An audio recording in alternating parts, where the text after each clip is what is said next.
wait, wait, wait, wait. Wait for Hasanabi.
What's going on, everybody? I hope everyone's having a fantastic evening, fantastic afternoon, fantastic pre-noon, no matter where you are in the world. I'm Hasan Piker, and this is the Hasan broadcast coming to you live from sunny California, Los Angeles, folks. We're live and alive, and I hope all the boys, girls, and MBs are having a fantastic one because today's a beautiful day. Today's a wonderful day. Today is a Sunday. And it's a phenomenal day, ladies and gentlemen. It's Sunday. Obviously, you got the French elections happening, but also you might have noticed something very important, and that is not just my tan. You might have noticed that I am finally back in the land of the free, the home of the brave, ladies and gentlemen.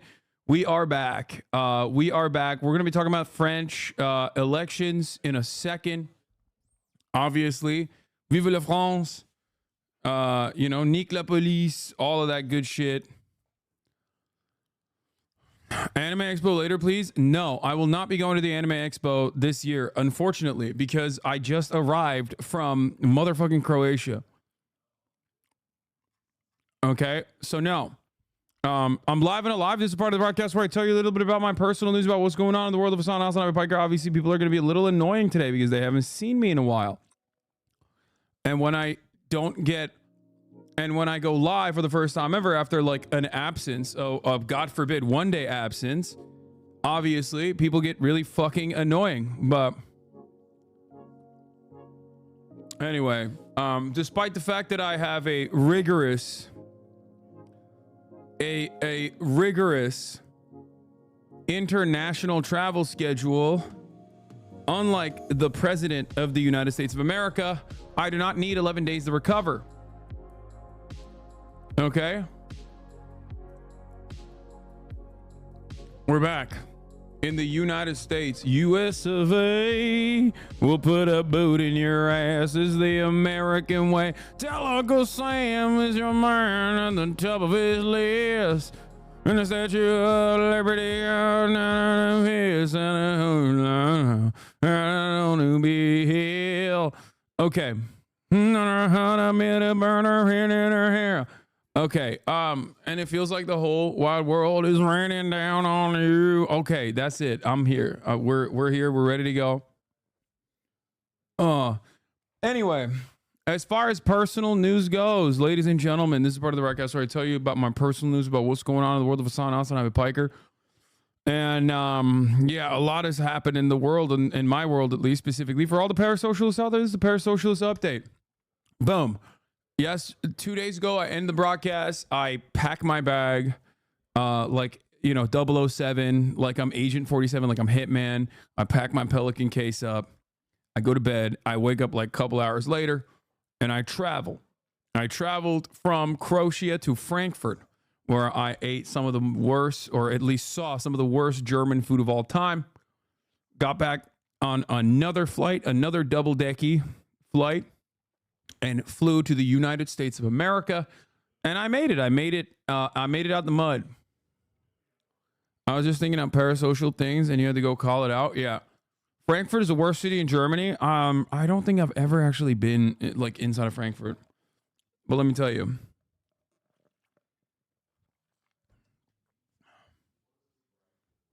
Upper decky on the upper decky? Yes, I did an upper decky on the upper decky. I don't like the vacation streams though. Your home background is OG. Glad to see you home, bro. Yeah, well, it is what it is. Okay, so where was I? Yeah, I made it yesterday. Unfortunately, it was I flew out there in an A380 and then flew back in a 747, the queen of the skies. So basically, how's the AC? It's fucking phenomenal. I come back home, there's no AC. I'm like, what the fuck's going on? Then I remember the Aussie boys are here, and those motherfuckers don't use the AC. They literally have AC. They have air conditioning in this house. As you guys know, I keep it a 69-degree temp in here. And they have that opportunity to use it, and they weren't using it. I'm like, why is this house so fucking hot? And they're like, oh, we don't use the AC. And I was like, that's insane. Anyway, I immediately start blasting that shit. Ludwig call from yesterday, lol. I know. I'm going to try and see him today, actually, but we'll talk about that in a little bit. So, in any case, yeah, I hung out with the boys. My goal was simple. It was like 5. I barely got home by like 5 p.m. So like my goal was to just stay up as long as I could. And, you know, we ordered some sun and dung and we got, oh wait, Ludwig is calling me right now.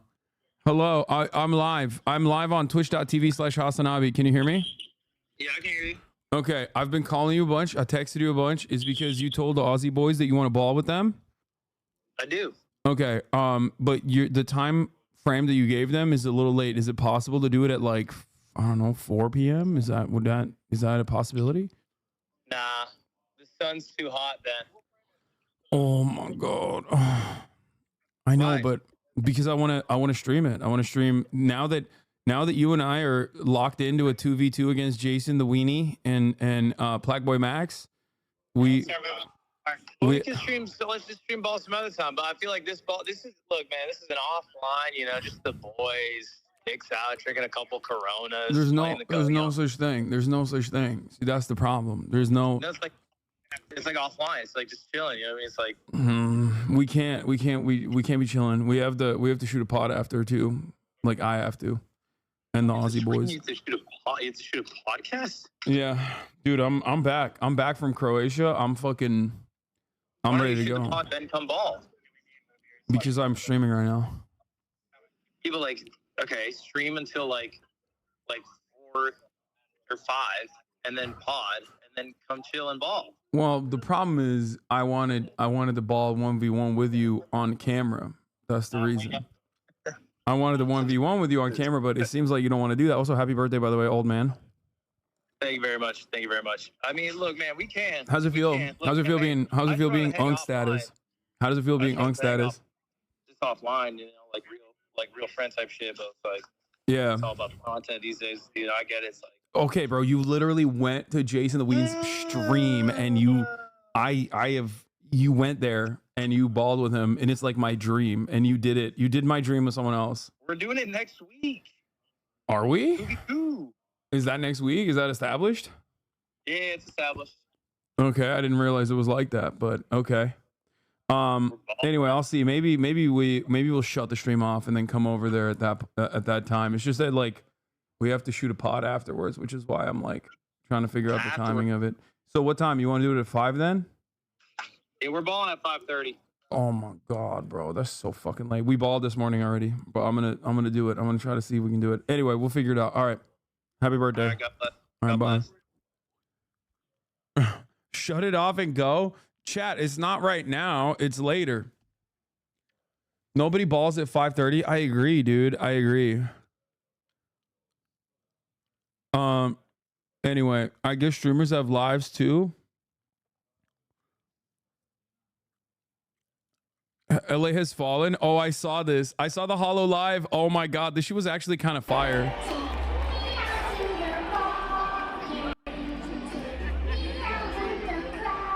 I'm not gonna lie. I think this is so sick. Plague Boy said a strat is to double team you with Jason. Yeah, that's so funny that you just told me that, because that's literally what I told you they're gonna do. Of course, that's the only thing they can do.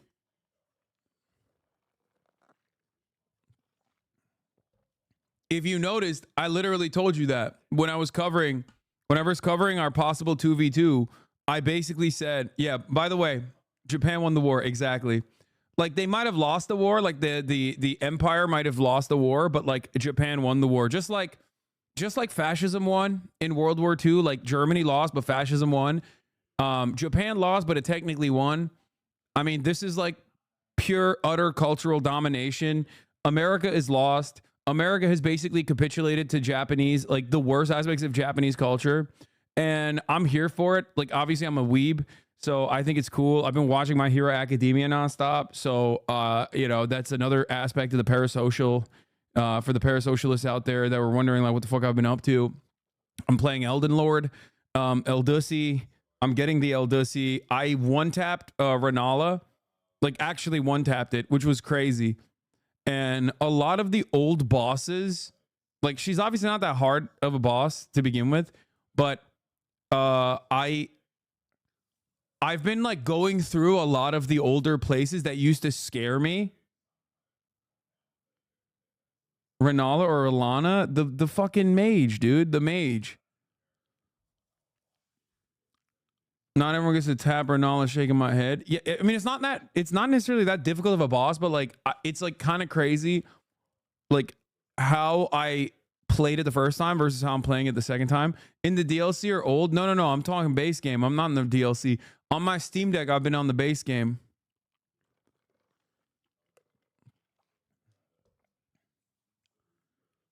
Someone helped me with a hippo by using perfumes before they patched and nerfed them. Oh, they nerfed the perfumes?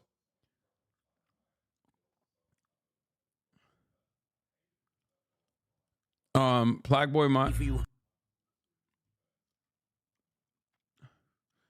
the lines were very long at the Dodgers Stadium. Oh, because of the weeb shit?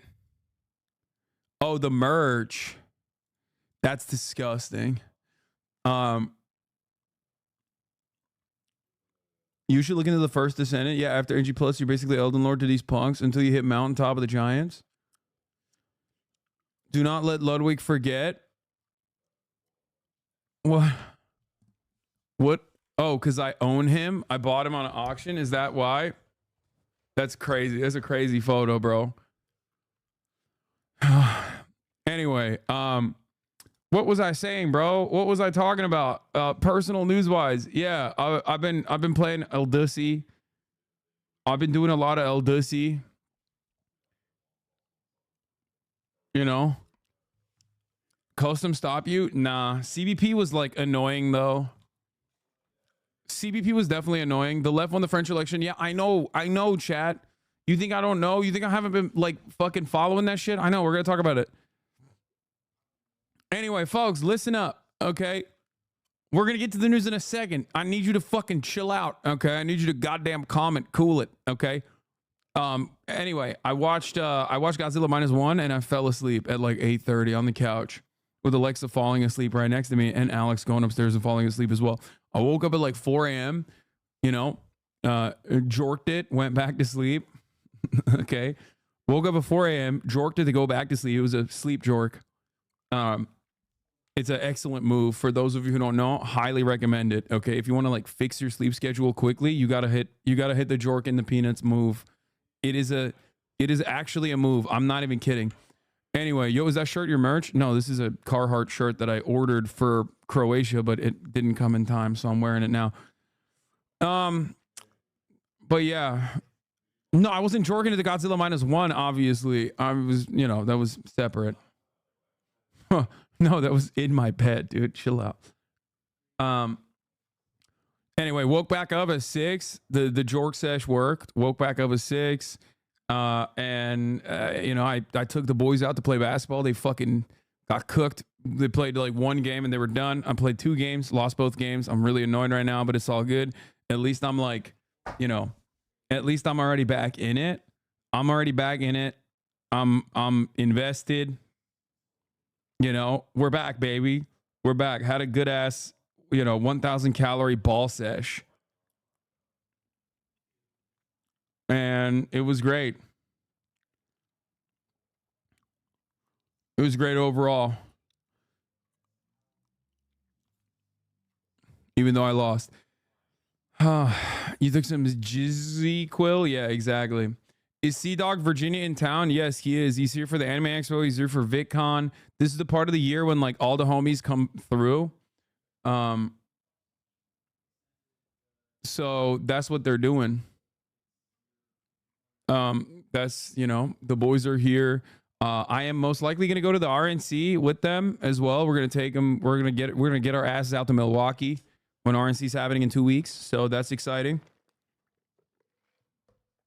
Another foreigner that is like another foreigner that's in America that is also going to be at the RNC that I'm trying to link up with is our British boy that I watched the other day. He's also doing some shit, so we'll figure it out. Yes, RNC, Republican National Convention, baby. Yeah. What, with Connor? No, not Connor, dude. The boys, the Aussie boys. 2 weeks and 8 days. Sorry, not 2 weeks, 8 days. Whatever. Shut up.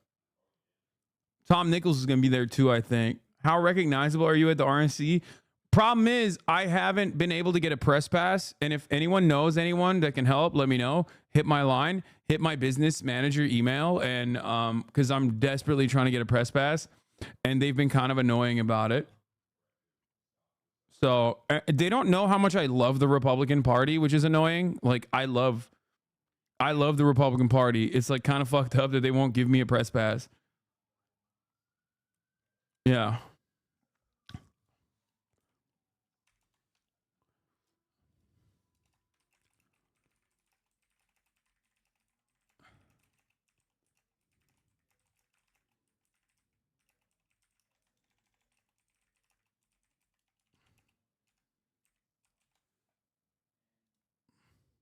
I just tweeted, I'm looking for a press pass for the RNC for me and the Aussie boys. Please help at RNC research. Let's see if it works. This is a bold strategy. True or not, Hassan, link up at RNC. No, Brace is going to be on the stream this week as well. Brace is actually going to be on the stream most likely this week. He is here. He's in LA. He will not be at the RNC. I tried to get him to come with me, but he's doing some other shit. But yeah, we'll do a True or not link up as well.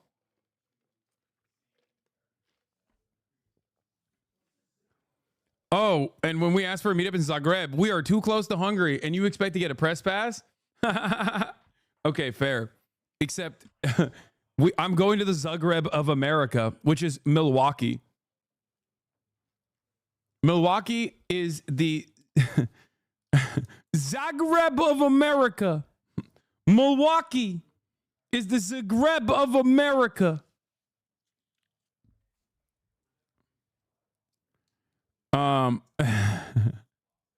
Zagreb mentioned. Yeah, so no trypophobia mentioned. Wait, what? What? Can you play the January 6th board game with Braze and the Aussie boys? Yeah, potentially. I thought you liked normal Republicans, not the party itself. I like it all, dude. I like the normal Republicans. I like the party. I like all the Republicans.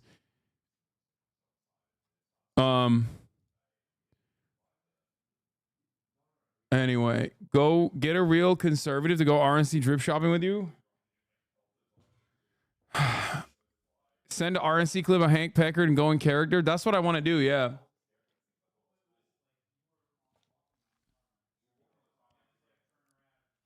Anyway, did you learn how to pronounce Srebrenica in Croatia? No, I did not. Make sure you meet tweets and boobs from Twitter. What the fuck is that?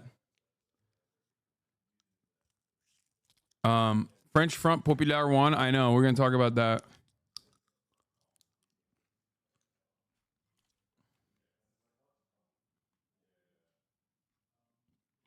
So where the fuck was I? Okay, let's blast off. French Socialist Republic dub. Brandon's bad moment on ABC and so much more. I am back in the land of the free. Boy, and with me, CDAWVA will join us later to CDAWVA will join us later to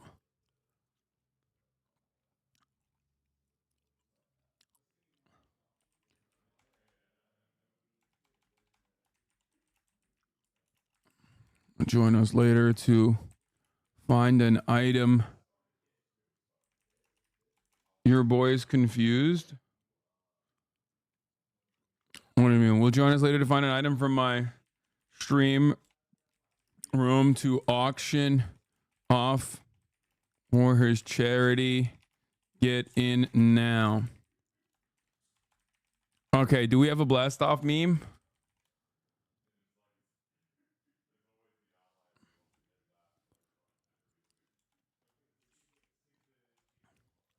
Do we have a blast off meme or what?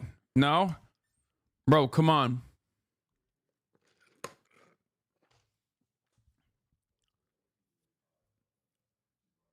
Playlist from Themasius. We're back. Welcome back. I'm in LA right now. It fucking sucks. How do you live here? Dude, you are talking to the wrong guy. I love Los Angeles so much. It's not even a fucking joke. Like, my heart was full. When I was on the plane and I was like overlooking Los Angeles, I felt home. I'm not even fucking kidding. It's not 120 degrees. It's only 82 degrees. And it's a perfect 82 because it's actually dry. It's dry heat. LA, if it was walkable, it would be OP. It would be too much. Yeah, because you're rich. Yeah, but you have to remember, I'm rich in LA and I'm rich everywhere on the fucking planet. It's not like, like, yeah, LA is much better when you're wealthy, but so is every other fucking country and every other city. So that doesn't really change much from that in that regard.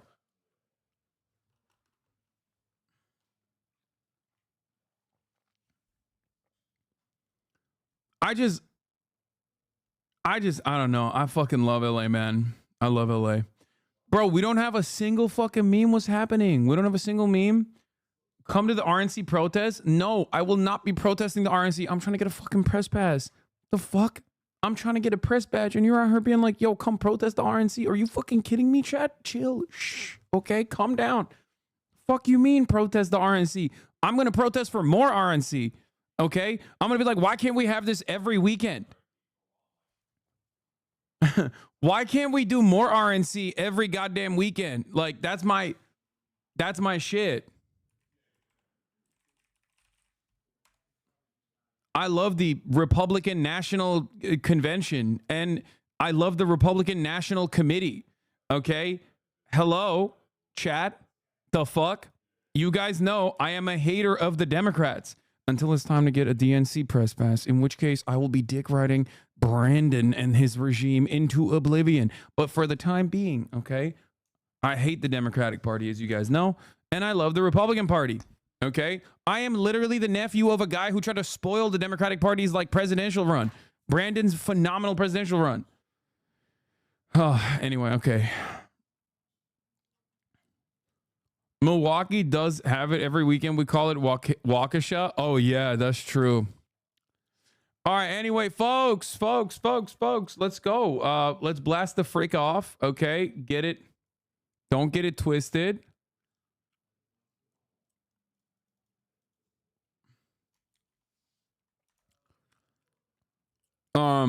Yeah, there's a Haaretz story confirming October 7 did the fucking Hannibal directive, which is the least shocking form, the least shocking event, turn of events. Oh my God. What else is new?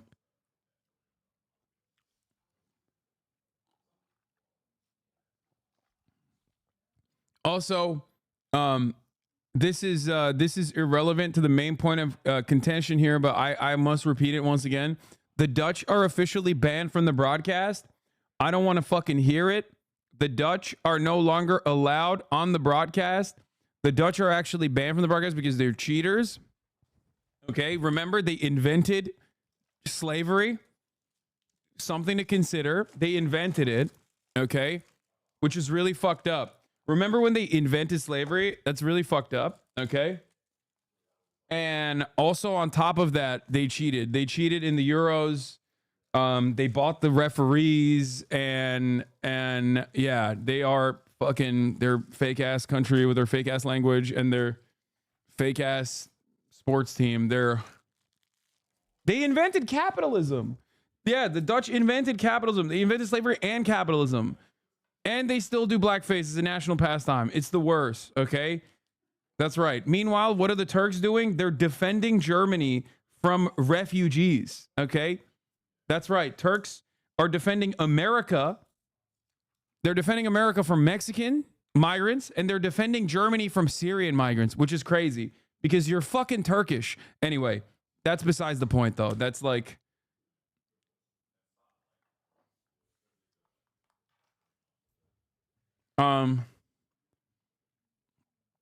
Did you see the Turkey fans chanting anti-immigration stuff at the Euros? I did. They're so fucking stupid, bro. I'm sorry. There is literally nothing to say about that. It's like one of those things. It's like one of those things where it's just, it is a personal self-own. Okay? Like, there is nothing funnier. There is literally nothing funnier than just like watching Turkish people that live in Germany wave the Turkish flag while simultaneously fucking be like, oh yeah, no refugees in this country in Turkish. But they're in Germany. It's like, bro, they want to kill you, you fucking idiot. There is no distinction. Shut your bitch ass up, motherfucker. Wait, what? Why?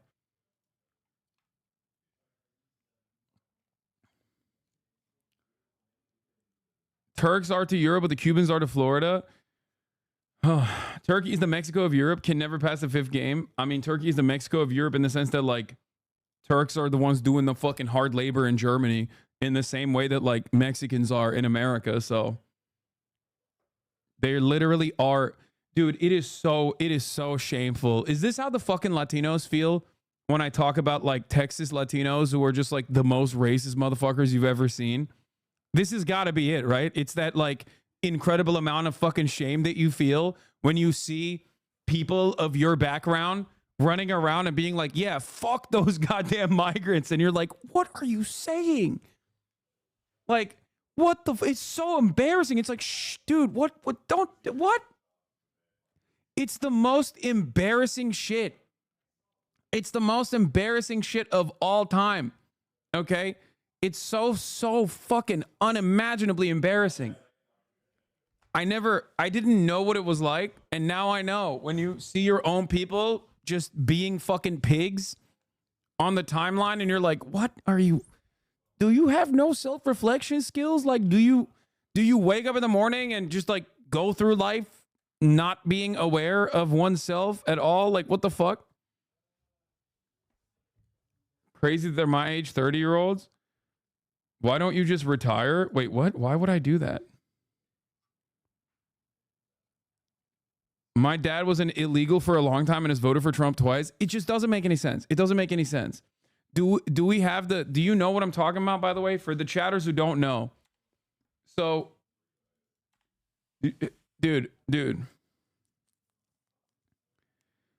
you see what the Turkish people are doing to Syrians in Turkey? Don't talk about refugees, bro. What do you mean? Embarrassment on behalf of your people is tribalism? No, tribalism would be unconditionally defending them, dummy. I'm like making a joke about it.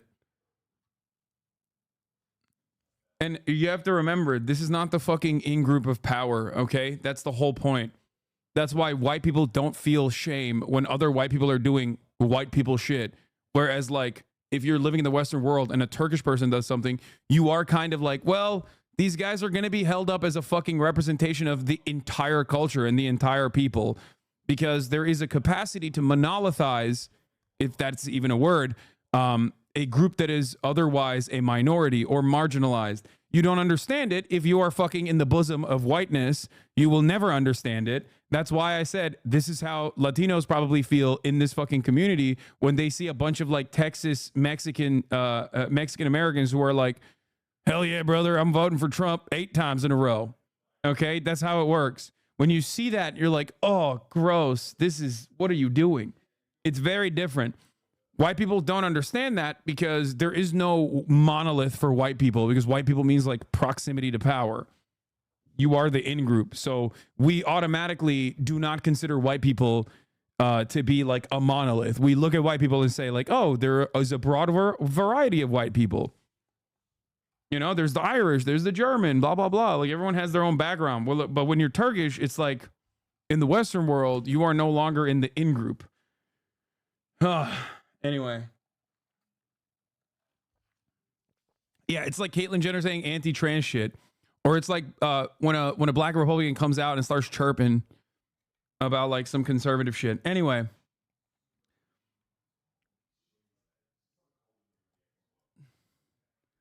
Same with the native hogs who ride for Israel. Yeah, that is an entirely different fucking, that's a crazy one, dude.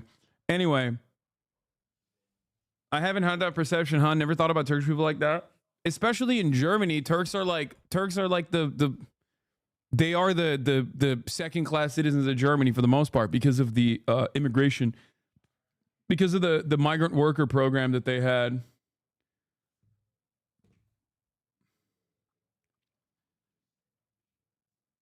Yeah, a neo-Nazi leader in Germany was a vegan Turk. I remember that was really funny. What was it? Attila Hildmann. Attila Hildmann. This motherfucker's name was Attila, bro. Like, he was literally fucking so Turkish. And he was a neo-Nazi. I was like, bro, what are you doing? Like, they want to kill you. Like, you're so stupid.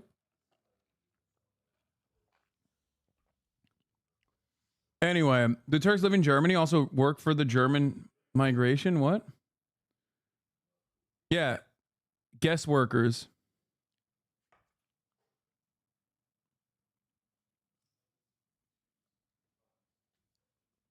I went to the African American Museum in DC and I learned that the term African was made to create a subjugation narrative as in Africa before slavery. Nations have so many separate identities. France won today. Will you talk about it? Yes.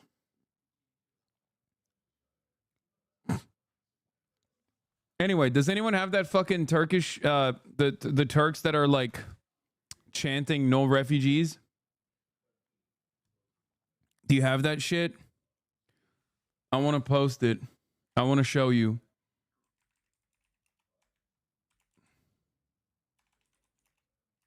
I mean, it's so embarrassing. Bro, look at this, look at this, look at this. Even Ragıp Soylu is making fun of them. Even Ragıp Soylu is making fun of them. It's so funny. This is diaspora shit, okay? This is like diaspora activities, bro. I swear to God. There is no, like, it's just so fucking stupid. Look. They're in Germany.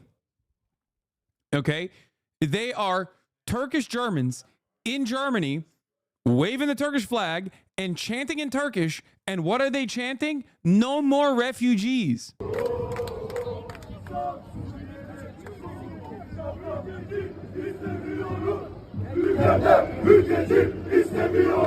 Ülkede mülteci istemiyoruz. He's saying in this country, we don't want any more refugees, which is so crazy because, bro, the people that say that are putting you in the same category. They want to hate crime you. It's so funny. Like, what the fuck? Who's man's? Like, you think you're part of the team, bro? Like, what's going on here? How do you say Uncle Tom in Turkish? There is no term for it. But this is the funniest fucking thing, dude. I mean, it's just the saddest, most embarrassing fucking thing. But like, I don't understand how these guys who are in many instances like victim to unironic racism in Germany because of their status as Turks cannot comprehend this world where they're like, you know, you're shitting on the fucking refugees. They think you are the refugees. Uncle Mehmet, yeah. Uncle Mehmet. It is... They are economic migrants. They are. As an Armenian being new to this channel, by a big fan, by the way, have you talked about Armenian genocide? So there's a conflict going on? Yes. Many, many times in the past.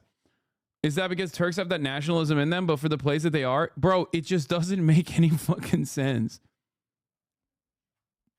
It doesn't make any fucking sense, bro. Like, you're not in Turkey. It's already... Look, you know my take on this. Obviously, Turks are very fucking heated against Syrians in general. Okay? Across the board. And it's like, there's hella people in different... even in like different ideological backgrounds that all like unite on this shit. And it's very annoying.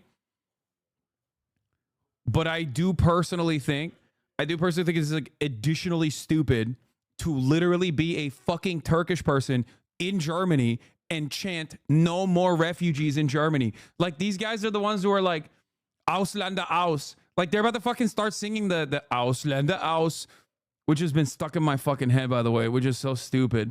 You know what I'm talking about? Deutschlander, Deutschland, Ausländer aus. Ausländer raus. Am I saying it wrong? Raus, not aus. Sorry. Ausländer raus.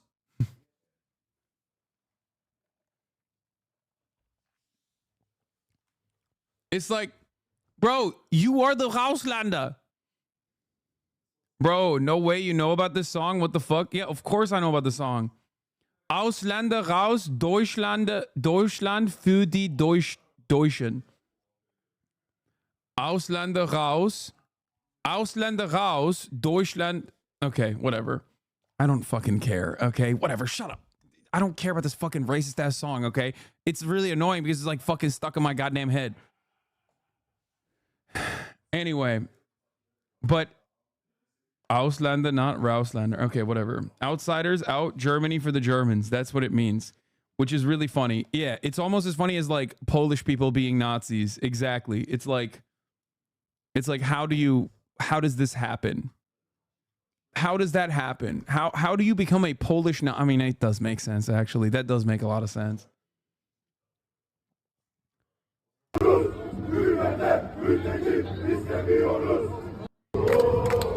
Anyway,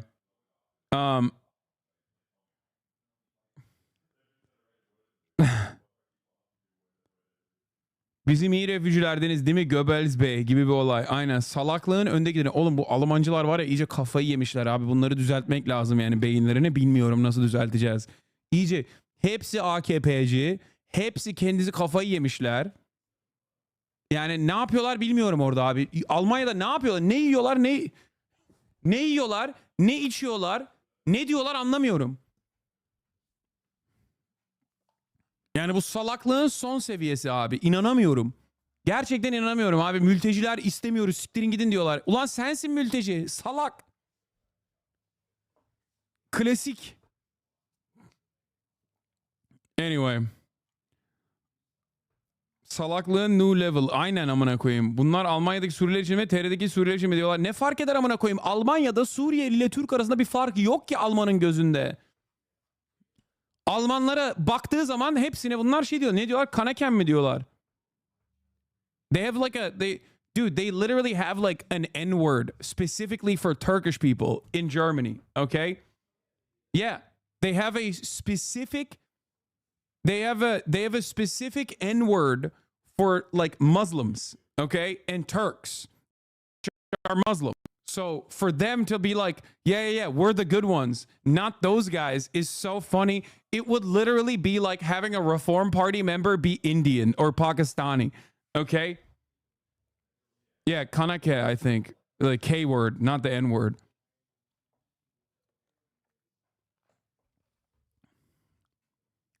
Anyway. It's so funny. It's just like, what are we talking about, bro? What do you mean? Don't say it, bro. Okay, it's my word, okay? Anyway.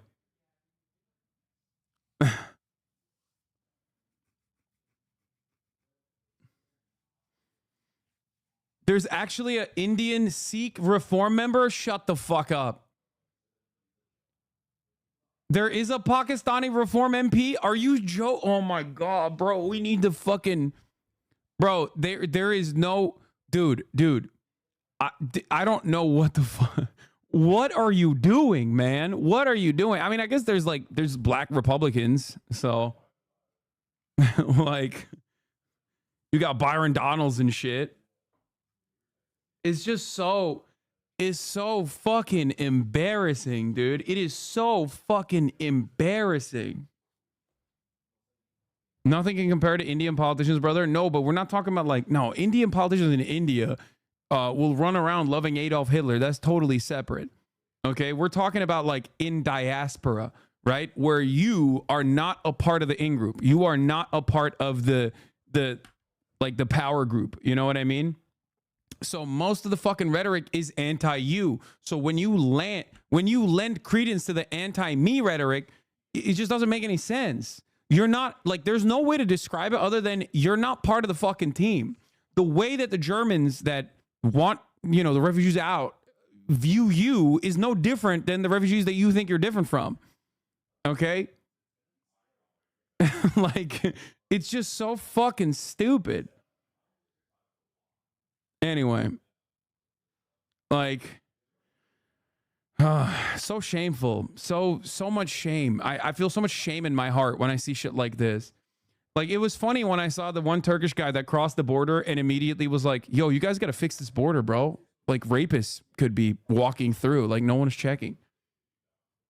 It's like, bro stepped foot inside of U.S. borders and immediately assimilated. Most normal Turkish chatter. What did he say?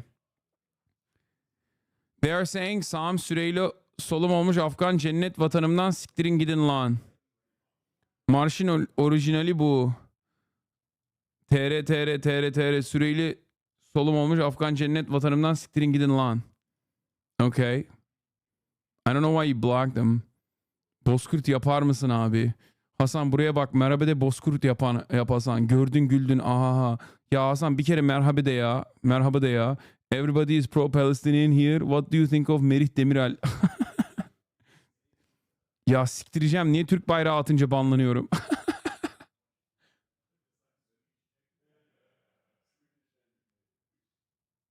Anyway. This your man's meme will go crazy right here.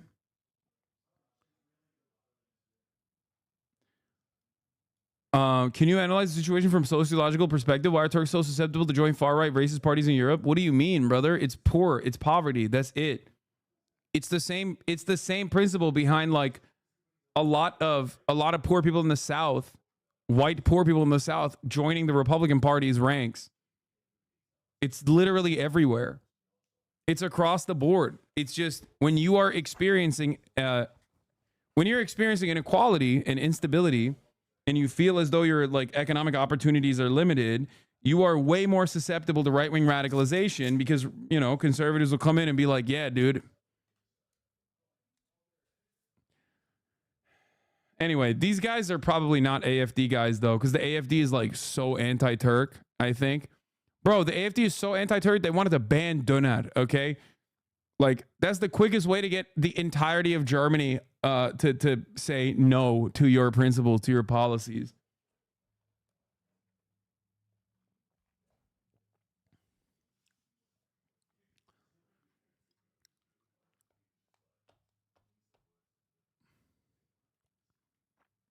Anyway, we're going to talk about France. We're going to talk about some big dubs for the socialism in France, dude.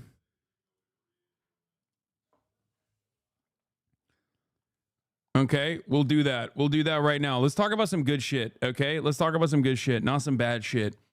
Hold on.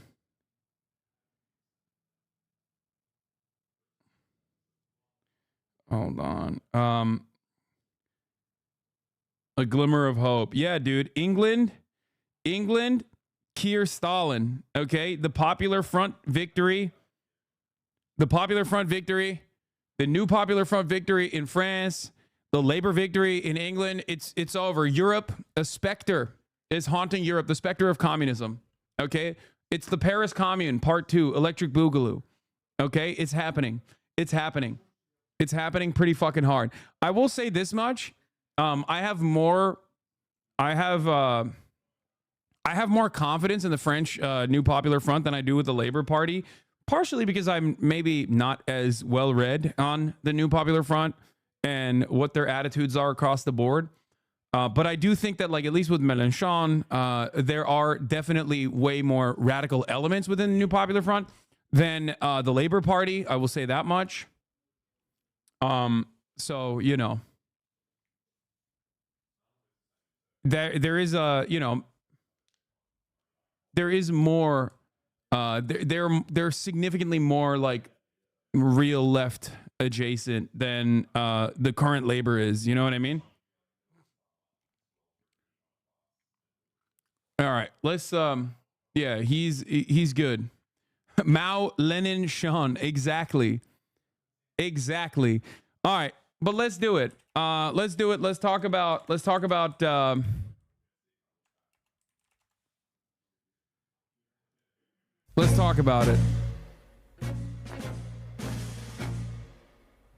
Let's do it. Let's talk about the top of the hour ad break, which comes at the top of the hour every hour. There's a 3-minute ad break right now. That's right. If you no longer want to see Le Az at the top of the hour, all you need to do is subscribe for $5 off for free with our Twitch Prime. Here it is.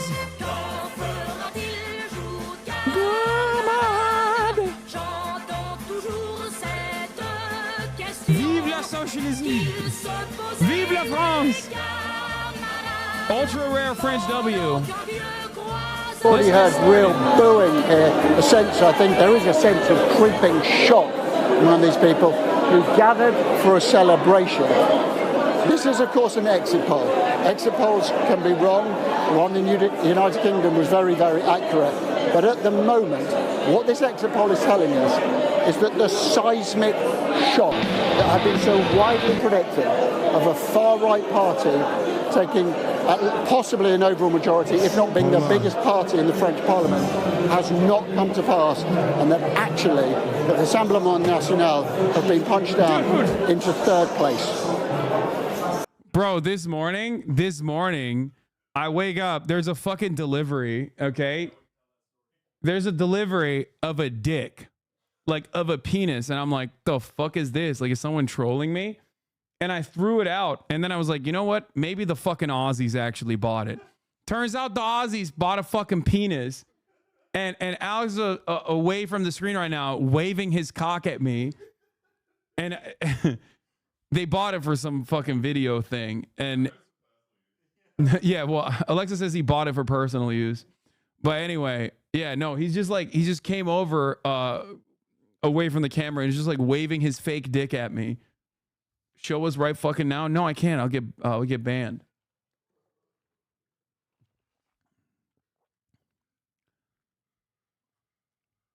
Anyway, all right, let's continue. Quite an extraordinary sort of early outcome that you're talking about there, Adam, and the opposite of what we've been hearing all week, especially after that first set of results came out last Sunday, and especially given, as you say, they were gathered there to celebrate, and what we're seeing at the moment is something very, very different. After, frankly, for weeks we were hearing that the far right were at the gates of power.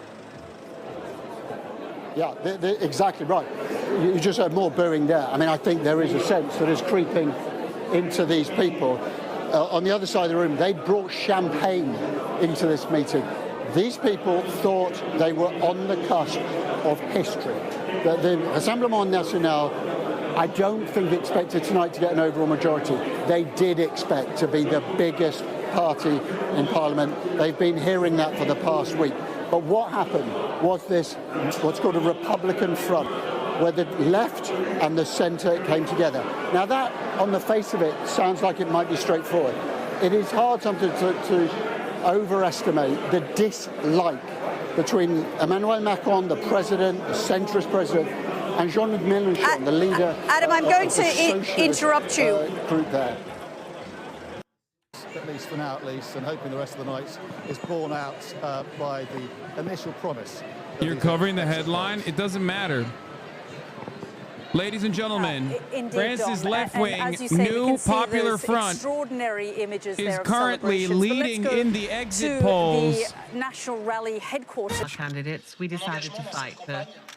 My commitment in this campaign was a responsibility.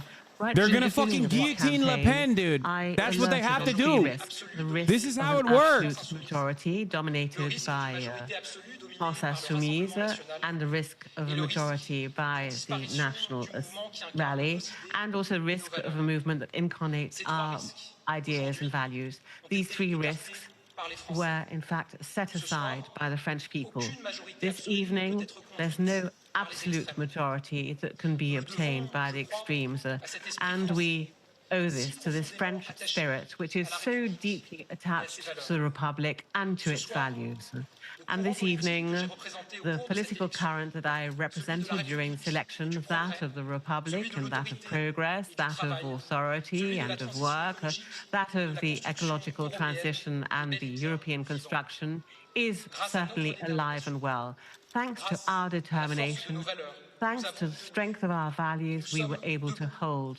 We are upright, and we have 3 times more MPs than some of the polls said at the beginning of the campaign. Of course, I have a thought for all candidates who are representing the Republic, and also for those who sadly have lost this election. And I'm also thinking of those who decided to withdraw between the 2 rounds. And I'd like to thank each and every one of them, express my affection and my absolute loyalty.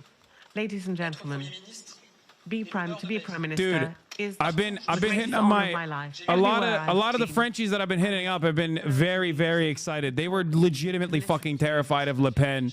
I'll be honest, I did not think. I do have to give flowers. I do have to give the flowers to the reverse of what happened in Nazi Germany, to the motherfucking Republicans here, okay? Respect to Macron, okay, for pulling this shit off, and then even caving and capitulating and saying, no, we have to collaborate with the fucking we have to collaborate with the left. Legitimately, this is a very unexpected French W. Okay, let me explain something to you guys. Very, very unexpected French W. It partially happened as a consequence of the left actually getting together and not thrashing one another in the lead up and creating the new popular front. If they had not done that, if they literally did it like they did last time, where all of the Greens, the Socialists, Communists, every other party was like anti-Mélenchon, if they did the same thing they did last time around, which gave Macron more staying power in the French Parliament last time around, even though what is it, unbowed France unbowed, like the Mélenchon's party was unironically doing fairly well. He was in 3rd place.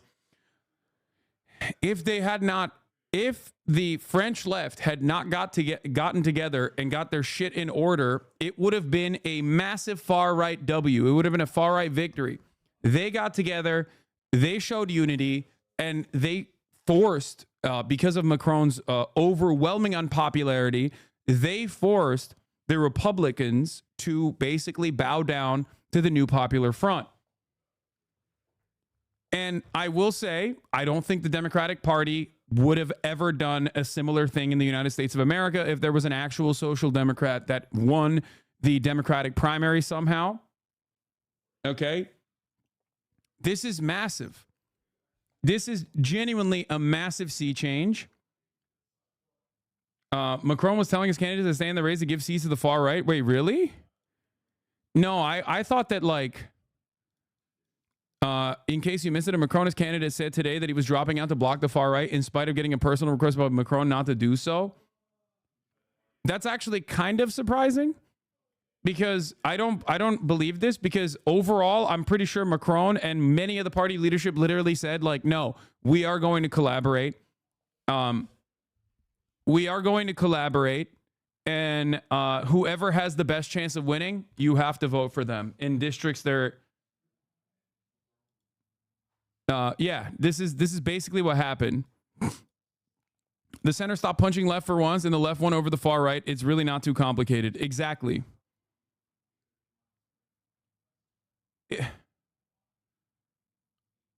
One thing that helped NFP is 90% of its leading heads aren't decrepit dinosaurs.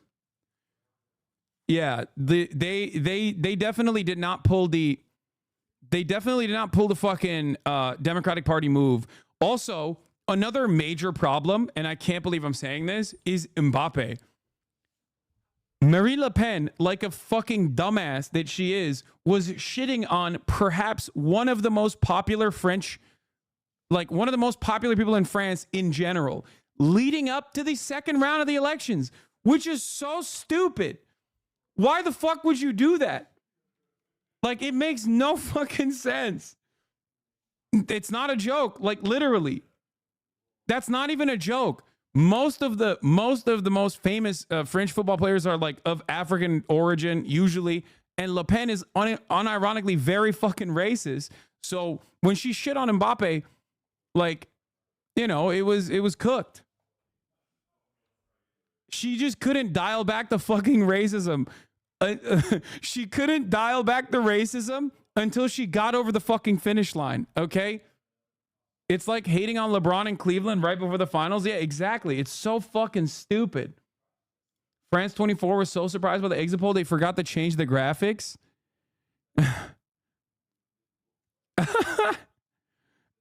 Republicans, unaffiliated, right wing, together, presidential majority, unaffiliated, left wing, new popular front.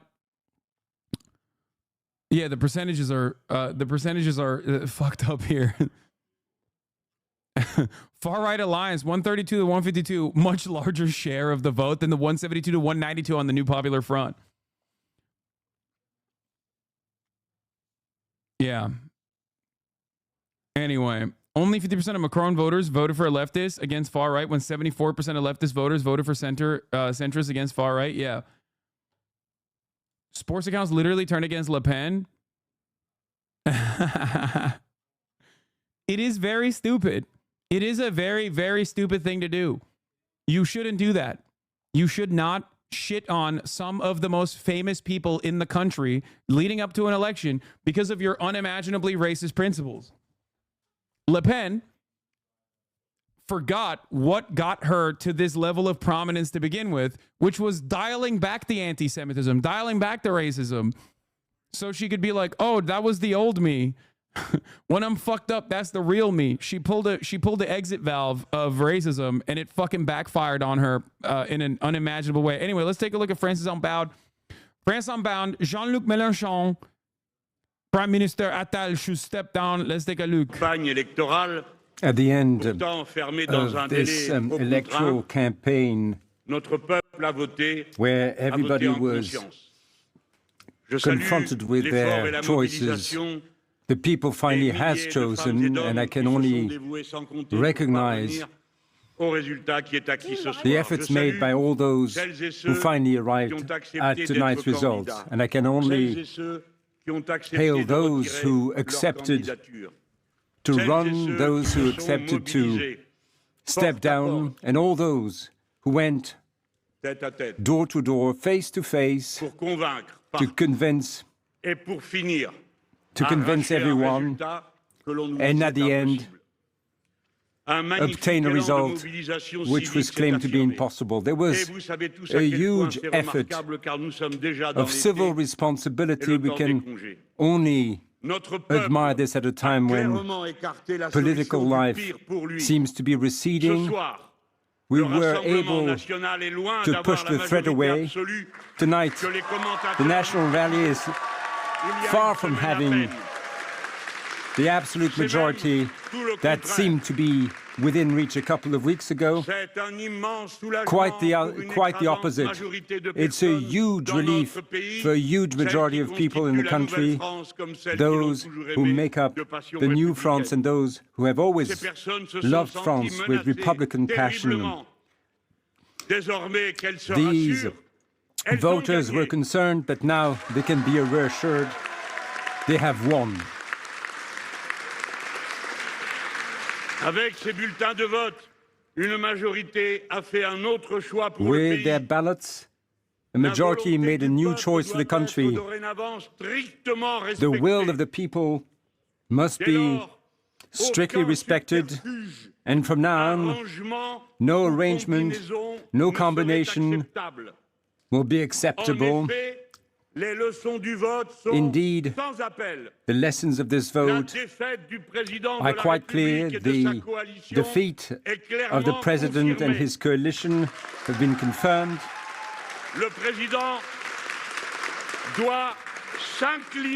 The president must recognize They fixed the graphic afterwards to reflect the actual seats. this defeat and should not attempt to circumvent it in any way. The Prime Minister... How much of this affects Palestine? Both Keir Starmer, from what I understand, Keir Starmer putting an attorney, putting like a pro-Palestinian person, and I think I saw Keir Starmer also say that like they are demanding a ceasefire in Gaza, and the French left is also significantly more pro-Palestinian than Macron is.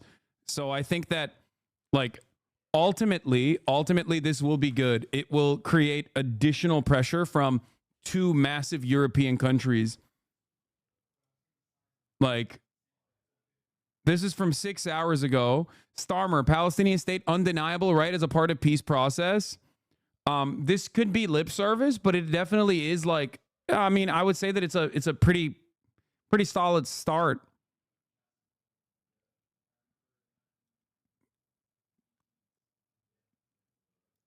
Yeah, like Keir Starmer in a call with Benjamin Netanyahu called on him to bring about an immediate ceasefire in Gaza. And I'm pretty sure the New Popular Front's like attitude towards Palestinians is significantly better than Macron. So much so that like Mélenchon has been called an anti-Semite, which in France is like might be good for his re-election chances in general. But yeah, it is actually pretty good, I think. Must step down. Indeed, he never received the trust of the National Assembly. He's just run this campaign that his camp has lost, and this was a complete disavowal by the people. It is the president's duty to call on a new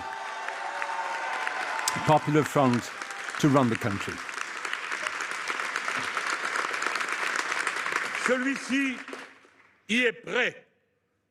The new Popular Front is ready. It will abide by the mandate given by its candidates. It will be as good as its word. The new Popular Front will apply. Wasn't Keir Starmer pro-Israel in the lead up to election? He was definitely baby shit in terms of his criticisms against Israel for most of the election, and maybe he's like flipping it on. Maybe he was a real socialist. Maybe he was doing a secret. Maybe he was just like secretly appearing to be center right while he was simultaneously the realest one of all. Like I said, like I joked about before, like maybe he was just like ousting Corbyn because he wasn't. He was ousting Corbyn because Corbyn wasn't hardcore enough. He's a secret Stalinist. He is like, yeah, no, none of this like worker council bullshit. Like we're doing full centralization. Okay. the countryside belongs to the peasants. We're gonna give them back. We're doing cooperative ownership, all controlled by the federal government. That's what Starmer's attitude is. Keir Stalin. Damn, Keir's a Trotskyite. Entryism works. No, he's not. He's a fake Trotskyite. Even though he was younger in his younger days, he's just dropped that shit. He elevated his stances. He's actually a Stalinist. Yeah, he's building the Vanguard Party. The Labour Party is going to change his name to the Vanguard Party. Its program, nothing but its program, but all of its program. En effet, celui-ci forme un tout dont on ne peut dissocier This program ni les is a whole, parties, ni les none recettes et les dépenses, of the constituents can be separated. It's pretty funny because, like, Mélenchon, I forget. Wait, how old is Mélenchon? So one of Mélenchon's like weaknesses in the last election cycle was how old he is, and like he's 72 years old. Okay, he's 72 years old, but like obviously he's like significantly with it, and they would say that he's like an old man, right? And that's such a funny meme to consider when you look at American politics, because he's a spring chicken in the United States of America. Okay, as a 72-year-old, he's like considered one of the younger members of the party leadership. Like, French people look at him and go, oh, what the fuck are we doing? He's too old to run for office. Like, what are we doing? In America, we look at that and we're like, wow, what a vibrant young candidate. I wish we could have a vibrant young candidate like that. Like, think about that. Think about that. They literally are like, oh, he's too old. Can you imagine a world where we look at a guy like this who's 72 and go, oh, man, he's just too fucking old? In America. Yeah, people call him the old man. He's very good. If you only understood French cognitively, he's at 100%. I'm just saying, it's like funny to think that like for French politics, like they look at him and they're like, oh, he's too old. He's too old to run for office. Like, why doesn't he step aside and give why doesn't he step aside and let some younger candidates run the party? And it's so funny because like from where I'm standing, I'm looking at this like 72, he's with it. This is like a beautiful person to run for the, Democratic Party. Oh, he is. He's going to retire pretty sure. I mean, I'm just saying, like, still ridiculous to consider him to be an old person by American standards. From the expenditures or the measures that are to come into force. Les mesures prévues par ce programme peuvent être prises par décret sans vote. From this summer on, the new measures can be adopted by decree, abrogating retirement at age 64, blocking the prices, increasing minimum wage. Bro, by the way, dude, remember when you guys said, why don't you meme good things into existence? Remember when I memed about Keir Starmer technically secretly being a Stalinist? Labour will renationalize Britain's railways as soon as possible, says Louise Haig, the new transportation secretary. What the fuck is going on, dude? I was just joshing, okay? I was just joking about this Keir Stalin shit. And Comrade Starmer is just, he's with it, dude.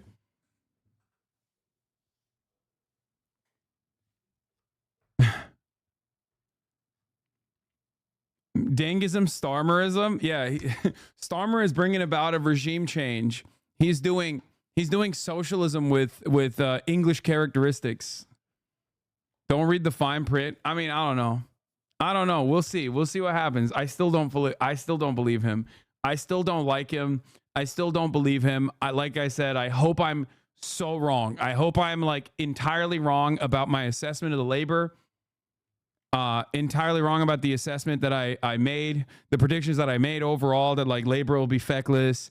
They will be They will be, you know, opening up the wave for reform to take over entirely. Hopefully I'm wrong.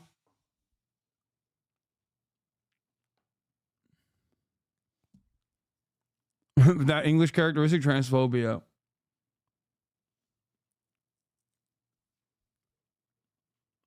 Anyway.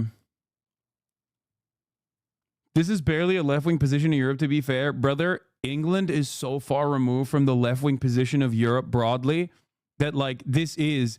England is literally galloping towards an American-style neoliberal institution, okay? You don't understand.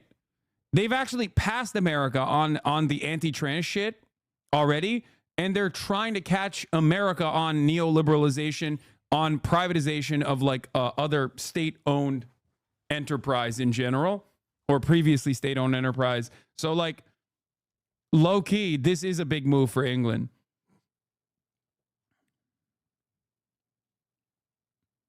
Talking about England while on the French election, Hassan, you want us to begin another 100 Years' War? No, there will be no 100 Years' War because, like I said, Keir Stalin and the New Popular Front are ideological allies, okay? They are aligned with one another ideologically because they're both Maoist third worldists, okay? Convention, the convening of collective bargaining agreements. All this work is before us. We announced it last week and we will confirm this to the President of the Republic. We will not get into negotiations with this party to engage in combinations, especially having fought relentlessly for the past 7 years his policy of social mistreatment and his positions that the French people have disavowed, especially after the vote has made this so clear, especially after the new People's Front, in spite of all the blows received on all sides, all the insults, will stand up and keep and abide by the mandate given by the people. From now on... Do you think Macron expected this to happen? I would assume he would do anything to kill socialism or the left. I don't think he expected this to happen. I think that he predicted that the left would not be able to organize, and what happened last time around that allowed Macron to win would happen again. But then the left actually created the New Popular Front in a matter of days. Like, they literally immediately... Macron came out of nowhere and was like, we're breaking the parliament. We're going to do a new election. His own fucking party leadership did not even know that this was going to happen. And it was a dangerous gambit, especially because he did this immediately after the far right won massively in the European Parliament elections. So for him to do this in the eve of like the nationalist momentum that was occurring in the country got everyone to go, whoa, whoa, whoa, what the fuck's going on? And I think I mean, I guess the best assessment of the situation is that Macron did this specifically because he wanted to like at least own the first 2 years. I believe he had 2 more years of the potential like nationalist parliament. So he could like in his mind, he could potentially control 3 years. Sorry. Thank you. He could control the like next 3 years of like a nationalist parliament, but at least he could like dial it back in his own assessment, because he probably thought, you know, yes, my party is actually very unpopular right now. And yes, the far right nationalists are going to most likely win, but at least I can like control it a little bit and rein it in a little bit. But what ended up happening was that the New Popular Front got their shit together and created a coalition instantly. And when that happened, they got second place. The Nationalist Party got first place in the first round of the elections. And the Popular Front, comprised of a bunch of leftist French parties that previously were famously infighting all the time, got second place. And Macron's party actually lost a lot of momentum and barely got third place, like with 20% of the vote or something. So because of that, they had to, even if it was just a safe face, they had to get together and say, oh, in order to defeat the far right, we have to put up candidates. We have to only put up candidates that are slated to win in the second round. So what ends up happening in that situation is, like, if you have an area where, like, a new Popular Front candidate is going to defeat the nationalist candidate, you pull your candidate out. If you have a area where the Republican candidate is going to win over the Popular Front candidate is going to win, then you pull out the Popular Front candidate. So that's, you know, that's basically what happened. Sometimes dudes do in fact rock. This is how they won. Yeah, it's true. This is how they won.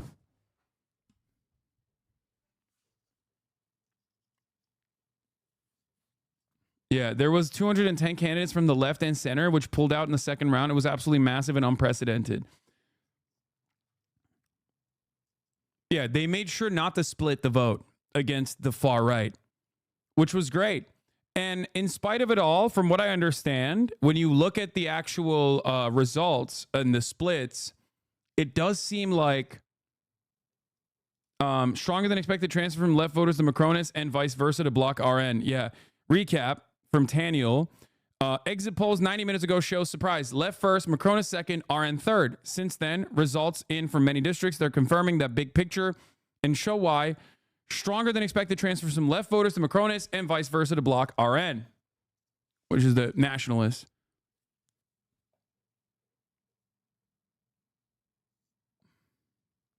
What do you mean control, though? The president doesn't even have actual veto power without controlling the parliament. I don't see how 3 years of cohabitation would have helped him against the right, except to make him look like a fool. It is still stupid. Don't misunderstand me. I think it was a dumb decision regardless, but that is the only way that this makes sense. It doesn't make sense any other way. Why the fuck would he do this? He knows he's deeply unpopular. He knows that his party is deeply unpopular. He knows that the far right is growing in momentum. He literally fucking called these elections like right after the nationalists won big in the European Parliament election. So, like, what was his internal calculation? I don't know. I have no idea what his... What? He's not stupid. His plots are just too complex for you? Yeah. He has the complexity that I cannot understand. He actually secretly wanted the left to win, I guess.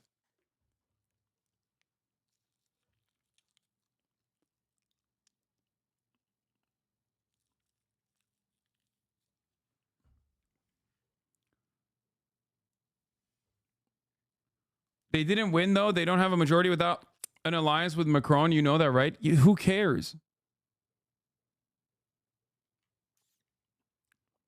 Like, they'll try to fuck up the bag. They'll try to do everything that in their power to undermine the legislative agenda, but ultimately it still doesn't matter.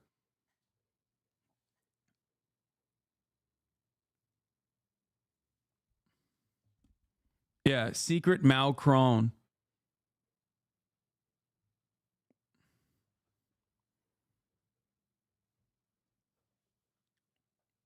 Yeah. Oh no, they have to capitulate with liberals instead of fascists. How terrible. Exactly.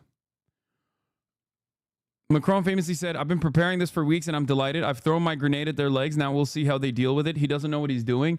Yeah, bro. He threw the grenade at their legs and then they kicked the grenade back to Macron. And it exploded in his fucking face, it seems. So, I don't know.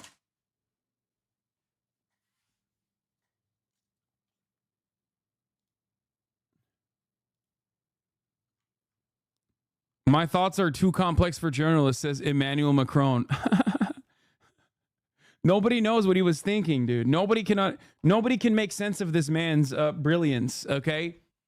It is his mind. His mind shatters the average political understander's expectations, okay? You cannot comprehend. You cannot comprehend what he was thinking. What is this? Is true and you know it. Emmanuel Macron apology form. Nah, NFP did all the fucking work. Fraud Cron got saved by the left. Is true.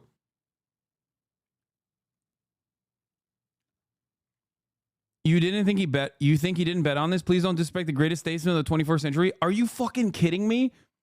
I think Macron would rather kill himself than have the left win, dude. There's no shot. Like, I don't think he's a secret Marxist-Leninist or some shit. I think people are ridiculous.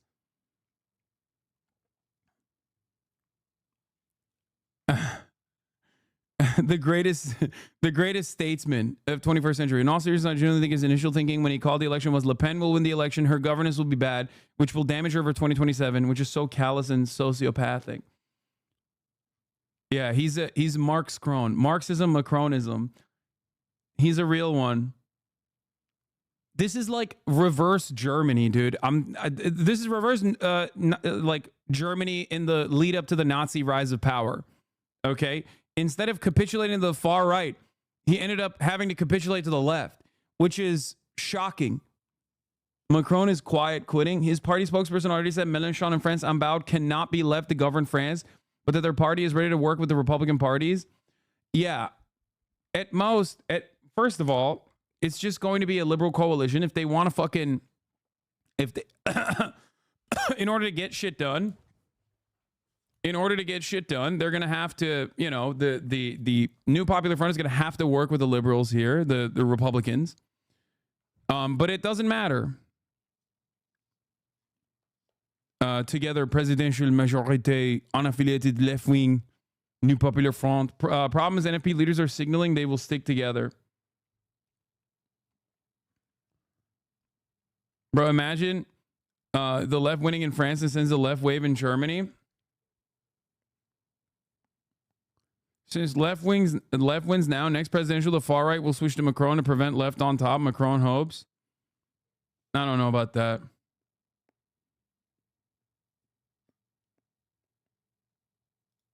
The American liberals are so stupid. Breaking. Paris AP. French far right falls short of expectations and trails leftist rivals in legislative elections, pollsters say. But the polls and pundits said, ... never mind. Wait, what?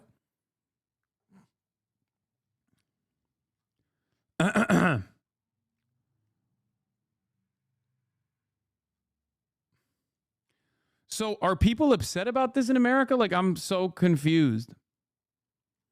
Like, why do you care? It's France. You know what I mean? Like, we care because we're nerds.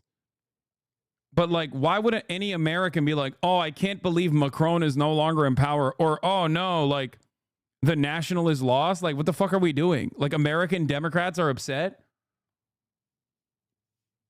Very weird.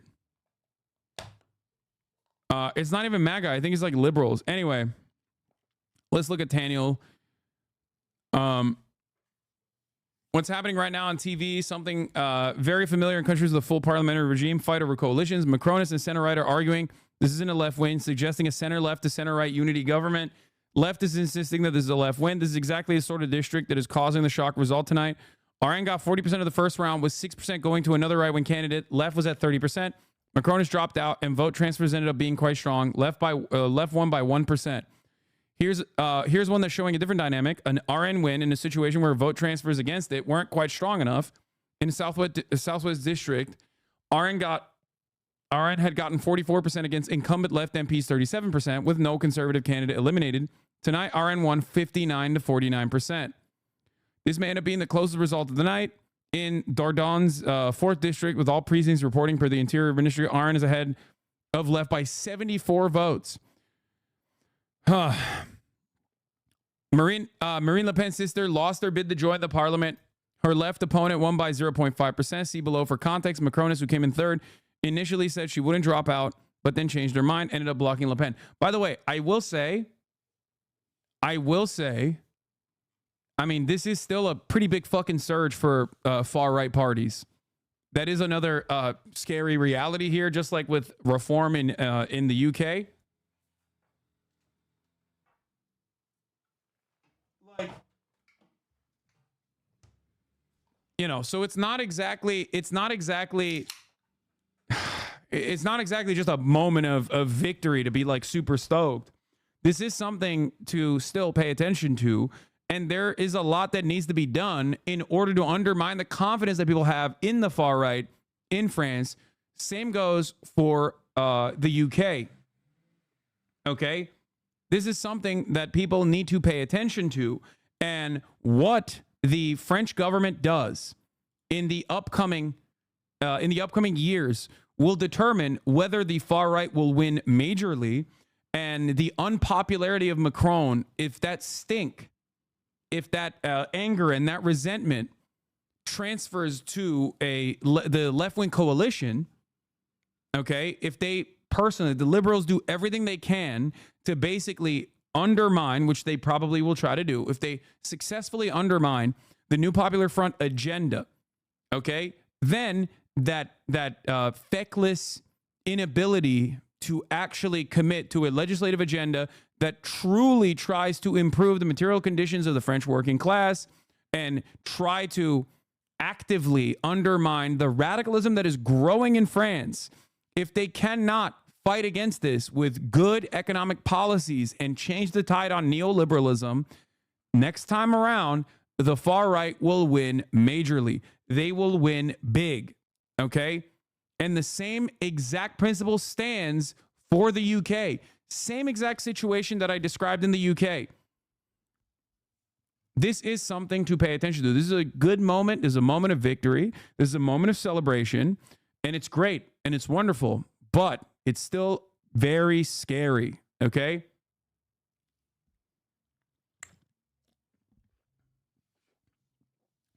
I would say, however, that it's still a bigger moment of celebration than the UK for a multitude of reasons. One, because like Le Pen's staying power and popularity is more significant than reform, right? And the transfer of power is changing hands to an actual committed, as far as I understand, an actual committed left-wing coalition, rather than a left-wing coalition that'll still be undermined by liberals for sure, but more openly left-wing nonetheless, in comparison to Keir Starmer's like active advocacy to be like as center-right as possible in control of labor. Now we'll see what happens. We'll see what Keir Starmer does if he follows through on his promises. If he follows through on his promises to, you know, push to the center, then it's cooked, right? If he follows through on his promises to push to the center, then it is genuinely scary. Reform will gain momentum. Reform will what's up? Oh, we're celebrating French socialism and the specter haunting Europe, the specter of communism. Our girl won? Oh, I don't like it. Gotcha, yeah. He said our girl won? Question mark. This fucking asshole. I forgot dude. that you were Turkish. What do you mean? I mean, what does that have to do with anything? You're the guys. You need to pull another chair. Okay, lock her ass in here. No, unfortunately, your girl lost, dude. Yeah, I know you're very sad. Yeah, I love the pen. Bro, what the fuck? Yo, that is for a kid, dude. That's a kid lock. Bring a chair. That one's gonna be too big, probably.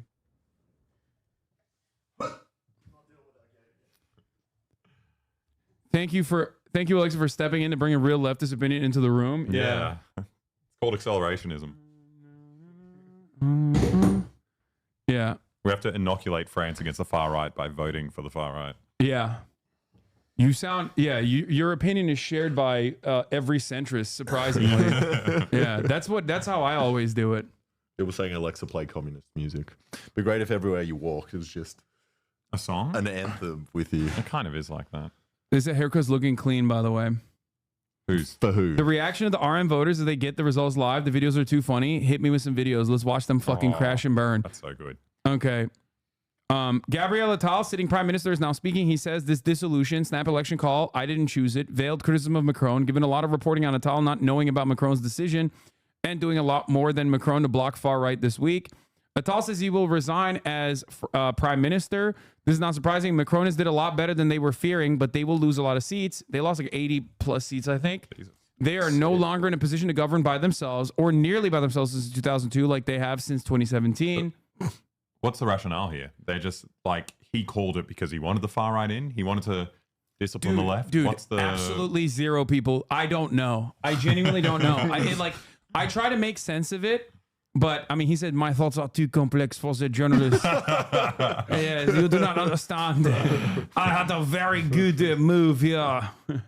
Yeah, no, I think he's a secret Marxist-Leninist. Like, he wanted the New Popular Front to win. Yeah, that's what he was doing. That's why he was like he was showing the world how unpopular and unfavorable neoliberalism is.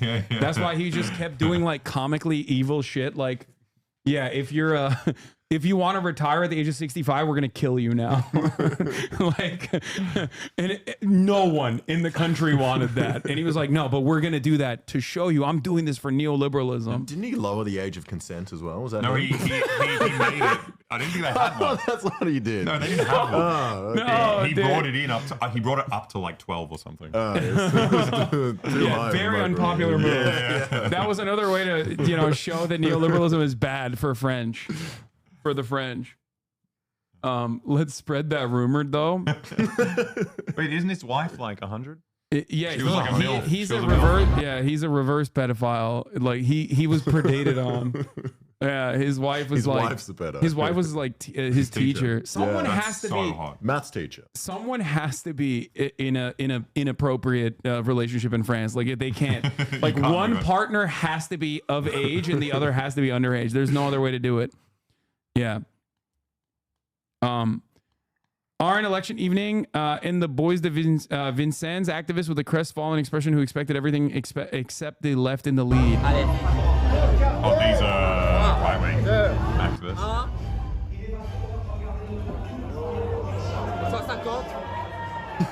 You can't tell by this fucking ghoul. On that guy. Like that guy, 100%. Like it's just that's a Nazi. That's a French Nazi. He's like, oh, Vichy France. It's a universal look though. That's what they look like in Australia. He looks like he's on hunger strike until the Nazis get back in. His eyes are like sunken. Yeah, it's a classic that's a classic Nazi phenotype right there.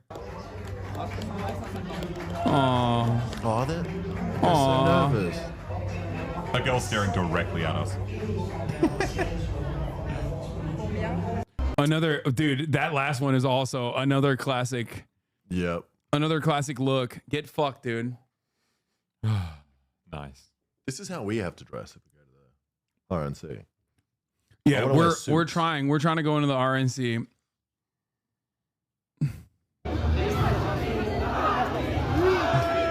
By the way, one thing to notice that like the French right is pretty fucking young, which is scary to consider. French left is pretty young. French right is also pretty young.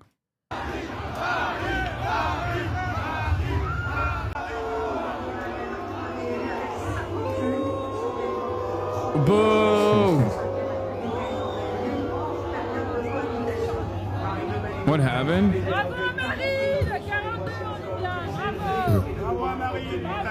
Alors une réaction?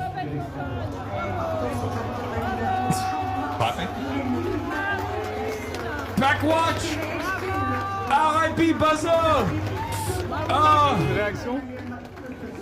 Comment vous vous sentez? Déçu, mais on va continuer demain. Yeah. This is, please put the reactions on RN voters under this tweet.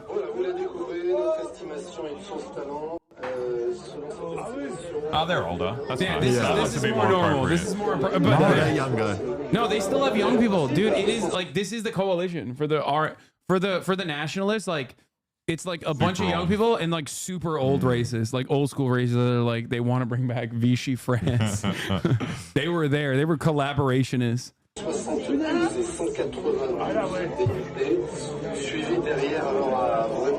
Once again, Hogwatch. French Hogwatch, it hits the same. I need you to understand something. This is why I always say, like, there is a universality to politics, and that is like everyone's everyone is in love with watching the hogs cry. This is like watching pigs squeal is always delectable.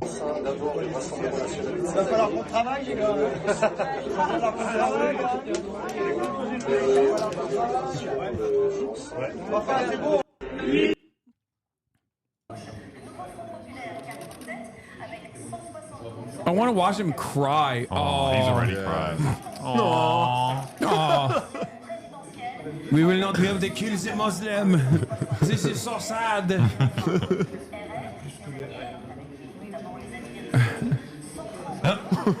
There is going to be a kebab shop in every corner. No! Funny, right as you cover France politics, your commentary turns to phenotypes, and it's really telling. Yes. It's telling that at the top of the hour, there's a 3-minute ad break, and you thought that that was a good fucking 2-parter bait, but it's not, okay? I'm on my shit. I'm back, dude. I'm back in America, goddammit. My feet are firmly planted on U.S. soil right now, bitch. You think you can come at me with that fucking bullshit? At the top of the hour, there's a 3-minute ad break. If you no longer want to see the ads, all you need to do is subscribe. That's right, for 5 francs. Oh, for free was a Twitch Prime. Here's a 3-minute ad break now. I can't tell if it's better or worse than his Aussie accent. I mean, it sounds better, but I've never met a French person in my life. We were racist. I've never met a French person. No, we met one. I watched Ratatouille. Yeah. I'm familiar with the culture. Yeah. What is this? There are Nazi groups on WhatsApp text calling for attacking left groups. A lot of stores are closed. They have a list of things to bring, mass, etc. Pack wash, baby. Bust out the guillotines. Isn't that what the French do? Like, that's what do you mean? If you catch them in the streets, you have to punish them. That's how it works. Anyway, this is a good day. This is a good day. I just wish they were crying more. I want to see some actual tears. Wait, what are they? They're just clapping for them. Oh, we watched this one already.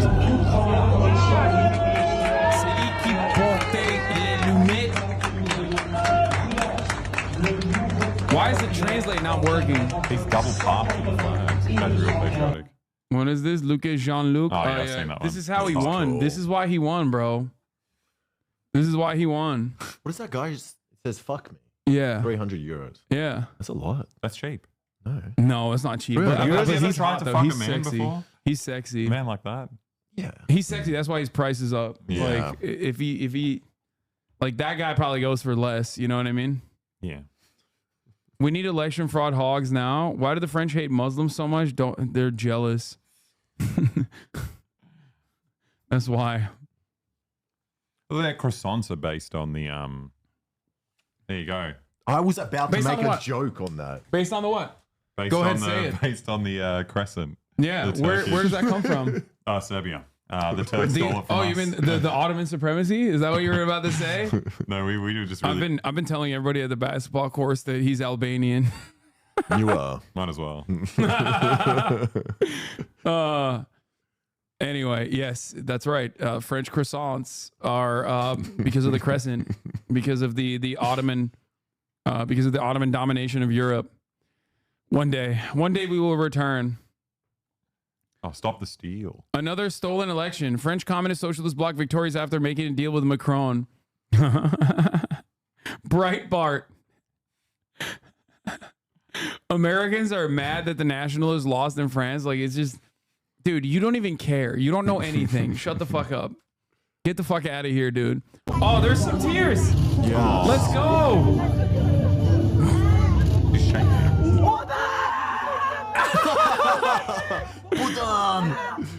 Merde. Merde! Merde! Putain! They've got kids. Oh, they're crying as well. Look at the girl on the right. There are going to be Muslims in their class. Yeah, dude. They're going to be forced to wear the hijab. Let's go. Let's go. They look like the kid from those AI English memes of like Yeah. the little girl in the school bus with all the laughing Muslims around. What is this? Le récit simpleur, Jésus mort, dérive vraiment. What? The races are crying. I really died of laughter. Et ce soir, je pleure encore. Au-delà de... Et pour moi, c'est mourir à une séface. Pour moi, c'est pareil. Et au-delà de l'Assemblée nationale, je pense à... Okay. Where is it? And wokeness got mad. This is insane. Macron's party colluded with the far left socialists in order to block a Le Pen win. 200 candidates dropped out last week, coalescing against the far right. Well, the coup just paid off. The socialists won first place. It looks like France will not be saved. Is that collusion? Is that what that means? I mean, I guess technically he's not wrong, and technically end wokeness is not wrong. Except that's how it works. Like, what do you mean? He's calling it a coup, but like, no, that's literally how this works. This is what happened last time as well. Yeah, it's like barely a fucking coalition too. It's not even like a real coalition. Isn't it like tradition over there? Like when they go to the spill-offs, the person who came third just leaves. Yeah. Breaking. President of the parliamentary bloc of France, Insoumise, Metti Le Pen. Within the next 2 weeks, we will recognize the state of Palestine. Holy shit. That's crazy. This is why I said it's like pretty good. Do French people do this one too? What do you mean? I thought it was like a Muslim scholar kind of. No, that's because she's a Islam. Oh, yeah. Yeah, she's saying like only one God, Allah. Yeah, she has found the light of Allah. Immediately. That's right. This dude, they're Islamists, dude. Yeah. Yeah. A radical wave of Islam. The specter that's haunting Europe is not communism, it's Islamism. She said this Shahada. She is going to Jannah. Here's the, like I said, we covered this already. We have there were stronger than expected transfers from the left voters to Macronists and vice versa. The bloc RN. Speaking right now, Eric Ciotti, remember him? He was a head of LR/right a month ago when he unilaterally decided to ally with the RN/far right. His party rushed to throw him out. He won re-election, but a big loser tonight since he threw away his leadership but didn't win power. Ipsos, the pollster whose first exit polls in the first post in the thread, just released an updated exit poll. Ranges have gotten tighter, but the basic picture and order is the same. Just where blocks fall in, these margins could matter a lot in what happens in the coming days. Okay, so yeah, they shaved off a little bit more from the new front, new Popular Front, and Ensemble won a bunch more seats overall in the new polling, and RM picked up a bunch too. Breaking news: what? Breaking news, the propagandist from Israel, friend of Benjamin Netanyahu in French Assembly, has lost the election. Yeah. A result relevant to my followers in the U.S., the overseas district that covers the U.S. and Canada went for the Macronist incumbent. He was facing a left coalition opponent in a two-way runoff. Macronists will do very well in overseas districts. Of course. They have that? I guess they were like a global empire, but like what happened? What do you mean, people here? Just foreigners living here? Yeah, maybe. I think so. Are we talking about like French Guiana? I think, yeah, that's what they're talking about. French Guiana loves Macron. Or what's the fucking island where they killed people recently? That's like... New Caledonia. Yeah, it's just like so fucking far. It's crazy that they still... We want Muslims coming to New Caledonia. Yeah, exactly. It's so crazy that they still have that. Like, how is that allowed, bro? Like, I don't understand. Like, doesn't America have a bunch of those as well? Yeah, Guam. Yeah. It's so... But, like, it's America. You know what I mean? Like, they have 800 military bases. Yeah. We basically own Europe. We own your country. Yep. So, like... That kind of makes sense for America, but like for France, I'm like, who the fuck are you? Yeah, like, stuck around. How do you get to control the banking system of like many African nations? Like that doesn't make any sense to me. Anyway, but that's like, yeah, I don't understand how they still get to have territories. Like I feel like, especially if you took out to the Nazis, like you shouldn't be able to maintain your territories, right? Like you should automatically allow recognition and statehood. Just America to take or over. just give it to America. To be fair, I think they referendumed a few years back and they voted in favor or something. What? Yeah, but that was a... Yeah, but that's because they're all I French. thought the locals were allowed to vote. Yeah, exactly. Yeah. No, literally. They did a referendum and then they also changed this time around they want to do another referendum and they wanted to change the amount of years that you've lived on there to be able to vote for the referendum, and they basically fucking settled a bunch of people, and we're like, and we're saying that like, oh, the people who recently settled should be allowed to vote. Like if they settled recently, they should be allowed to vote for the referendum. Don't like it? Go back to fucking old Caledonia. You know what I'm saying? Anyway. My people are taking France over, baby. 1, 2, 3, viva la Algeria. Yeah, that's right. Anyway, I'm a French nationalist. I think they should nationalize France. That's not what that means, I don't think. Anyway, fun fact, France shares its longest land border with Brazil. That makes no sense. Oh, that's like French Guiana. The pro-independence candidate won in New Caledonia, Lemafayal. Okay, so good stuff overall for France, but let's talk about some bad stuff.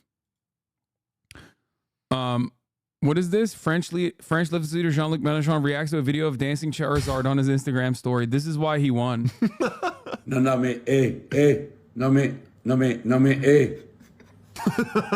je rêve. Il sait même pas essuyer les pieds, monte sur ma table. On retourne chez Macron. Non, mais attends, je rêve. Sous le camp. Non, mais, This is why he won. Many people are saying this. Yeah, he's up with the memes. I like it. Yeah. Yeah.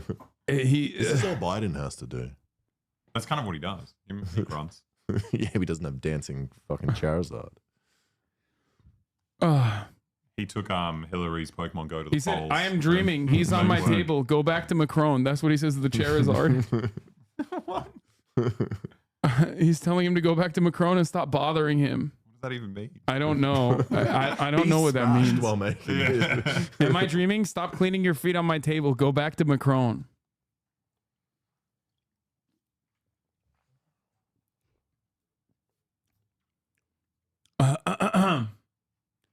What kind of leftist drinks wine out of water out of a wine glass? What do you mean? They're French. They don't have normal glasses there. What are you talking about? This is the only type of glass they own. Oh, this is I unironically believe this played a role in fucking Le Pen losing. Do you admire Kylian Mbappe, the hero of French soccer? I'm not much of a football enthusiast. I'll be frank. Big mistake. No. Big fucking mistake. Mbappe has been obviously like shitting on the nationalists a lot. I think that now, more than ever, we have to go out and vote. There's an emergency. We can't let our country in the hands of these people. I believe that Mr. Mbappe is a very good footballer, but this tendency for actors, footballers, and singers to come forward and tell French people how they should vote, and particularly to people who earn 13 or 1,400 euros a month, whilst they are millionaires or even billionaires who live abroad. It's starting to not be well received in our country. Nope. Nope. Yeah. She was like, yeah, stick to football. You make a lot of money. And French people are like, no, that's good. Oh, man. People how to vote. He just said you don't represent the kind of country that he would want to play for. Yes. Well, we know exactly why he did it. I can't stand hearing any more lectures from people who know nothing about how the French are suffering. Yeah, that didn't work. I think. I think you probably shouldn't shit on like one of the more popular French people on the planet when you're like, you know, trying to win votes in an election. Why is Mbappe telling French people what to do? Because he isn't French, apparently. Yeah, she's like, she didn't want to hit that angle, so she tried to be like, he's too rich to speak on this kind of stuff. So she's a socialist candidate as well. Or and fucking Mélenchon. Does anyone know French? How are you meant to say his name? Mélenchon. Mélenchon. Anyway, electronic artist Madeon came out in strong opposition against the far right. Proud of our efforts. We don't want fascism. So,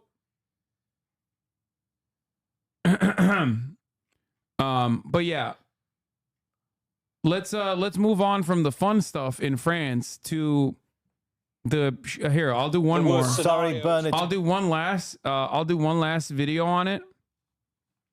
And then we'll move on to America, because obviously here, while England has been overtaken by Maoist revolutionary the Maoist Revolutionary People's Brigade, the countryside belongs to the peasants. Keir Stalin, he said that. Those are his direct quotes. He said he's nationalizing the railroads. He's putting all the conservatives in the mines and trapping them in the mines and closing off the mines. It's happening. Workers' councils. He's doing all of it. And then also in France, similar circumstances with Mélenchon, who is a Maoist. And meanwhile, here in the United States of America, we still have an 800-year-old demon who is refusing to drop out of the race, even though his entire party at this point is like secretly like, come on, dude. The fuck are you doing? He had one bad night. Come on. Yeah, he had one bad night. You've had a bad night before. Yeah. Not all your streams hit. Yeah. I too traveled. I too traveled and have jet lag, and that's why when asked the question, what will you do about abortion? How will you protect abortion? I said, immigrants rape, which is my least strong, least strong issue. I went with my strongest issue, and I deflected it back to my least strong issue for some reason. Anyway, you know what? Let's get to America. Let's get to the real goddamn country. Okay. Here it is. So as you guys know, or maybe you guys don't know, Joe Biden had a bit of a bad night. 50 million people watched Joe Brandon fail to deliver coherent messages against Donald Trump. Donald Trump was obviously awful too in his performance. He was just like constantly talking about immigrant rape. Like literally everything is because of immigrants in this country. Immigrants are doing all the wrong things. We're going to kill all of them, whatever. That was his message. It was insane. But people couldn't even pay attention to what Trump was saying because Biden had one job. He had one task. The reason why this is actually the earliest presidential debates in American history was specifically because the Biden team. Well, yeah, he's going to get older. He's got a year left. Yeah. There's only going to be 2 debates, one in September and one that just happened 2 weeks ago. And the reason why they had the first debate so early is because the Democrats thought, or his team thought, he would be able to perform decently well and show the American public that he is not a cadaver, that he is not dead, that he still has like some kind of mental faculties, and that he'll be able to deliver a coherent message, and it will show how fucking insane Trump is. By comparison, it will remind the Americans how crazy and chaotic Donald Trump is, and that Biden is the guy to beat him. He failed to do that. He failed to meet the challenge head on. Really unpredictable, though. No one knew that was going to happen. Yeah, no, you must be a radical communist if you were to say that he is old, especially if you said it in 2020, for example, like I did. But all of a sudden, I guess the veil was lifted and the entirety of mainstream media recognized something that we've been saying for a very long time, which is that like he's old as fuck and he's demented. Like, get out of the fucking race, man. What the fuck are we doing? So in the aftermath of that, there was a lot of fallout. There were Democratic Party donors that came out and were like, you have to drop out, you know, which is a massive deal. Yeah, that's a much bigger deal than like sitting Democratic governors and sitting Democratic House members that openly wrote the entirety of the New York Times op-ed editorial board demanded Biden drop out. These are all pretty important parts of the Democratic Party because like all the donors read the New York Times. They care about that shit. So all of a sudden, they're going to look at, they're going to look at their investments and recognize that they're maybe not going to get a return on that investment. So they're going to pull their funding. And all of this stuff is really bad for Brandon, but it seems like Joseph Robinette Brandon's instincts were to selfishly stay in the race, to refuse to drop out, and just lash out at anyone and everyone that has been saying like, dude, you're 800, just drop out, bow out gracefully, and like, let's immediately put a new person in, before time runs out. Has anyone ever won being put in late? Like, I don't believe so. But the reality of the matter is he's so fucking unpopular when the Democratic Party is ultimately pretty popular, like much more popular than the Republicans in comparison, that the idea is like anyone else would do a better job as long as there's enough. I just don't understand why they didn't give him more drugs. Like whatever they're giving him, why not just try something radical. Just like supercharge. Put a little machine inside him. Just control his mouth. Do the whole thing. Like it's wake him up a little bit. So, did you hear that 2 of the radio interviews that Brandon did had fed questions to make sure Brandon had rehearsed lines? I did not know that, but that's not. I mean, surely that might. Yeah, that's not even remotely surprising to me. Anyway, but like for them, this was a massive failure, right? So a lot of people were like, "Dude, you got to fucking fix this. You got to fix this."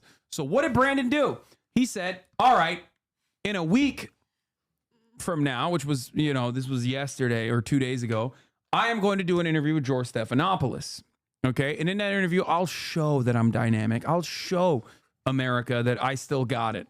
He also did a bunch of fucking radio interviews in the process where he said he was a black woman, but it was like a regular gaffe. Like, that was a normal gaffe, to be fair. Trump says that too. Yeah, like, no, he has those gaffes too, like low-key.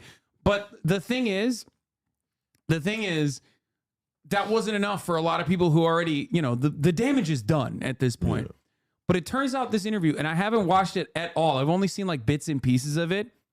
Turns out this interview wasn't great either. So let's take a look at how Brandon tried to salvage the situation with a one-on-one with George Stephanopoulos. ABC News, a special edition of This Week. President Joe Biden, his first television interview since the debate. The news-making exclusive, now reporting from Madison, Wisconsin, George Stephanopoulos. The first time. Good evening from Madison, Wisconsin for a special edition of This Week. The first broadcast interview with President Biden since... By the way, I just want to point out something. This is how you know the fucking Illuminati isn't real, okay? Yeah, I was about to say that. Like, the fact that they... Like, if the cloning shit was real, they would just replace Biden with a better clone. Much better. Like, what do you mean? They would give him all of the adrenochrome on the fucking planet so they could turn him into a dynamic person or literally swap him out with a new version. Obviously, this is like probably the greatest proof that all this Illuminati shit ain't real, okay? I'm sorry. The Illuminati either A, fell off, or B, doesn't exist. Since last week's debate. Earlier this afternoon, we taped the 22-minute interview. There are no cuts, no edits. We have not touched it. At this pivotal moment in the presidential campaign, here it is. Mr. President, thank you for doing this. Thank you for having me. Let's start with the debate. You and your team have said you had a... Oh, one of the things that's really funny is that, like, I suspect this motherfucker is trying to be like, he's trying to look like Trump. They tanned him. Yeah. That's they good, tanned though. him. It works. Trump would look like a monster if he didn't have that tan. Like, it actually makes him look better. They hit him with a fucking orange glow. He's going, I said this already, but like, he's going right wing on immigration. He literally is trying to build the wall. He went super fucking orange. And he has a fail sent in the White House. Hunter Biden is now in the White House. It is literally Trump. It's Trump too, dude. He's trying to go for the fucking Cheeto vote. Bad night. His fake tan's better though. But your friend Nancy Nancy Pelosi actually framed the question that I think is on the minds of millions of Americans. Was this a bad episode or the sign of a more serious condition? It's a bad episode. No indication of any serious condition. I was exhausted. I didn't listen to my instincts in terms of preparing. Bro, I loved it. Like, the line is, I was flying around too much. Like, he's fucking flying Ryanair, okay? Like, he's jumping, he's doing, like, connection flights and shit, you know what I mean?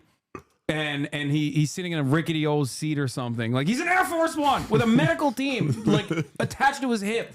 That's number one. Number two, it was fucking 11 days before the election. I didn't even know that.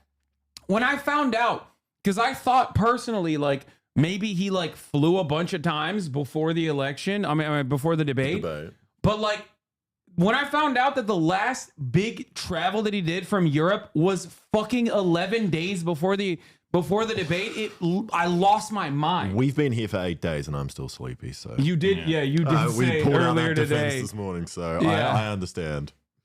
It's crazy. And a bad night. Maybe he's having nightmares. You say you were exhausted, and I know you've said that before as well, but you came, and you did have a tough month, but you came home from Europe about 11 or 12 days before the debate, spent 6 days. Every moment. Yeah, because he has old man face. He can't fix that. Like, that's the problem. They've done so many fucking facelifts on his face. Yeah. And it looks truly terrifying. He's crying. But the problem is like, you can't fix that.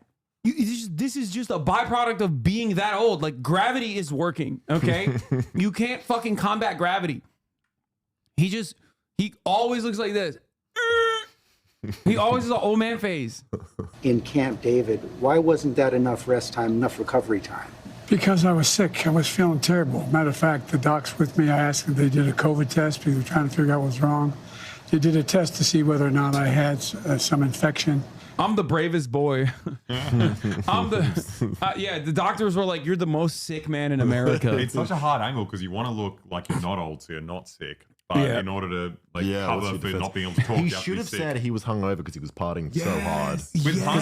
I was fucking Jill so hard. George, let me tell you, okay, the walls were sweating. Okay, I was busting moves you haven't seen since the time when black people were not allowed to vote. Okay, like I was busting moves left and right. You don't understand, George. I was going crazy with it. You know, a virus. I didn't. I just had a really bad cold.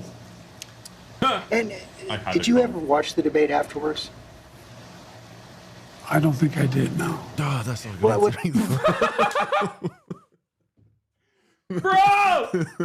you mean you didn't watch the debate? He didn't review the game footage? But also, like, he could just say no. And that would have been better. He's like, I can't remember if the debate even happened. Here's the one thing you should always not do when your cognitive abilities are being called into question. Say you can't remember something.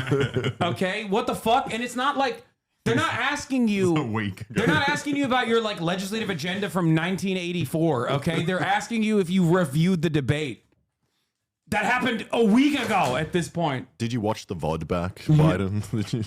It's bad. What I want to get at is, what were you experiencing as you were going through the debate? Did you know how badly it was going?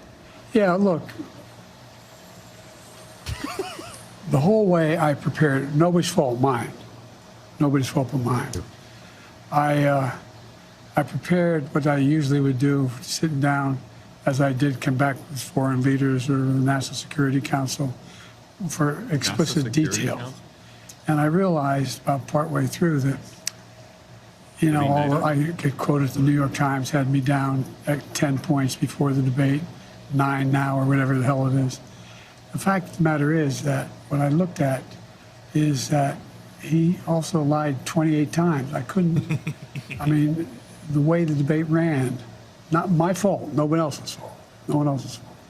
But it seemed like you were having trouble from the first question in, even before he spoke. Damn, George is not okay. Respect, dude. My respect for Greek people rose tremendously. George is not holding back, dude. It's like, bro, you sucked ass from the start. When they asked you what your name was, you're like, what's that about, dude? Why did your shit suck so bad? But Trump lied 28 times, though. Yeah, you gotta weigh those up. Yeah, well, you know, the whole point is like, he is supposed to ask for the. I mean, he's supposed to be able to counter that. Yeah.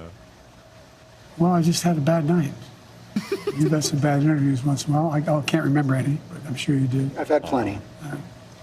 I guess the question, the problem is here for a lot of Americans watching is, you've said, going back to 2020, watch me.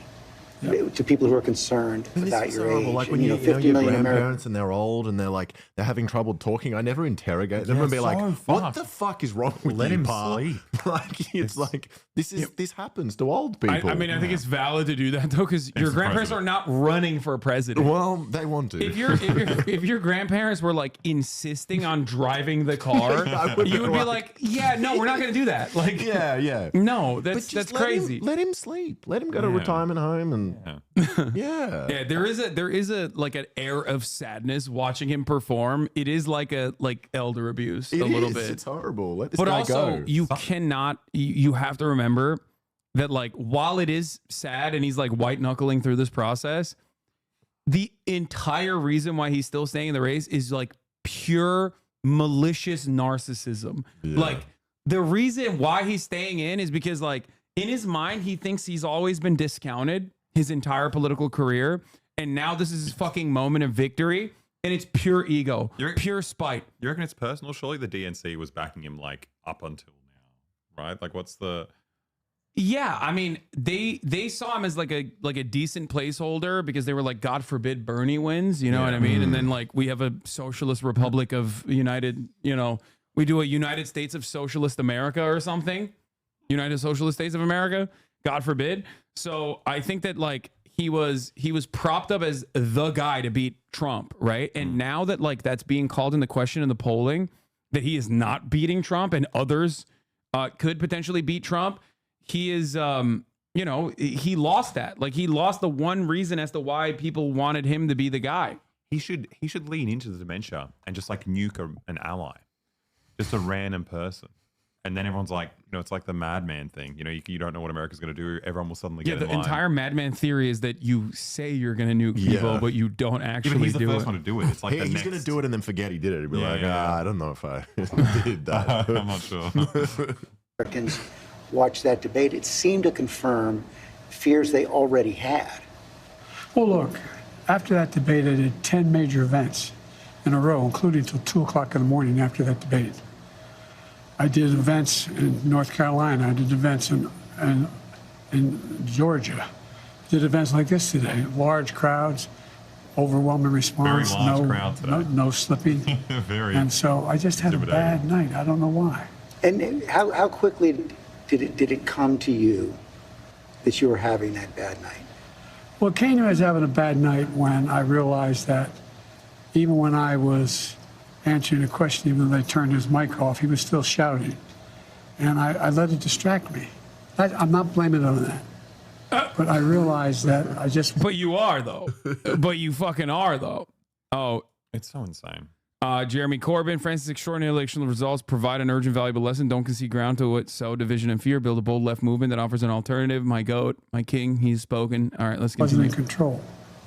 Sorry. Part of the other concern is that this seems to fit. Jeremy Corbyn tweet. You know, I see a Corbyn tweet, I retweet. You know, it's that easy. It's that simple. The goat.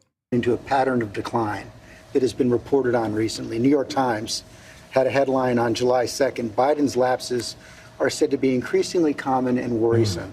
Here's what they wrote. People who have spent time with President Biden over the last few months or so said the lapses appear to have grown more frequent, more pronounced, and after Thursday's debate, more worrisome. By many accounts, as evidenced by video footage, observation, and interviews, Mr. Biden is not the same today as he was even when he took office 3.5 years ago. Similar reporting in the Washington Post and the Wall Street Journal. Are you the same man? To be fair, I don't believe that. Like, I don't believe. Like, I believe that he's gotten worse since he got elected for sure, but I don't believe that he was fine when he got elected either. No. Like, everyone with eyes to see could recognize that this dude, in comparison to his like 2012 performance in the vice presidential debate, in comparison to his 2016 performance when he was like giving interviews and shit, he was significantly worse. He was significantly worse than what he once was. And yet people just refuse to recognize it. And today that you were when you took office 3.5 years ago. In terms of successes, yes. I also was the guy who put together a peace plan for the Middle East that may be coming to fruition. I was also the guy that expanded NATO. I was also the guy that... Dude, by the way, this is the funniest thing. Like, always, people are like, you're old as shit. What's going on? Your brain's not working. He's like, well, I got NATO. It's like, yeah, dude, Americans are going to go crazy over NATO, dude. They're like, wow, Sweden and Finland join NATO? That's awesome. That makes me so happy that, like, the roads have fucking holes the size of children in them. And also, we don't have healthcare. And the cost of living is, like, insane in this country. Oh, but Finland and Sweden join NATO. It's so sick. This is what is in the minds of the average Americans that are living in all of these states that are now contested. It's so, I said this a couple years ago at this point where I was like, I really, really, really hope that the Democrats don't try to run on re-election on the account of like Ukraine, especially because like the pro-Ukrainian position will be significantly less popular by the time that he's running for re-election. It's not like the momentum that existed in the immediate aftermath of Vladimir Putin's unjustifiable invasion of Ukraine. Like, of course, of course it was going to get, less popular in the eyes of Americans. And he's literally doing that. You should never bring that shit up. You should just only talk about abortion. You should only talk about how Trump is a genuine threat to democracy. But he's the worst person to talk about that anyway, because if Trump is a genuine threat to democracy, then you can't put a fucking cadaver that is the least popular president, the least popular incumbent at this point, historically. You can't do that. Through the economy. All the individual things that were done were ideas I had or I fulfilled. I moved on. And so, for example, well, that was true then. What's Biden done lately? Today, just announced 200,000 new jobs. We're moving in a direction that no one's ever taken on. I know you know this from the days in the government. I took on Big Pharma. I beat them. I was going to walk in with it in my pants. I took on all the things we said we got done. We were told we couldn't get done. And part of it is what I said when I ran was I wanted to do three things. Restore some decency to the office. Restore some support for the middle class instead of trickle-down economics built from the middle out and the bottom up. The way the wealthy still do fine, everyone does better. And unite the country. But what has all that work over the last 3.5 years cost you physically, mentally, emotionally? He really just has one question the whole time. Yeah. He's like, but I just think it cost me a really bad night, bad run. But, bad run. George. He's starting to fuck up. I'm optimistic about this country. I don't think we're a country. Wait, what? What does that have to do with anything? Yeah, where'd that come from? Bro went from 6 minutes in, he's already flubbing. He's like, I don't know. I'm optimistic about the country. God damn. Losers that he points out. I don't think America's in tough shape. I think America's on the cusp of breaking through in so many incredible opportunities. This next term, I'm going to make sure we have straighten out the tax system. I'm going to make sure we're in a situation where we have health care for all people. He's about to be like, we beat Medicare, George. When I say we beat Medicare, I mean it. We beat it. No more We're in a Medicare. position where we have child care and elder care, free up, and all these things. The one thing I'm proudest of is remember when my economic plan was put forward, a lot of the mainstream economists said it's not going to work. Well, guess what? You now have 16 Nobel laureates, 16 of them in economics, saying that Biden's next term would be, based on what he wants to do, enormous success. Trump's plan would cause a recession, would significantly increase inflation. I've made great progress, and that's what I plan on doing, and we can do this. I understand that, and I'm not disputing that. What I'm asking you is about your personal situation. Do you dispute that there have been more lapses, especially in the last several months? It looks like he's trying to get a sentence out without shitting himself. Can I run 110 flat? No. Wait, hold on. We're going to run that question back. What were you saying? You said he's really tensed up, like he's shitting? Yeah, like he has to like talk, but also simultaneously like try not to shit himself. Chad, it couldn't be an Alexa appearance without a shit joke. Yeah. You know. I just know the face. I've done the face. You know this man can't stop himself. You know this man can't stop himself from bringing poo into the equation. Okay. I mean, for once, Alexa is pretty right though. This is out of the blue. Yeah, he is right. This is why I brought you in. You're the poo. You're the poo specialist. Yeah, I'm pretty sure it's a poo face. Can I run the 110 flat? No, but I'm still in good shape. Are you more frail? No. No. You're frail, Mr. President. I know you spoke. Keep my schedule. I know you spoke with your doctor after the debate. What did he say? He said he just looked at me and said, "You're exhausted." I said, "Look, I have medical doctors traveling me everywhere. Every president does, as you know. Medical doctors, some of the best in the world, travel me everywhere I go. Travel me. I have an ongoing assessment of what I'm doing. They don't hesitate to tell me if they think there's something wrong.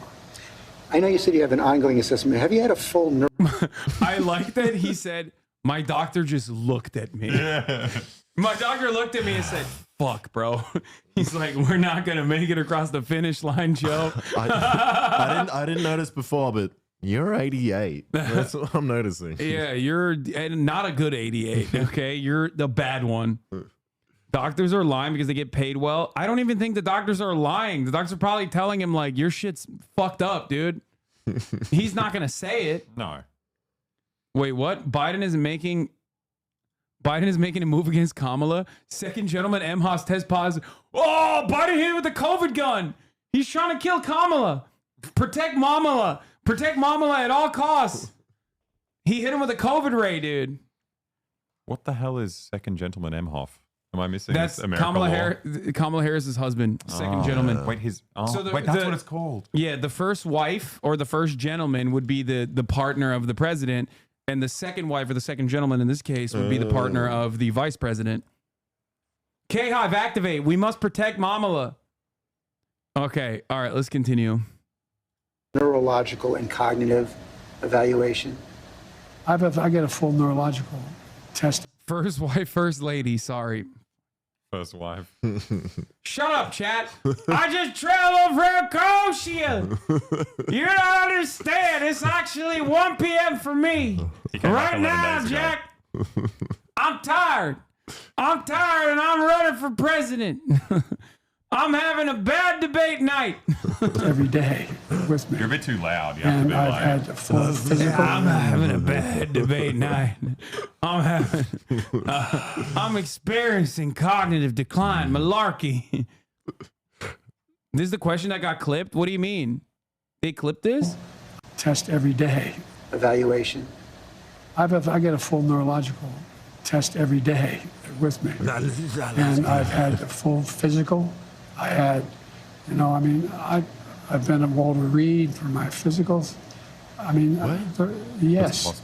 I know your doctor said he consulted with a neurologist. I guess I'm asking a slightly different question. Have you had the specific cognitive tests, and have you had a neurologist, a specialist, do an examination? Why not lie? No one said I had to. No one said, they said I'm good. Would you be willing to undergo an independent medical evaluation that included neurological and cognitive tests and release the results to the American people? Look, yes. I have a cognitive test every single day. Every day I have Yes! Okay, I'm not kidding. If I remember correctly, if my fucking political autism is working right now, I'm almost certain Trump said this exact same thing. Yeah. He said he was the best. They've never seen someone ace it. No, I'm pretty sure Trump directly responded to the question of him experiencing cognitive decline with, my job as the president is a test every day. That's pretty good. Yeah. I'm not even kidding. Wait, the thing he said directly before this was, why would I have to do one? And then he's like, oh, actually, I do it all the time. I'm doing one right now. Wait, oh, really? Did I call it? I stubbed my toe. That's immigrants, undocumented migrants. They're changing the furniture in your homes, and you're stubbing your toes. That is horrible. We beat Medicare. The question was about what would you do to make childcare more affordable? Huh? That's a banger, dude. I mean, that is literally what happened in the debate. Everything I do, not only am I campaigning, but I'm running the world. And that's not how it sounds like hyperbole. But we are the essential nation in the world. Madeleine Albright was right. And every single day, for example, today, before I come out here, I'm on the phone with the Prime Minister of, anyway, I shouldn't get into detail, but good save. With Netanyahu. I'm on the phone with the new Prime Minister of England. I'm working on what we're doing with regard to, in Europe, with regard to expansion of NATO and whether it's going to stick. I'm taking on Putin. I mean, every day, there's no day I go through, there are not those decisions I have to make every single day. And you have been doing that, and the American people have been watching, yet their concerns about your age and your health are growing. So that's why I'm asking, to reassure them, would you be willing to have the independent medical evaluation? Watch me there's a lot of time left in this campaign. He always loves saying, watch me. And it's like weird because we did. That's why you're doing this interview. Because we watched you and nobody liked what they saw. Okay? So he just keeps going, no, watch me more. Watch me more. I will surely not flub this time. You want to order food? Is that why you're coming over? What'd you order? Mendocino. Okay, it's fine. I'm tracking his macros. Oh, shit. I'm trying to... Yeah, you didn't wait for me to order your food. Did you log it into your app? No. You need to log it. You need to get a MyFitnessPal. He's trying to lose weight. I want to be. But the question I asked was to Marat. He walked over. Watch me between the hours of 10 a.m. and 4 p.m. It's over 125 days. So the Make answer, a decision. the right answer right now is no. You don't want to do that right No, now. I've already done it. You talked a lot about your successes at the beginning of this interview, and I don't want to dispute that. I don't want to debate that. But as you know, elections are about the future, not the past. They're about tomorrow, not yesterday. And the question on so many people's minds right now is, can you serve effectively for the next 4 years? George, I'm the guy that put NATO together, the future. No one thought I could expand it. I'm the guy that shut Putin down. No one thought. Bro, no, dude, I'm sorry. Like, I know I'm the worst person, especially sitting next to the only other people that are the worst people to talk about this, but like, is this legitimately a thing that people will be like, yeah, he put NATO together? Like, is he talking about like back in like 1945? Or like, what? Yeah. He's like, we took those Nazi generals and we put them in the power, Jack. We brought West Germany into NATO, and we got those. They were saying the Reich generals. We got them in there. No, like. It's like, oh yeah, I expanded NATO. First of all, that was Putin. Okay, so put some respect on it. He literally gave you that gift. And secondly, I don't understand like why.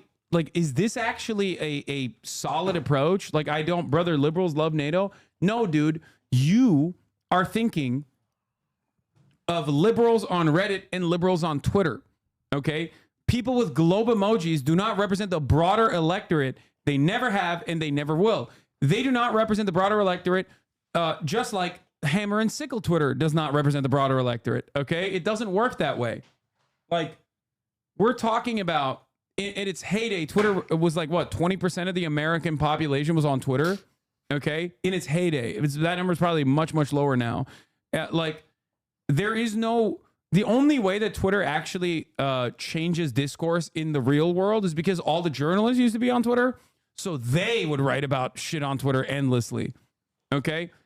The Democratic Party's interest in like NATO and American foreign policy and like, continuing American dominance or whatever is not necessarily something that the rest of the Americans give a fuck about. I just don't think that like this is as good as a take. I don't think this is as good as a take as like, Brandon thinks it is. Like, he should focus on domestic policies.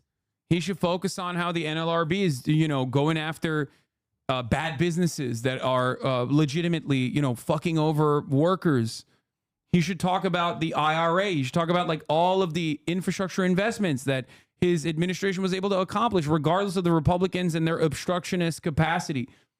Like, I don't think that like, I expanded NATO is gonna be a successful re-election message. It doesn't show up at all in the polls, by the way. Like, even Gaza is like number 4, right? A lot of people don't care about foreign policy. When they do, it's like significant for them. But ultimately, NATO is nowhere near in those polls. Like, when they look at it, it's like number 1 is democracy is like the number 1 concern. Cost of living is the number 1 concern. Democracy is like a close second sometimes. But like nowhere in those polls they fucking talk about like, oh yeah, we expanded NATO. It's awesome. Like, I don't think people care. What could happen? I'm the guy that put together the South Pacific Initiative with AUKUS. I'm the guy that got 50 nations. That's why not I love only in him. Europe, outside of Europe as He's well. so old, it's going to out of help focus. Ukraine. We can't even tell there's a I'm the person. guy that got Japanese to expand their budget. Like, these are, first of all, these are ultimately very bad things that he did. Yeah. Like, he's talking about how he expanded the Japanese defense industry. Okay. Like, not only is it irrelevant to the average American voter, but it's also not a good thing for the world. No, I think it's pretty exciting for Americans. You get to nuke them again. That's so cool. Yeah. It's like, I'm the one who's beefing up the Japanese I'm the one who's beefing up the Japanese war machine. I'm the one who's beefing up the German war machine. I'm the one who's beefing up the Italian war machine. Let me tell you, Jack, we're running it back, okay? World War III. This time we're on the right side. This is all about going into a Cold War with China so that we can sanction them and constrain their economy so that we remain the biggest economy. I know, but like, I don't think that that is like an attitude. I don't think that's Americans are thinking about that. He would have a much easier time being like, I defeated China. Yeah. Okay. He should just say that. You know what I mean? He should just be like, China is rising and we're going to kill them. We're going to kill all the Chinese. That would probably be a more populist framing. That's kind of what he's saying. It's just like, no. Democrats love doing this insane technocratic approach and like incredibly convoluted messaging that appeals to like Paul Krugman and Paul Krugman only. Okay.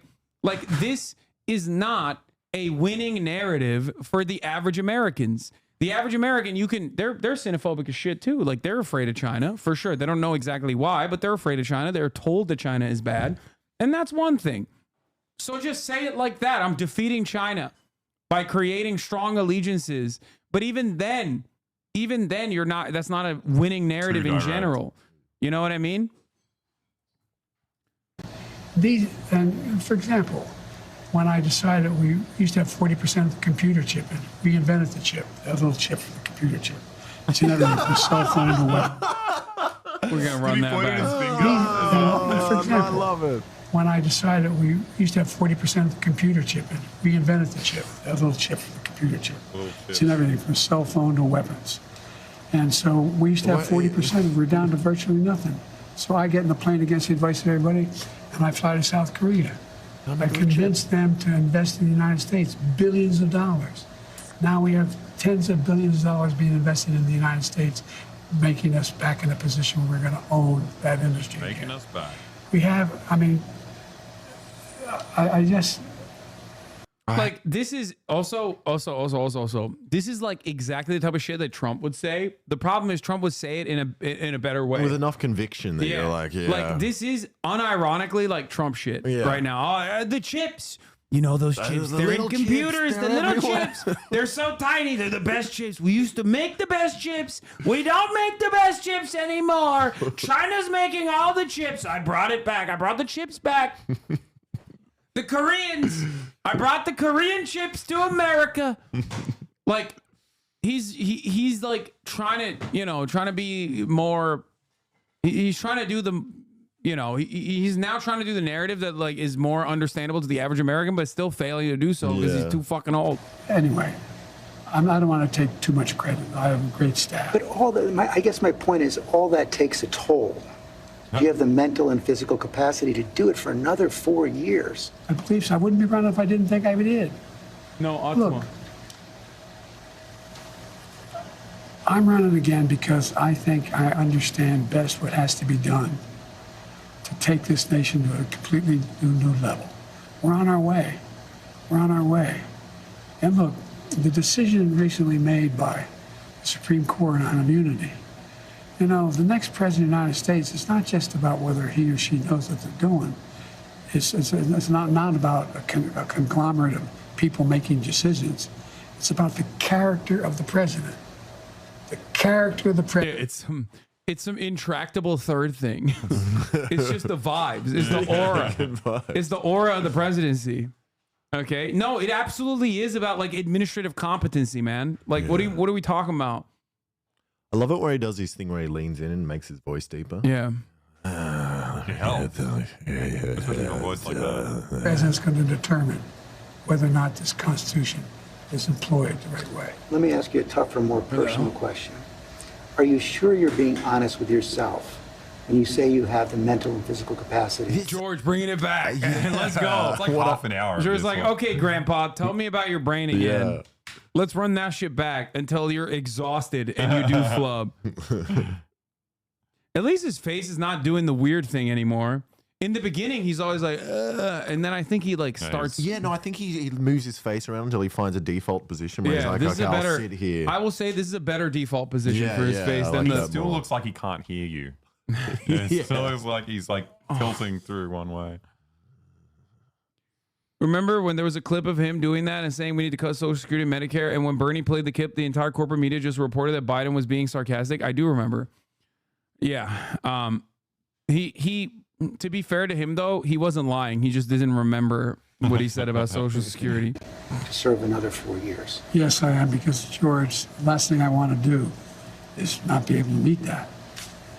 I think, as some of the senior economists and senior foreign policy specialists say, if I stop now, I'd go down in history as a pretty successful president. No one thought I could get done what we got done.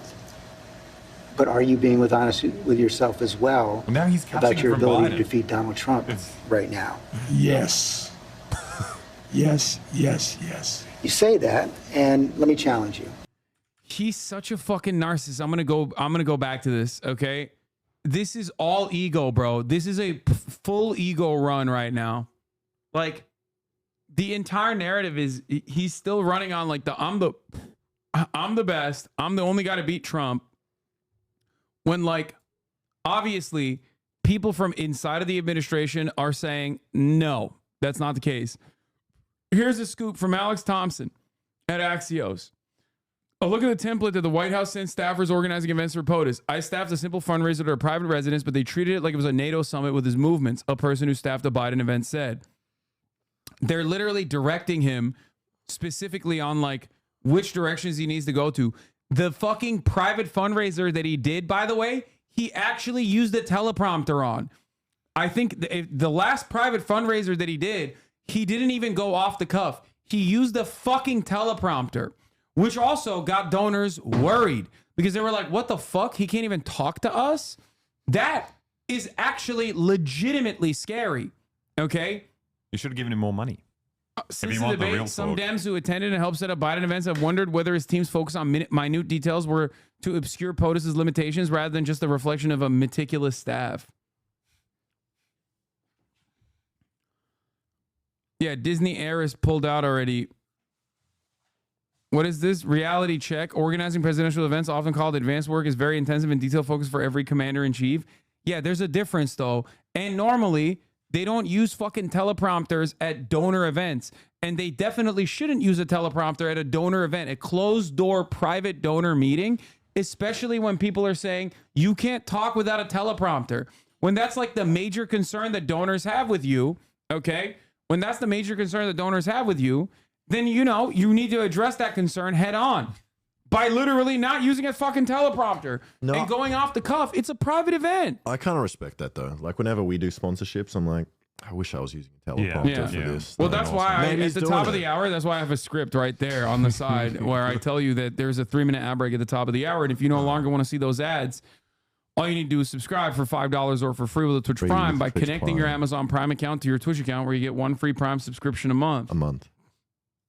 Do you want to get join me now? Yeah. Use it on your favorite broadcaster. Hopefully, it's me.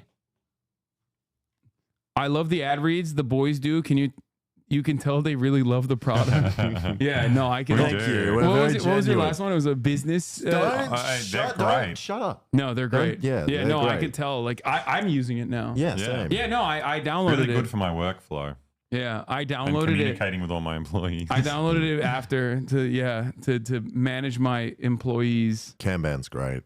Oh, Yeah. Gantt. Yeah. What a way to wow. fucking look at stuff. Yeah. Okay, here's the 3-minute ad break now, Jack. Yeah. Senior economists and senior foreign policy specialists say, if I stop now, I'd go down in history as a pretty successful president.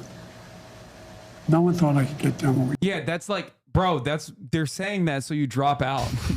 They're like, yeah, everyone is saying that so you drop out. They're like, yeah, dude, come on, you have a great legacy already. Please shut the fuck up, leave. I already ordered something. What did you order? What are you ordering? Okay, never mind. Okay. That sounds fun. I'll have it.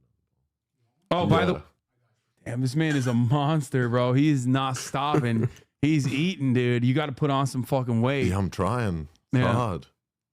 My weed shop has a Kanban board for the deliveries.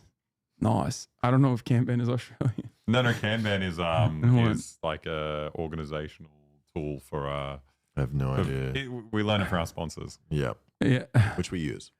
Why did you say you have no idea then? No, I love it. That's weird. No. You just said you don't know what it is. Okay. Can you hand me my phone?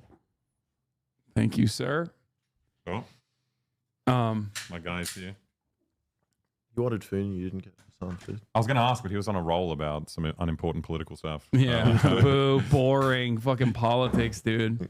I was Four more senior Dems call on Biden to stand down from re-election bid. Other Democrats also expressed concerns. This happened today. Hakeem Jeffries had a fucking all-hands meeting with the entirety of the Democratic Party, the House of Representatives, the Democrats in the House of Representatives.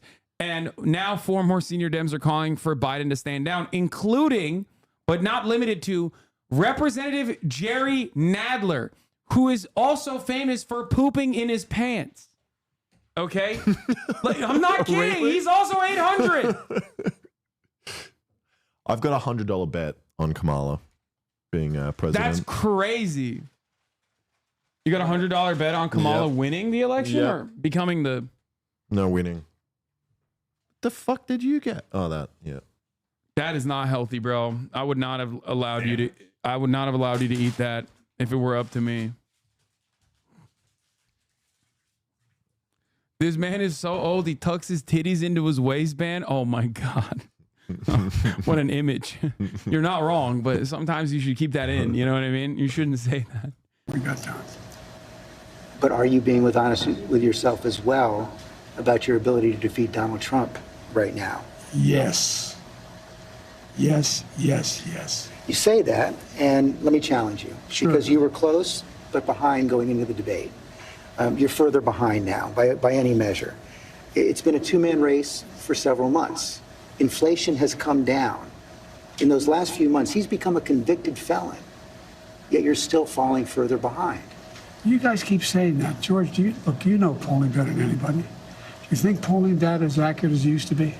I don't think so, but I think when you look at all of the polling data right now, it shows that he's certainly ahead in the popular vote, probably even more ahead in the battleground states. And one of the other key factors there is it shows that in many of the battleground states, the Democrats who are running for Senate and the House are doing better than you are. Well, that's not unusual in some states. I carried an awful lot of Democrats last time I ran in 2020. Look, I remember them telling me the same thing in 2020. I can't win. The polls show I can't win. Remember 2020, the red wave was coming. Before the vote, I said, that's not going to happen. We're going to win. We did better in an off year than almost any incumbent president ever has done. They said in 2023, all the tough races, we're not going to win. I went into all those areas, all those districts, and we won. All that is true, but 2020 was a close race. And your approval rating has dropped significantly since then. I think the last poll I saw was at about 36%. Smells delicious. The number of Americans who think you're too old to serve has doubled since 2020. Wouldn't a clear-eyed political calculus tell you that it's going to be much tougher to win in 2024? Not when you're running against a pathological liar. I love the lying. It's so stupid.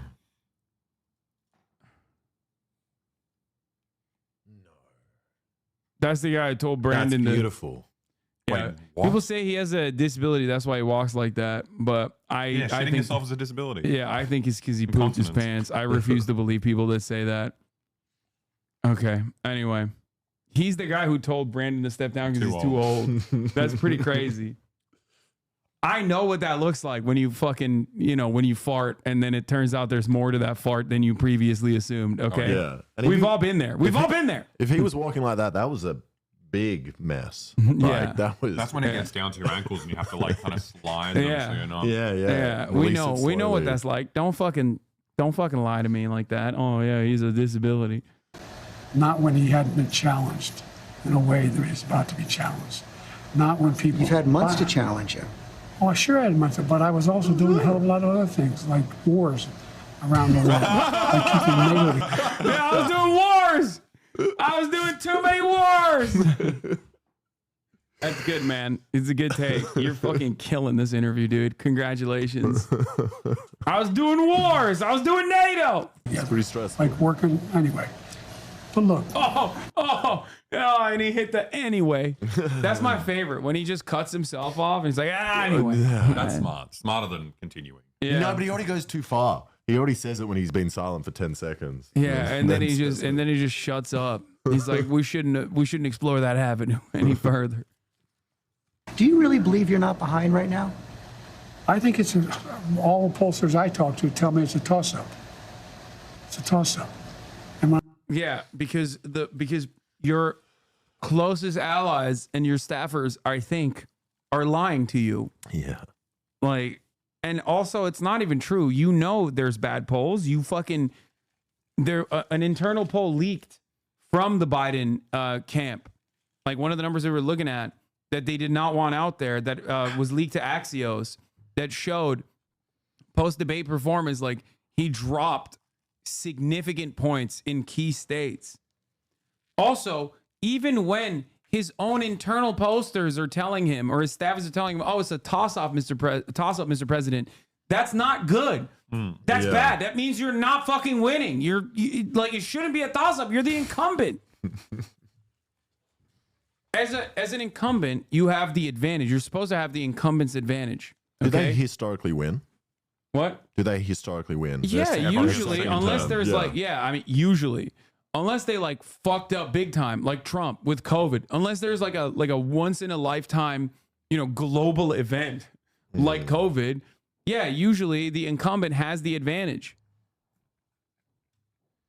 When I'm behind, there's only one. And right now that's the other thing. Right now he is the incumbent. Yeah, here's the leaked poll. Leaked them internal polling from Open Labs. Progressive nonprofit that conducts polling and message testing for a constellation of Democratic groups, including the preferred super PAC for Biden's re-election campaign. Their website is mostly blank. They don't seek publicity. Their client list is closely held, but their data-driven memos are trusted in Democratic circles and typically pass around a small group of clients and strategists. But it's it's just not looking too good. Look at this post-debate margin. Came, Alexa. Like he's dropping off the fucking map. What's up? Oh, what? The Just watching me eat and just ew.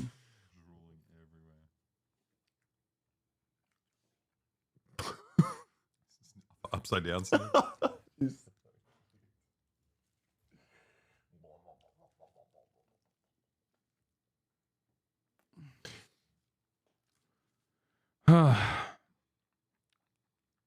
Listen, he might not win in 2024, but Biden, I think, has a real chance in 2028. Yeah, 100%.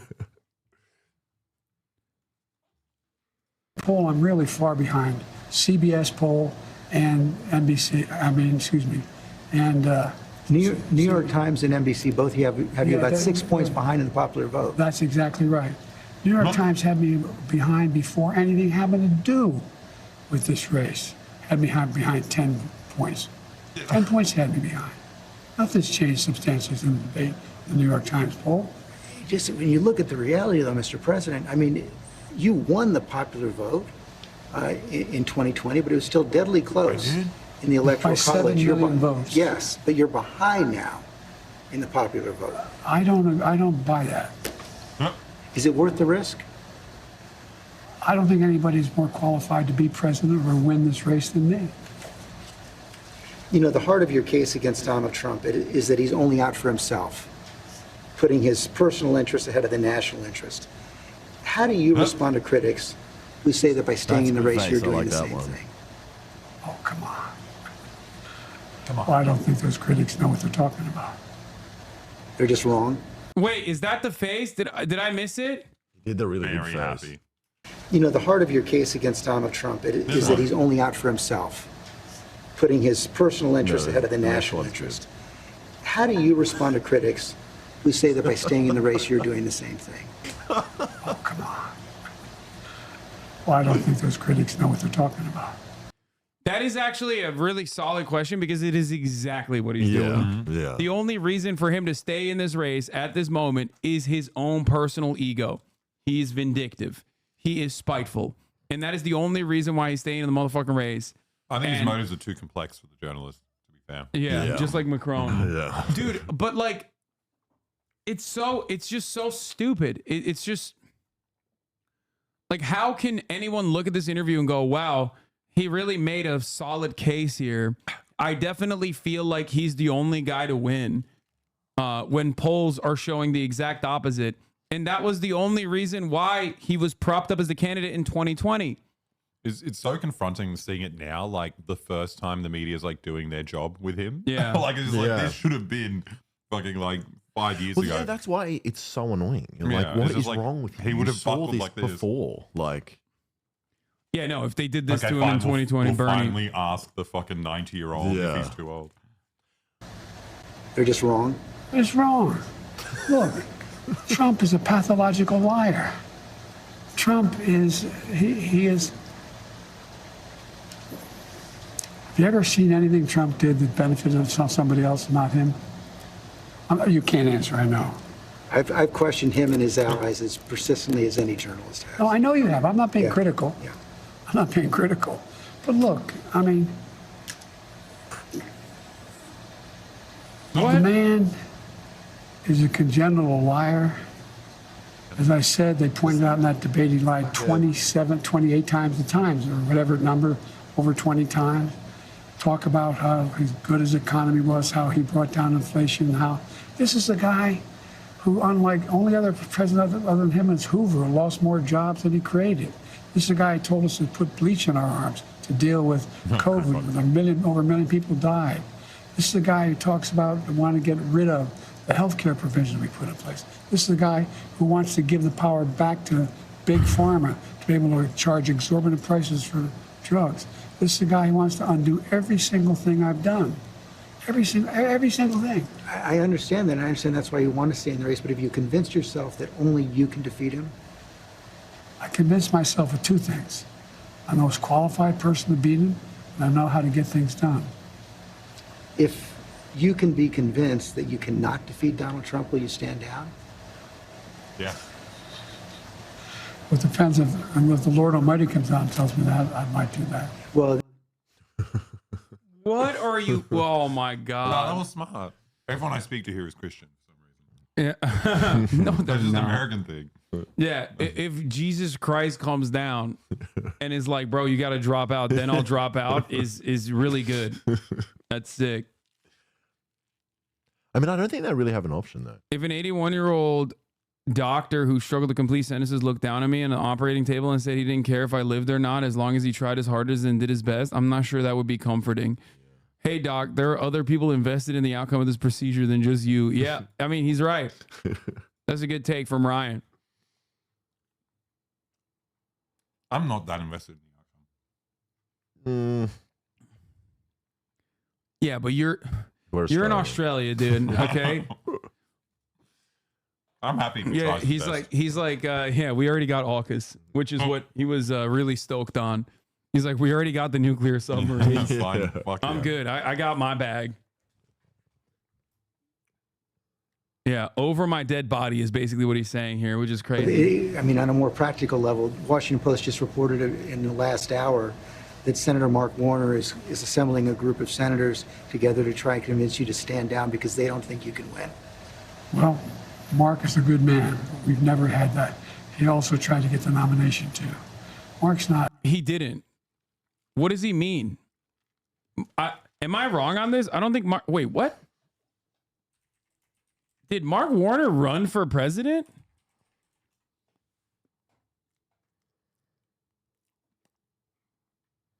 Why did he say he tried to get the nomination? That's amazing. That was so loud. Mark Warner tried to get the nomination in 2008. He formed an exploratory committee in 2008, but decided not to run. I don't think he's talking about that. What the fuck? Why would you bring that up? Maybe he just leaked something he wasn't meant to leak. No, this literally feels like he tried to be like, yeah, Mark is just jealous of my fucking steez. but like, that's such a weird thing to fucking say. What that like, bro? The libs think Biden didn't have a brain fart here. The fact that Biden can recall on the spot that Warner planned to run in 2008 while you failed to do even basic research before posting this asinine ramble fuckery. Oh my God. It was a mistake. It was ramble fuckery. Asinine ramble fuckery. Dude, the way that these guys write, like, oh my God, dude. Re-education camps for them too, okay? No. Also, even if he did fucking lock down a 2008 like failed attempt to run with an exploratory committee in 2006 or whatever, even if that was what he was recalling, that still proves the point that I was making, which is that when you are demented, when you are experiencing dementia, early stages, middle stages, late stages of dementia, you have perfect recall of events that transpired many, many years ago, but you can't remember what you ate for breakfast. Okay? That's the problem. It's not 2010. It's 2024. But also, there's no way he remembered that. That was just a mistake, and he got lucky.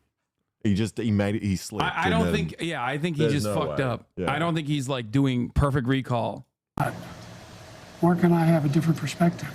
I respect him. And if Chuck Schumer and Hakeem Jeffries and Nancy Pelosi come down and say, we're worried that if you stay in the race, we're going to lose the House and the Senate, how will you respond? I go into detail with them. I've spoken to all of them in detail, including Jim Clyburn. Every one of them. They all said I should stay in the race. Stay in the race. None of the people said I should leave. But if they do? Well, it's like, they're not going to do that. You sure? Well, yeah, I'm sure. Look, I mean, if the Lord Almighty came down and said, Joe, get out of the race, I'll get out of the race. The Lord Almighty's not coming down. I mean, these hypothetical. Damn, bro. He's just like, no, the only way I drop out is if God tells me to is a crazy thing. You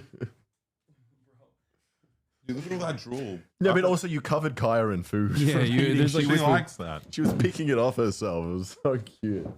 That's why she knows to sit under you when you eat. Yeah. Look at all these freebies. Pickles, George. If all. But it's not that hypothetical anymore. I grant that they have not requested the meeting, but it's been reported. I've met with them. I've met with a lot of these people. I've talked with them regularly. Did Marc get you a bowl? I had he did. an hour conversation with Hakeem. I had more time than that with Jim Clyburn. I spent time with many hours off and on the last little bit with Chuck Schumer. It's not like I had all the governors. All the governors. I agree that the Lord Almighty is not going to come down, but if you... Yes, God is personally not going to smite you, sir. Is there any other reason for you to drop out? Are told reliably from your allies, from your friends and supporters in the Democratic Party, in the House and the Senate, that they're concerned you're going to lose the House and the Senate if you stay in, what will you do? I'm not going to answer that question. It's not going to happen. That's a good answer. What's your plan to turn the campaign around? You saw it today. This, which is great. Yeah, he's doing well. He's killing it. This definitely did a number, dude. Even the most like diehard loyalists are having a hard time coping with this. From what I understand, some people on Twitter were talking about, because like that's where the most like aggro DNC defenders are, and the Democratic Party defenders are.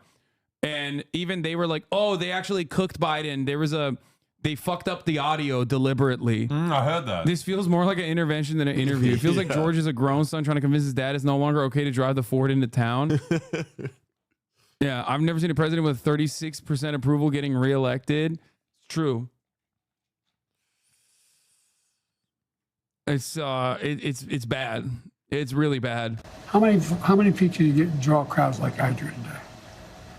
Again, another Trumpism. Yeah. Dude, he studied his opponent. Okay, let me tell you, he studied his opponent well. He is adopting all of the Trump tropes. It's awesome. I got big rallies. I got big crowds, Jack. Find any more enthusiastic than today? Huh? I mean, I don't think you want to play the crowd game. Donald Trump can draw big crowds. There's no question about that. He can draw a big crowd, but what does he say? Who's he have? I'm the guy supposedly in trouble. We raised 30. Wait, what? No, you literally said you can draw a big crowd. And now he's like, well, you draw a big crowd, but like it doesn't look too good in comparison to Trump's big crowds. What the fuck? God damn it. My fucking app still doesn't work. I'm so annoyed. Is he outside? We have over a million individual contributors. I am, but I don't know. Individual contributors. Less than $200. I mean, I've not seen what you're proposing. Oh, Connor is here. You haven't seen the fall off in the polls. You haven't seen the reports of discontent in the Democratic Party, House Democrats. What? If you want some definitive proof that ABC destroyed the audio in Biden's interview, here you are. Left original audio, right? Denoised audio. Biden's mic was EQ'd to pick up as much low and high-end ambient noise as possible, which is why his voice sounds so much more distorted than Stephanopoulos. Even with noise removal, the audio was beyond salvaging. You can listen for yourself. Biden's team, if you're listening, never do another network interview speech unless your own audio engineers get to set up the equipment. Connor, we're still doing this, so I'll bring you in a little bit. What's good, King? How you doing? You look good. Look at those big ass pants you're wearing. Cool. You fucking fashion icon, you. God damn, dude, he's sexy as fuck. He's still wearing the off-white. He's still wearing the off-white jacket though. He hasn't taken that shit off in years. Okay. You can pry that jacket off of his dead body, cold dead body. Senate Democrats. I've seen it from the press. You know, I've heard from dozens of your supporters over the last few days, and a variety of views. I grant you that. But also, George Stephanopoulos' audio is picking up ambient noise too. Like, I think this is just a case of like the audio engineer is being incompetent. It's not like Stephanopoulos' voice is clear. People are so fucking stupid. The prevailing sentiment is this.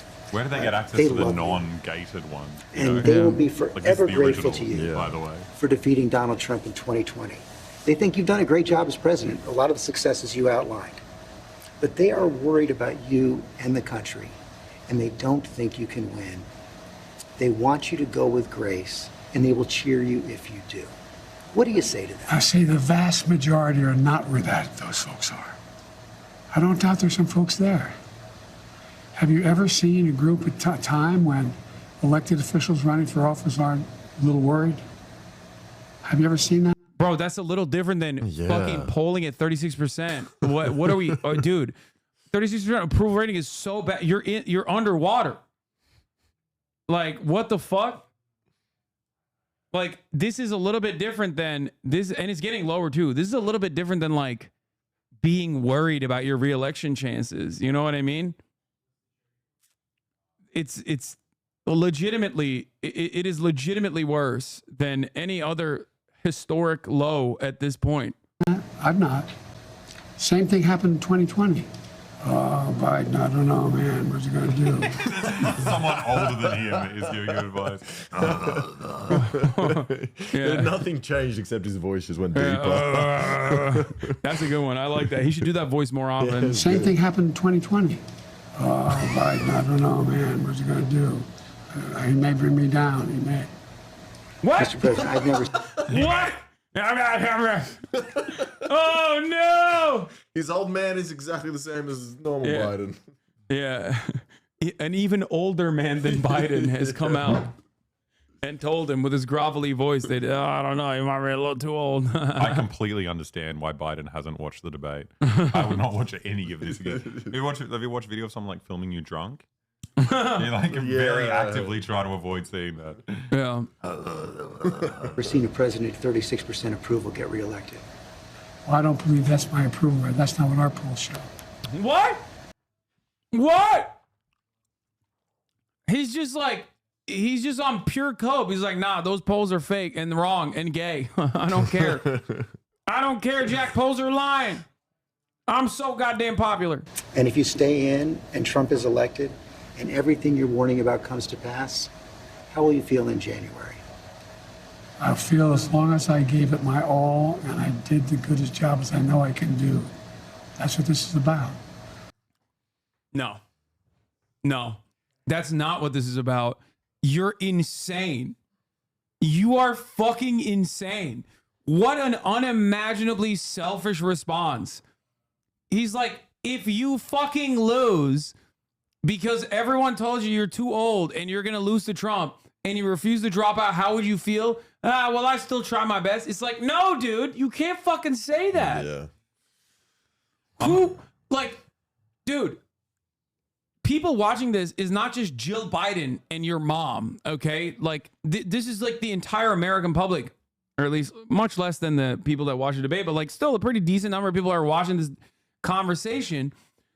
Like, they don't think, oh, I love Joe Biden so much. Like, it's fine. As long as he tried his best. Yeah. Like, that's insane. Who the fuck do you think you are? That's crazy. As long as I tried my best. Where's the narcissism in this circumstance? You should be like, yo, that's not going to happen because I'm going to fucking win. I'm pretty unfamiliar with like American English. Is goodest a normal word for you guys, or is it? No, goodest is not a. No, he fucked that up too. But that's fine. That's like whatever. It's a small slip. But this is insane to think that like, oh, I tried my very best and that's what matters. Like, no, dude, this isn't like Little League. Okay, we're not going out for lemonade after baseball. Okay, you're out of your fucking mind, dog. Fuck you mean? Oh, I tried my best and then that's all that matters. No, that's not all that matters. There's things that matter so much more than that. Actually, that's the least significant part of this conversation. Everyone at the end is just like, good try. Yeah. You did well. Better luck next time. Yeah, what are we talking about? I thought this was about saving democracy, not saving Biden's fucking opinions, dude. Is not saving Biden's like the personal confidence. He's gonna lose and deny the results because their polls showed otherwise. Yeah, he's gonna pull a full Trump. Yeah, NT Biden. Oh, yeah. There's not enough of this like style of cope, by the way, to carry him across the finish line. Just so you guys understand, like this is so chalked. Look, George, think of it this way. You've heard me say gay January 6th incoming. Yeah, dude, they're gonna have... Well, the last one was gay too. Brandon Straka was there, the guy who left the Democratic Party. Before I think the United States and the world is at an inflection point where the things that happen in the next several years are going to determine what the next 6-7 decades look like. And who's going to be able to hold NATO together like me? Who's going to be able to be in a position where I'm able to keep the Pacific Basin in a position where we're at least checkmating China now?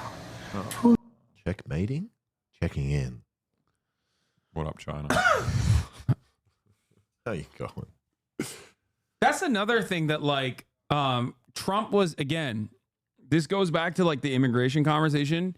Being reactionary towards China in your foreign policy is the Republican position. Democrats cannot win on that front either. Okay, you can be an elderly statesman and talk about like, you know, cooler heads prevailing and that you need to take the necessary precautions against China, even though they're a great competitor, blah, blah, blah. But you can't be like, I'm the one who's going to fucking take down Xi Jinping or whatever. You can't say that. That's the Republican position. No one is going to go, yes, I'm voting for the Democratic president because they are going to be the ones that kill immigrants. I'm voting for the Democratic president because they are the ones who are going to actually keep China in check. I don't think that this is like a real confidence builder for the Democratic ticket at all. Okay? It's so stupid. It is yet another unironic flub, both bad policy and bad politics from the Democratic Party. Who's gonna do that? Who has that reach? Who knows all these? We're gonna have, I guess, a good way to judge me is you're gonna have now the NATO conference. By the way, 22 minutes in, and he's also devolving. Like he is now melting. Okay, look, he started off strong, did the weird face, but at least he was like more coherent. Now he's like, but you're in the United States next week. Come listen. He's like All Might, dude. He's losing all of his power. Sorry for all the, you know, for the 8 My Hero Academia fans in here. He's like All Might at the end of his like power cycle. You know what I mean? He can only run it. He can only run the fucking character for like. He can only run the All Might character for like 20 minutes, and he's like at the end of his juice now. What they say? Don't say Mid Hero Academia. Season 5 is incredible. Season 6 is even fucking darker. I love it. Okay. Is this hentai? No, it's not hentai. It's anime. Thank you. That's it? Wait, what? How did it end? I want to see that again. Who's gonna do that? Who has that reach? They Who cut has- the who knows interview? all these- Yeah, We're they gonna said have- no cuts. I guess That's a the cut. way he the said I didn't judgment touch him. is you're going to have now his word. the NATO conference here in the United States next week. Come listen. That's pretty cool. See what they say.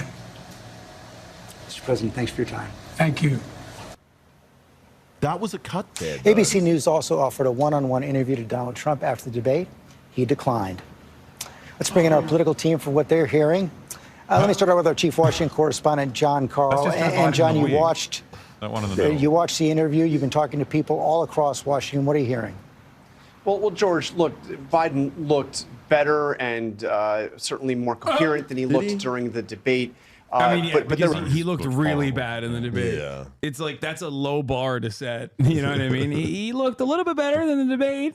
Still not great. There's nothing in this interview that is calming nerves of jittery Democrats who fear that Joe Biden is on a trajectory to lose this race, to lose to Donald Trump. In fact, for some of those people, the interview is raising new concerns. Particularly. Okay, the interview just happened. What do you mean it's raising new concerns? How do they know? How do they know? What the fuck? To the host of the interview, he was like, I need to go to the doctor right now to have a look at Biden. The fact that he is unwilling or unaware of the fact that he is in a dire situation here regarding the campaign, that he is losing. Yeah, because he's demented, dog. That's why. He like doesn't even understand that he's underwater. In the view of many Democrats, and frankly, in the polls you cited that he is losing to Donald Trump. And there was one question that you asked where his answer is particularly, I believe, alarming to some of those Democrats. You asked him how he will feel in January if he has lost to Donald Trump and all that he has warned would happen came to pass. And this was his answer. He said, this is the worst I'll part, feel as long as I gave it my all and did the best job I know I can do, that's what this is about. One prominent ally of the Yeah, I know. They're trying to clean it up a little bit. No, sir. He specifically said goodest. I'm the goodest boy. The president simply responded to me, wow, when I asked about that question. So the bottom line here, there was no. The White House actually disputed that he said goodest job or goodest job. The White House wants a word. Wait, what? But none of those make sense. What is a good ass job? Oh, that's Australian. It's like good as. Yeah, you say good ass job. Good ass Yeah, but job. this Biden is not Or saying you say a that. good ass job. Yeah, good ass job. ABC News tweaked this transcript of an intriguing moment in his Friday interview with the president after the Biden administration and news outlets raised questions. This is the victory. This is the path to victory. Yeah. You don't understand. No, good the ass. White House is killing it right now, dude. Oh my God. Yeah, he's a good ad job. That's what he said. ABC News adjusted his initial transcript of a much discussed moment in the President Biden's Friday interview at the White House. Oh my God, it's so bad. Oh my God, this is what we're doing? Oh, this is so bad. The moment occurred after the end of Mr. Biden's interview when George Stephanopoulos asked the president how he would feel if he stayed in the presidential race and was defeated by former President Donald J. Trump. I'll feel as long as I gave it my all and I did the goodest job I know I can do. But good as is not any better. I did the What's good as job and I know I can do. Like as good as a job. As good as a job is not good as job. Good ass job. What the fuck? It would be really fun to be on his campaign and Also- try to come up with the ways to save him. He was actually quoting someone from the 80s movie, you know, that's Yeah, he's what got a he's good doing. memory. The moment occurred towards the end of Mr. Biden's interview. I feel as long as I gave it my all and I did the good as job I know I can do. Good ass job. This is so psychotic because like their defense of this, like as good as a job as I can do is like 4 additional words, bro. He Yeah. did not say those words. So if your defense is, no, he said I'll do as good as job as I can do, then you're still failing. Yeah. Like that actually low-key makes this sound even fucking worse, as a matter of fact. How is that possible? It's also not relevant. Like, are you denying he can't speak? Like, It's very obvious. It's very obvious. You're nitpicking this one sentence. No, and but be like, this was right. This one here. Fine. This is so bad, bro. It's so bad. By Saturday afternoon, the quote in Network's online transcript had changed slightly. I'll feel as long as I gave it my all and I did the good-ass job as I know I can do. That's what this is about. That's actually worse than goodest. He didn't say that. Why is this a moment of contest? Like, why is this being contested? Like, also, maybe they think this is like a good way to neutralize the fact that he said, oh, I'll get a participation trophy, even though like the entire narrative has been democracy's on the fucking ballot. And now instead of democracy's on the ballot, what's on the ballot is like, you know, Joe Biden trying his hardest and still losing. Hurting me. Timestamp the rest of ABC's Powerhouse Roundtable. Multiple reporters and ex-DNC share. They re-aired the interview this week with George. Our thanks to the president for his time. ABC News also offered an interview. Okay, hold on. Let's get back to this good-ass job. Nothing in this interview that will force Joe Biden out of the race. There was no, major thing that will convince him or any of his allies. I believe they have to go. But there's also nothing in this interview that will calm the nerves of Democrats who are saying it is time for him to get out. Martha Raddatz, the president is talking to a lot of people, but he appears to be listening to a very tight circle. Scratching her eye. A very tight circle, and administration officials I have spoken to said that very tight inner circle is telling them he can win, that he needs to keep going. This, of course, includes his wife, Jill, who they said is lashing out at those who... Connery's pants. He's literally trying his best. Lamau, some people will always be haters. You're right. Yeah. He's I'm doing sorry. the goodest job. I apologize. Good He's doing ass job. He's Good doing as. as good as a job. Well, he's doing as good as job. He's doing good as job. They'll put that on a t-shirt. That's a winning. That's a winning slogan. I'm doing a good as job. That's.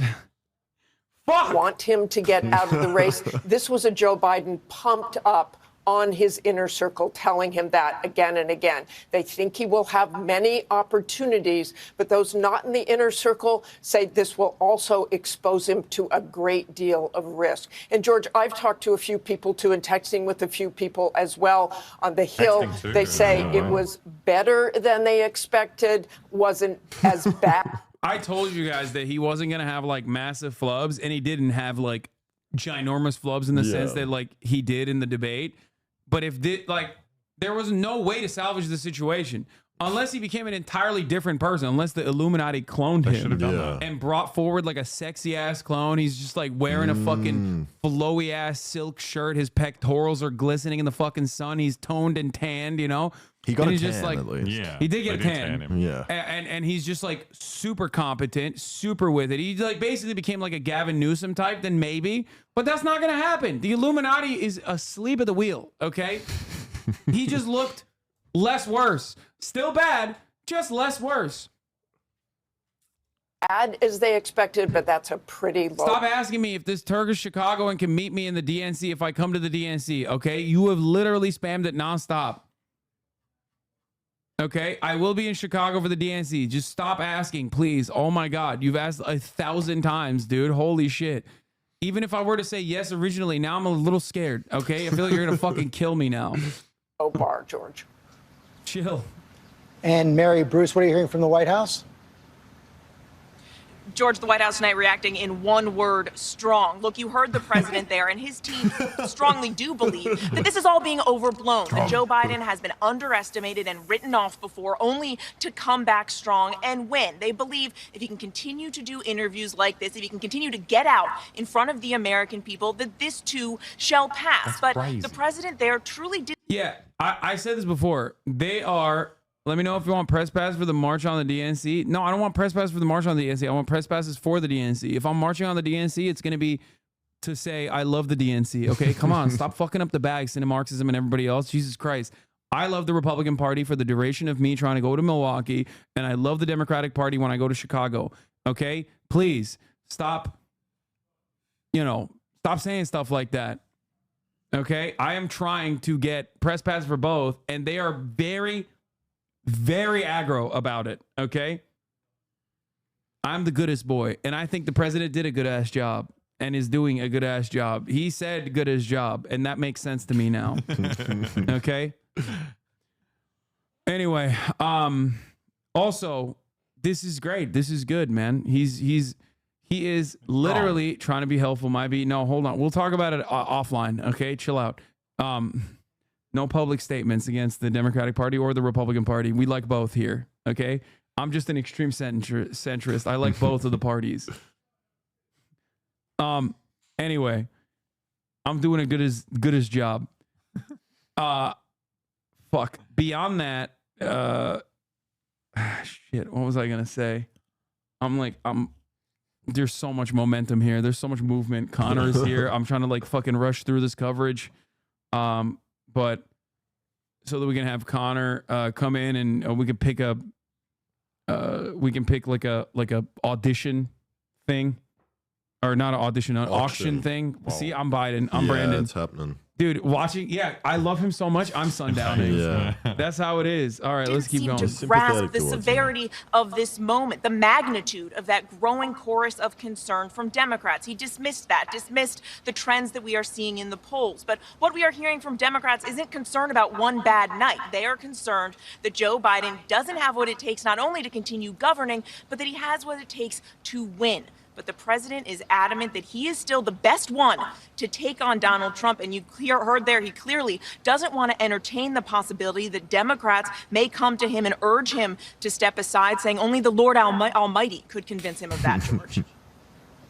And that is the key question right now. So I want to go to our senior congressional correspondent, Rachel Scott. The most important audience probably right now for the president and the White House are those Democratic leaders on Capitol Hill. And there has been some ferment in the last couple of hours. Exactly, George. And they were watching tonight, I can tell you that. In fact, just minutes before your interview aired, you had a fourth Democratic lawmaker come forward in the House and call on the president to step aside. That was Congressman Mike Quigley of Illinois. I have talked to a number of Democrats that were glued in watching this interview. One Democratic senator telling me that the president is clear-eyed about the demand. What do you share with the class? No. Share with the fucking class. We're talking about you, Hassan. Quigley's from a cartoon. We're trying to figure out like a butler for someone. Quigley. Come on, someone knows Quigley. Yeah, Is it Powerpuff Girls? No, where's Quigley Hands of the presidency, the urgency of the moment, and the importance of defeating Donald Trump. But others say that they still have concerns, that the dam hasn't broken tonight, but the bleeding has not stopped either. Another Democrat telling me better, but not sure that it's enough, that they need more than one interview, more than 22 minutes to. How much consent is being manufactured for Biden? No, there isn't. I'm going to be honest with you guys. I think the otherwise liberal media sees the polls, sees the fucking writing on the wall, and is either A, genuinely worried about Biden's chances and like are basically turning on him entirely. Like he has lost the media support completely. They are cooking him with like Hasanabi 2020 ferocity. Okay. They are doing shit that I was doing in 2020 when I was like, dude, he's so old. What the fuck are we doing here? Which is surprising because he was old back then as well. And the media definitely carried him across the finish line. Meanwhile, his circle is getting smaller and smaller within the Democratic Party. His loyalists are getting smaller and smaller. And everybody's out for blood. They're in a feeding frenzy at this moment. So they know, one, it's the worst situation overall for Biden because, like, one, I think partially they are worried about Biden being so fucking old that like Trump is going to cook him. Okay. And two, I think that there is a lot of clicks for shitting on Biden. And that creates a unique set of circumstances where they will keep pushing that button over and over again. It is now the narrative. The narrative has been set that he is very old. So they're going to keep hitting that line. I mean, dude, this fucking full-on interview got 1.1 million views. Like, the interview got watched by a lot of people. I think you got like 8 million people watching it and shit. Like, it's not good. To prove that the president has the stamina to continue in this race and defeat Donald Trump. A different Democrat putting it to me this way, George. There's no question that Biden must win the election. You've been living in my house when I wasn't here. Food from Hassan. You've been living in my house for like the past 7 days while I wasn't here. Why would I ever tell you? Because I saw it on a pile there with all the other illicit stuff you have here, and I thought there might be like something in there. You know, he asked if I could have he could have a Mentos gum, like. Like, he's been living in my house for 7 days. I wasn't even here. Like, this, you think that's a bridge too far for our friendship? I'm gonna be like, nah. I'm trying to cover up all the horrible things I did here. And I'm like being extra That's nice. like me yesterday asking for a Zin. Yeah. That I haven't been doing it the whole time anyway. Yeah. Oh, you've been slamming them? You've been slamming the Zins? You're a monster. Yeah. Election, but he will not be in a position to stop a movement. And tonight, George, that movement against him is growing. Well, and that's what I want to get into with John Carl in a little more detail. John, we talked about Mark Warner, senator from Virginia, a battleground state. The Democrats have won the past few elections, but appears to be more in play right now. He's circulating that letter. Yeah, and I've spoken to colleagues of Senator Warner's who have spoken to him about this. It's a serious effort. Senator Warner's concerns, he has real concerns about whether or not Biden can beat Donald Trump. He thinks it's come to a pivotal moment for the party and for the nation. And his concerns are not alone. Frankly, a lot of other Democrats have been unwilling to speak publicly because they want Biden to come to this on his own, and they're concerned that coming out and speaking publicly will only backfire. But it is a widespread belief among Democrats. And Rachel Scott, Hakeem Jeffries, the Democratic leader in the House, has now called House Democrats for a Zoom meeting on Sunday. And this will be coming right before Democrats head back to Capitol Hill. That is going to be pivotal. I'm told that the Democratic leader has been measured in his approach, really trying to calm the nerves and give the president the space to make this decision. But he is getting quite an earful from House Democrats who are concerns about if the president can defeat Donald Trump this November, George. Not just one bad night, Mary, two bad nights. Come on. That's all this is. Another bad night. I mean, everybody chill out. Just another bad night. There's going to be probably more of them, but who cares? Bruce, you had that one-word response from the White House, the campaign weighing in now as well. Oh, George, the campaign understandably is eager to turn this back to Donald Trump and back to the issues. Look, their thinking on all of this is that this shouldn't be about, performance, that this is about the issues and the substance. They want, as the president tried to do there in your interview, they want to hammer what the president has accomplished, what he could do going forward, and are obviously very eager to make sure to highlight what is at stake here. The challenge is that so much of that has now been overshadowed by these questions about the president's age. And that is what Democrats are deeply concerned about, that the messaging here is being lost in the way it is being delivered. The question is whether or not the president's interview tonight, whether or not his appearances that we have seen in the last few days and will see in the days to come, whether that is going to be enough to quell any of this concern and get Democrats back on track. The fact that all of us face Martha Raddatz, none of us can stop the clock. No one can stop the clock. And this is about age. That's exactly what that's about. And this will dominate this campaign. Aging is not like a broken bone. It doesn't get better. So there is an opportunity every time he goes out, every time Joe Biden goes out. Age is like a broken bone. It doesn't. Age is not like a broken bone. It doesn't get better. Oof. Damn, I'm kind of mad. That's a banger line. I'm mad I didn't think of it first. Like, I mean, I've been making this same exact fucking joke for a while, but that's like a way more poetic way to put it. You know? Damn, when they want to be, they can actually... When they want to be, the media can actually do their job, and it's fucking annoying. It's so disconcerting though, seeing it happen in like a week. Like overnight. I'm just like, what the fuck are you talking? What have you been doing this entire time? It's very, very frustrating that they didn't do this before, and only now are they attempting to do it. And it's like, where was this fucking energy in 2020, man? You guys are such assholes. Fuck you. Yeah, they were too busy talking about how Bernie Sanders is gonna lead an intifada in America and fucking execute billionaires and shit. Oh, why are we not getting political commentary from foreign correspondent CDAWVA? Because I don't think he wants to do that. And I'm not going to force his hand to do such a thing. I feel bad, though. Like, I brought him in here, and I'm fucking over here talking about Brandon. We might do a little break. 13.23. We might do a little break to do the Connor segment in here.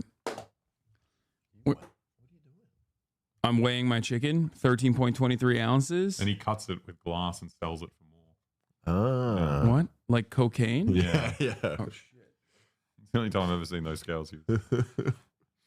Oh, that's what you were making a drug joke because I have a weed scale. Yeah.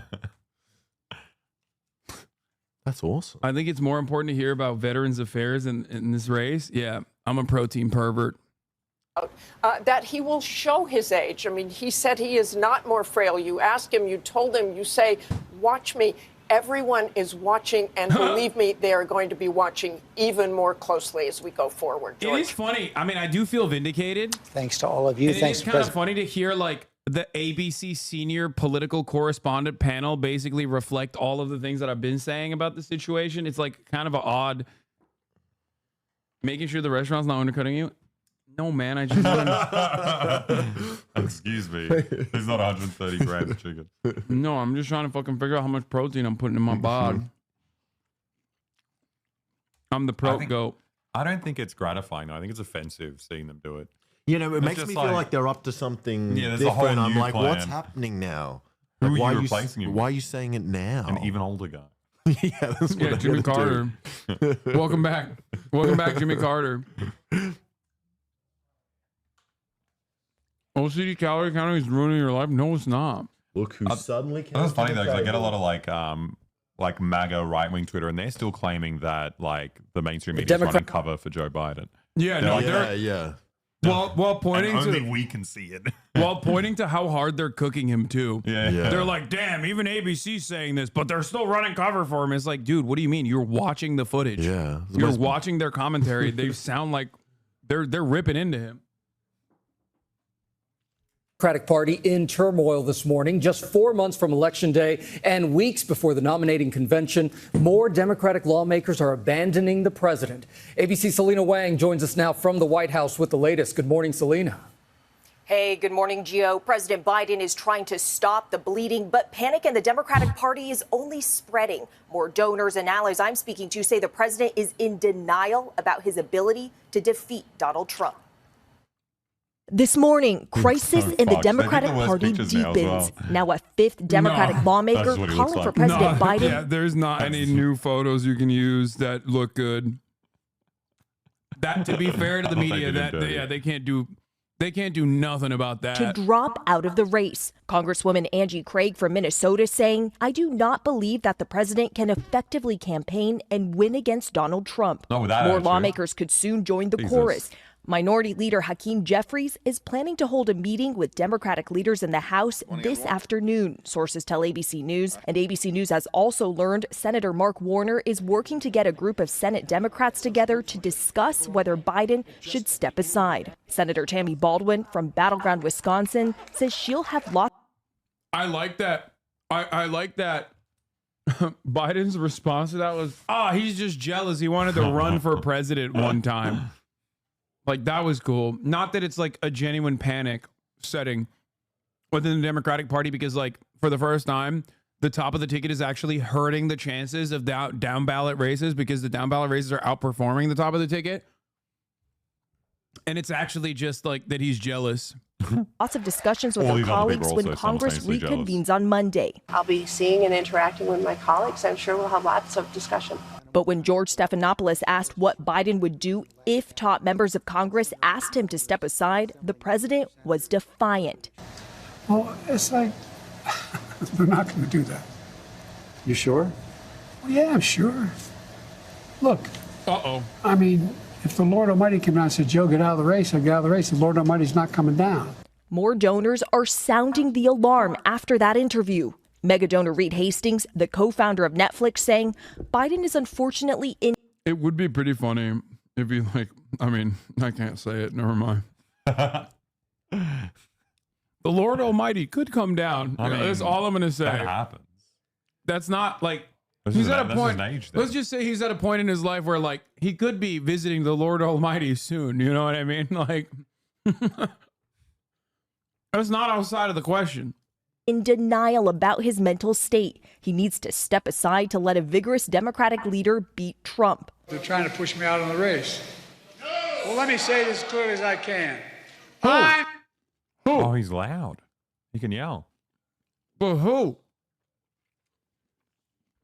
Like, it's a dog whistle. He's talking about Muslims. They're trying to put no. They're trying to push me out of the race. Like, what? Who, bro? It's the same energy as like when I get knocked down, I get back up again. And it's like, who knocked you down? You knocked yourself down. Nobody knocked you down. You're old. He's been busy doing wars. Yeah. And NATO. I've been doing NATO and wars. I'm staying in the race. Even after Biden's fiery campaign rally in Wisconsin on Friday, not all voters there were convinced. How would you say this rally changed or didn't change your perception of the president? Well, I wouldn't say it changed my perception of the president. I mean, I think what happened last Thursday night was worrisome. Thursday made me worry, and I think I have a sneaking suspicion. I don't think it's unfounded, and I don't want to be controversial here when I make this assessment that these people are just Democratic Party loyalists and will happily vote for anyone that is on the top of that ticket, and not necessarily Joe Biden loyalists who are like really motivated that Joe Brandon is running. Is that? I don't know. Am I crazy? I don't. What is the protocol? Can they replace him with anyone? Or is it like, is just go to Kamala? They could replace him with anyone, but Kamala is probably the safest bet. I'm just saying. I feel like these guys wouldn't. I don't think there would be any people that would be like, oh, well, I'm not voting for the Democratic Party now that Joe Biden isn't running. No, Like- I saw that kid on TikTok. He seems pretty pro-Biden. No, Harry Sasan, are you kidding me? He would fucking gladly vote for whoever the fuck is on the Democrat. He's just a Democratic guy. Right. No, I think Biden makes a compelling case. I think there are some real dyed-in-the-wool Biden supporters. They're out there. Yeah. He does a good job. Yeah, he constitutes a dire threat. If he drops out, all the fucking Brandon loyalists are just going to be, never. They're like, only for Brandon do we vote for the Democratic Party. They should bring back the Dark Brandon memes. I feel like that might push him over the line. Oh my God. Funny you should say that. Because it's coming back. Hold on. Here it is. Weapon. Voter, we need Dark Brandon back. Brandon, you got your glasses? I got my glasses on. But I tell you what. You rock. Dark Brandon's coming back. And by the way. I'll tell you what. Dark Brandon, you got your glasses? I got my glasses on. But I tell you what. You rock. Dark Brandon's coming back. And by the way. No, these people like him. I think if I had dementia, I'd be so happy to see some representation in the White House. Yeah. They're like, finally, someone who has the same medical problems that I do. He's been speaking well. The gates of hell. I'm going to come to the overflow room. What? Dude, I saw okay. That's pretty good. No, that's a winning strategy. I'm not even kidding. What does that mean? He's going to come in the overflow. He's going to jerk it. What is he's the going to overflow? jerk it. Is the overflow room a place? Yeah. Like he's going to go and fire nuts off in the overflow room. Well, people love it.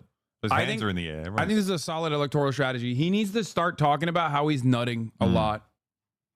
There is no better way to show how dynamic of a president you are than like, I'm jorking my peanuts. I'm jorking, I'm gripping so hard. I got lotion on my shit. I'm stroking my shit right now. Think about it. Gooners for Corbyn. One Corbyn in Islington North, okay? He posted up with the fucking Gooners, and he won as an independent. The Gooner vote is pretty powerful. We always talk about the white woman vote, but the Gooner vote is also just as powerful, I think. He could do it.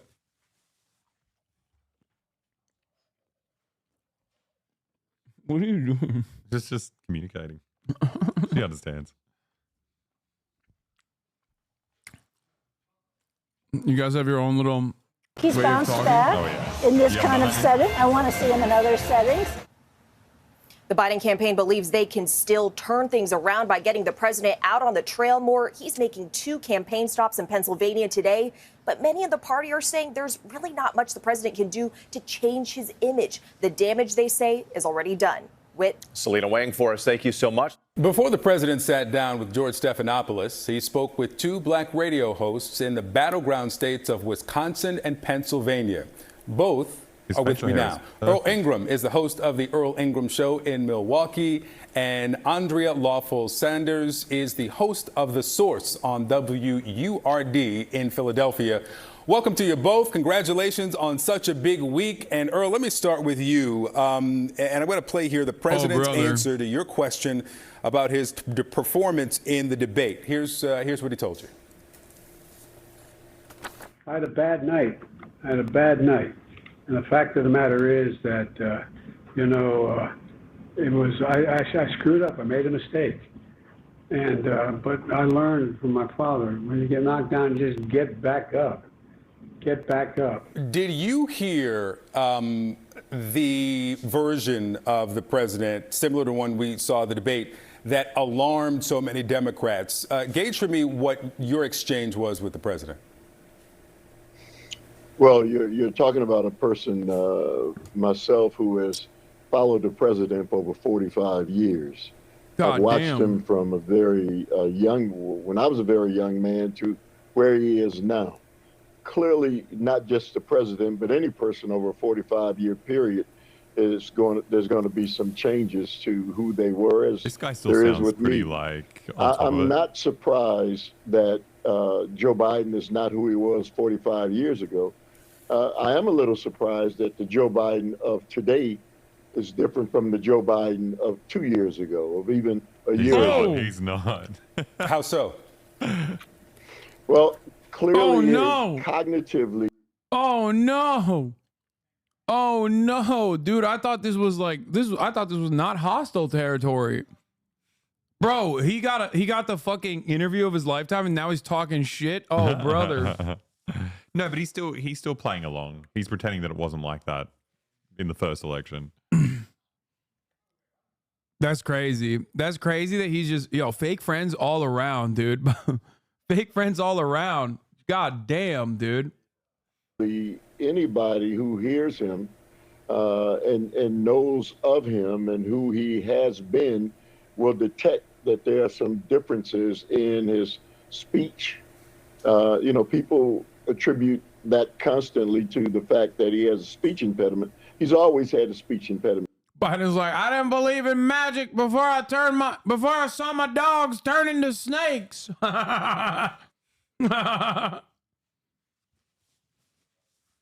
They're doing the damn thing. Cut the malarkey, Jack. I thought we had something. You're sick. His entire life. But people hadn't been talking about the fact that he has a speech impediment until, the last few weeks. And clearly there's something that is different about President Joe Biden. Yeah. He says that he will not be taking or releasing a cognitive test. Andrea, let me ask you here about your interviews, and something I listened to both of them, and there's something that's similar here. You each you asked 4 questions, and maybe that's what you were allowed to ask by the campaign or the White House. These are, by the way, this guy and the MENA version of this guy, they both look very similar to one another, are my 2 favorite CNN anchors. I'm not even joking, especially the MENA version of that guy. What's MENA? Middle Eastern, North Africa. Oh, right. They both have perfect heads. They have the perfect bald head and the perfect shaped up beard. You know who I'm talking about? What's the other guy's name? You guys know who I'm talking about. He does actually pretty solid coverage on Palestine on CNN. God damn it. No, not Ali Velshi. That's MSNBC. On CNN. He's one of the newer anchors.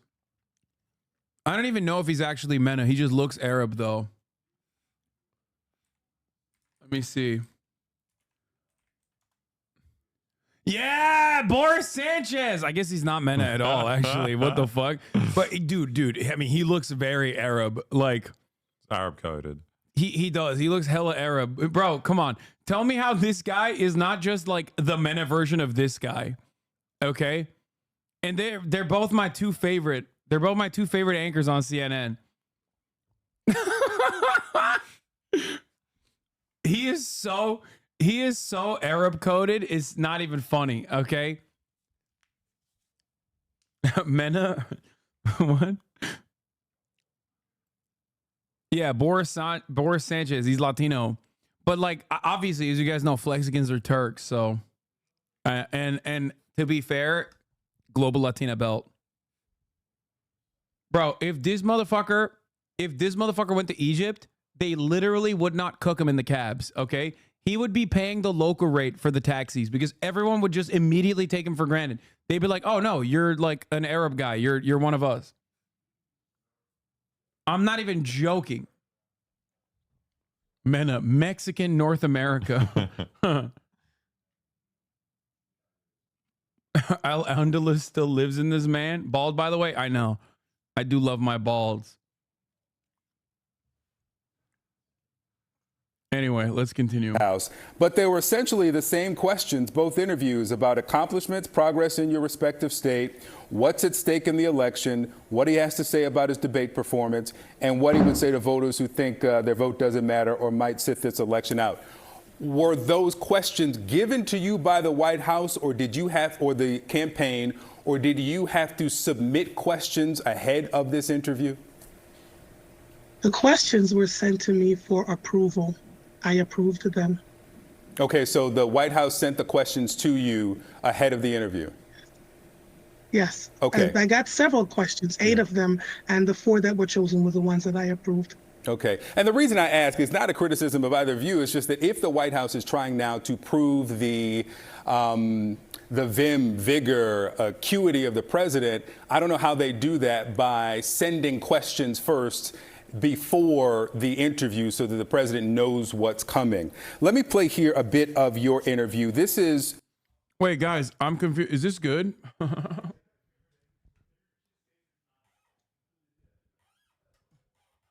Let's say you have a president that's being falsely maligned for, I don't know, his mental fortitude. Let's say he's like forgetting to run the top of the hour ad break at the top of the hour and doing it 7 minutes in, right? Like, is it good that you go and set up pre-scripted interviews and then you're outed for setting up pre-scripted interviews? I feel like that's not good. It's also not good to be caught at the top of the hour without a subscription because you're probably going to see a 3-minute ad break at the top of the hour if that's the case. And if you no longer want to see those ads, all you need to do is subscribe for $5 or for free with Twitch Prime. I snuck that in there, didn't I? Get fucking cooked. Here's the 3-minute ad break now, by the way. Is C-Dog just sitting around getting bored? Well, he's hanging out with Alex and Alexa, who are infinitely cooler than me. So I doubt that he's getting bored. And you've probably seen it's gotten a lot of attention. Minty! This is when he was asked about his accomplishments. Minty77, thank you for the 25 gift subs, allowing 25 people to no longer see the ads at the top of the fucking hour, baby. Let's go. As president. Let's play it. I'm proud to be, as I said, the first vice president, first black woman to serve with a black president. Did you hear, as it's being covered, the president say that he was proud to be the first black woman president? Because that's what the headlines all over the internet are suggesting. I find it interesting that they saw and heard that.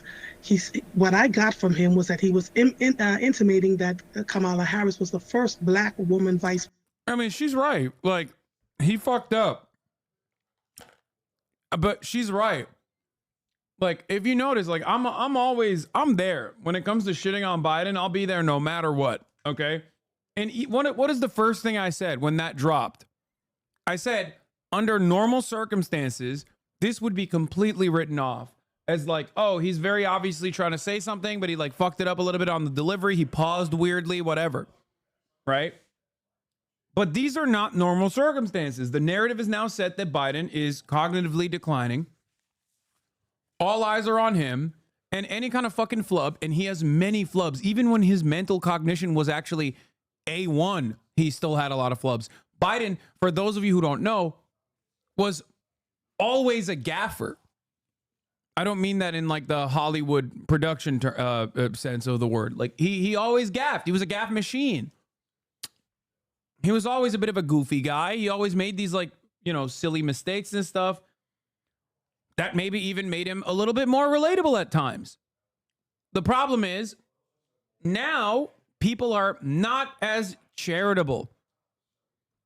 So, of course, this kind of mistake is going to be repeated over and over and over again. And that's the only motherfucking thing you're going to hear from the media for the upcoming couple of months. President. Unless he drops out. And I guess with his speech impediment, they heard something else. And I find it interesting that that was the only thing that they picked out of that entire conversation and ran with it. Look, we have a hard way to go in this country. I am listening to the community that is speaking to me every single day on WURD radio. We are answering, looking at the things that are mattering to us. We can't afford to get excited and fumble and flumble about what folks are thinking about the president and his frailty and his speeches. We are concerned about the purging of the government in Project 2025. We have been talking about this on WURD since January, fully and completely. The slashing of the Department of Justice and dismantling the FBI and replacing their traditional independence from political pressure with fealty to the administration. Those are the things that matter to us in the Black community. So when I ask them, what matters most to you, that President Biden has this speech impediment or that he's slowing down versus the other person who has all these other things going on, they keep saying to me, we did it on Friday on The Source, we did it Thursday, we keep asking them, they keep saying the same thing. We want the Democrats to win because we feel like if we do anything else, it's going to be a problem for us. What I'm concerned about is that no one really seems to be in the community talking to the very people who... So this is why I say it don't matter if it's Brandon or someone else.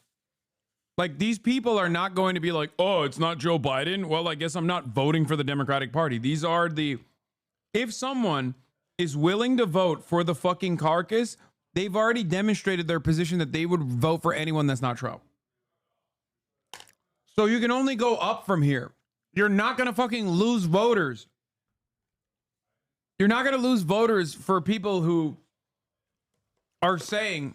75% of Democratic voters are saying they want a different candidate and that Biden is too old to be president, to do the regular president work, right? And yet 30% of the voters are still like actively petitioning for Biden to keep running. Those 30% are not diehard Biden loyalists in the way that like the 30% are absolutely the diehard MAGA loyalists that love Donald Trump. Those 30%ers are literally the no matter who, vote blue no matter who guys, okay? The people who are like, I will vote for a ham sandwich over Donald Trump. I will vote for anyone, anything over Donald Trump. Those people are not going to fucking turn around and be like, yeah, I'm not voting any longer. No, they're not neoliberals. Wait, Kaya, watch out! Kaya! No, brother, those people are not the Redditors, okay? Those people are like your aunts and uncles. A lot of black women, for example. Like, older voters that have been diehard, lifelong Democratic Party voters. You know what I mean? Those are like the actual base of the Democratic Party's base of support. Also, this woman apparently lost her fucking job, which had Biden's first interview post-debate but used cues after by the Biden team, says they have parted ways with the host. Practice of delegitimizing black voices continues today. WURD radio is not a mouthpiece for Biden or any other admin. Accountability, Access, and a Path Forward, Why Black Media Matters by Sarah M. Lomax, President and CEO of Word Radio.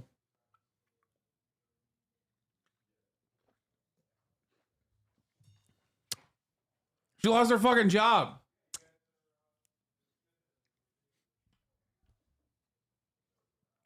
As a black woman, I'm offended by the Dems in action, but you have a very valid point. Yeah. Like, those people are going to vote. Those people are like the old school Democratic Party loyalists. They're going to vote no matter what.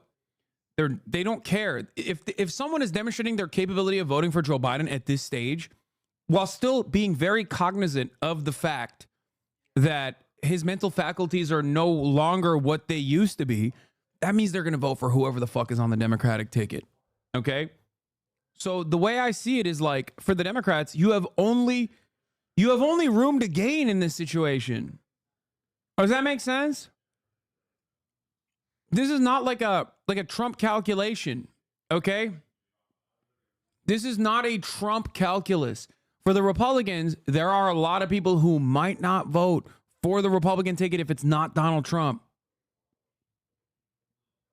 No, I think you lose plenty of votes for people who only want white men in office. Yeah, it's ironic you say that because Barack Obama was incredibly fucking popular, but who said there's not going to be a white man on the ticket? I never said that.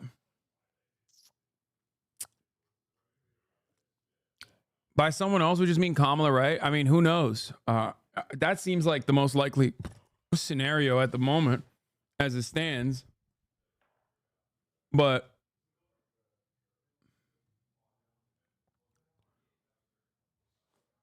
it's probably going to be Kamala. Just makes it easier. But yeah, it's unfortunate that she lost her job over this. This is pretty fucking crazy. All right. I'm going to bring in CDAWVA now. And we are going to not talk about this for a brief moment. We're going to take a pause from the election station here. Get off the toxic gossip train. And CDAWVA is doing another charity stream, an auction stream. Connor, you want to come in? All right. And he is going to Connor Dog voice acting, Connor Dog, Virginia Connor Dog, Veterans Affairs. It's for her, but you can just jump over it or pull up the two double dials. You got the double dials over there. You can pull that up. Like, no, where the door is. Okay, well. What's up, guys? Here. All right. Hi. Okay. Welcome. You talked to them about what the charity's about. Yeah. And what we're doing today. Well, you guys know I'm always doing charity stuff. So yeah, basically we're doing the charity auction. You might have watched it last year. We sold his. Wait, who ended up buying your Santa? I don't remember. His giant Santa Claus. Ethnic Santa Claus. Sorry. What? I think this is just big. Little Mr. Beast. Hello. Yes, I also am Mr. Beast in some places of the world. Also, I realized Hasan took so loud compared to me. But no, so we're doing the charity auction again, July 19th, around this time on July 19th, so like 3 p.m. Yes, I'm also in Shogun, as you know. If you've seen Shogun, you know, sometimes I do the thing. I'm like, give me my men and my ship, and I want to return to England. Yes. So that's what we're doing. Anjin, say the line, I want my men returned to me. That was me? No, that was not me. The Japans. Yes. So right here is Portugal, and this side is Spain. And the Japans fall here. That's what he sounds like. So, Anjin Sama, no spoilers. Well, don't read a history book. Welcome. I don't know what else I'm supposed to do. I'm not sure. Connor, that beard is going good. I'm letting it grow a little bit. I'm trying to especially the mustache. I'm trying to let this area grow out. How are you guys doing? I can kind of vibe by how heated America is based on Hasan's view count. That's normally how I. So I try not to look too much at the politics. It stresses me out. But I did love the golf conversation. Oh my God, that shit was so stupid. That's my favorite. I'm sure you guys have already talked about this. What's the charity for? Yes, unfortunately, the acronym is the IDF, which is it's just so bad. Not that IDF, as we call it, the cool IDF, the Immune Deficiency Foundation. And when you actually rated me, which I'm very grateful for, during the cyclothon, a bunch of people will be like, wow, this is really inappropriate for you to be raising money. I would go from fundraising for Gaza. I would go from fundraising for Gaza to like literally raiding your ass, and we were just doing both sides. Yeah, I was gonna say we were trying to make sure. Yeah, we were trying to make sure that both sides are getting properly vetted, properly represented, properly funded. Because the content has to happen, I guess. No, so it's the Immune Deficiency Foundation. They basically, it's a charity that helps people with PI, primary immune deficiencies, which basically means like if you have like no immune system or weak immune system. If you know Iron Mouse has a CVID, which is a form of PI. Sorry, I'm not trying to use too many words. Basically, we raised a ton of money already. We've done like, I think over 2 million at this point, which is crazy to me. And we've managed to get like some insurance laws passed in the US to help with coverage. Good luck. Which, but we said that I think there was a bill not too long ago that they'd sponsored and used a lot of the money that we'd raised to get additional coverage for people with PI, which was awesome. And just trying to help as much as possible, really. Yeah. And so we're going to auction off a bunch of stuff. And we have some cool stuff, right? Did you see that I had the Elden Ring thing? I did. Are you going to bid on it? Maybe. Do you like Elden Ring? Are you kidding me? I love Elden Ring. Okay, well, I think it's the greatest. I've been replaying it on my Steam Deck while I was in Croatia. Okay. And honestly, it is the greatest game of all time.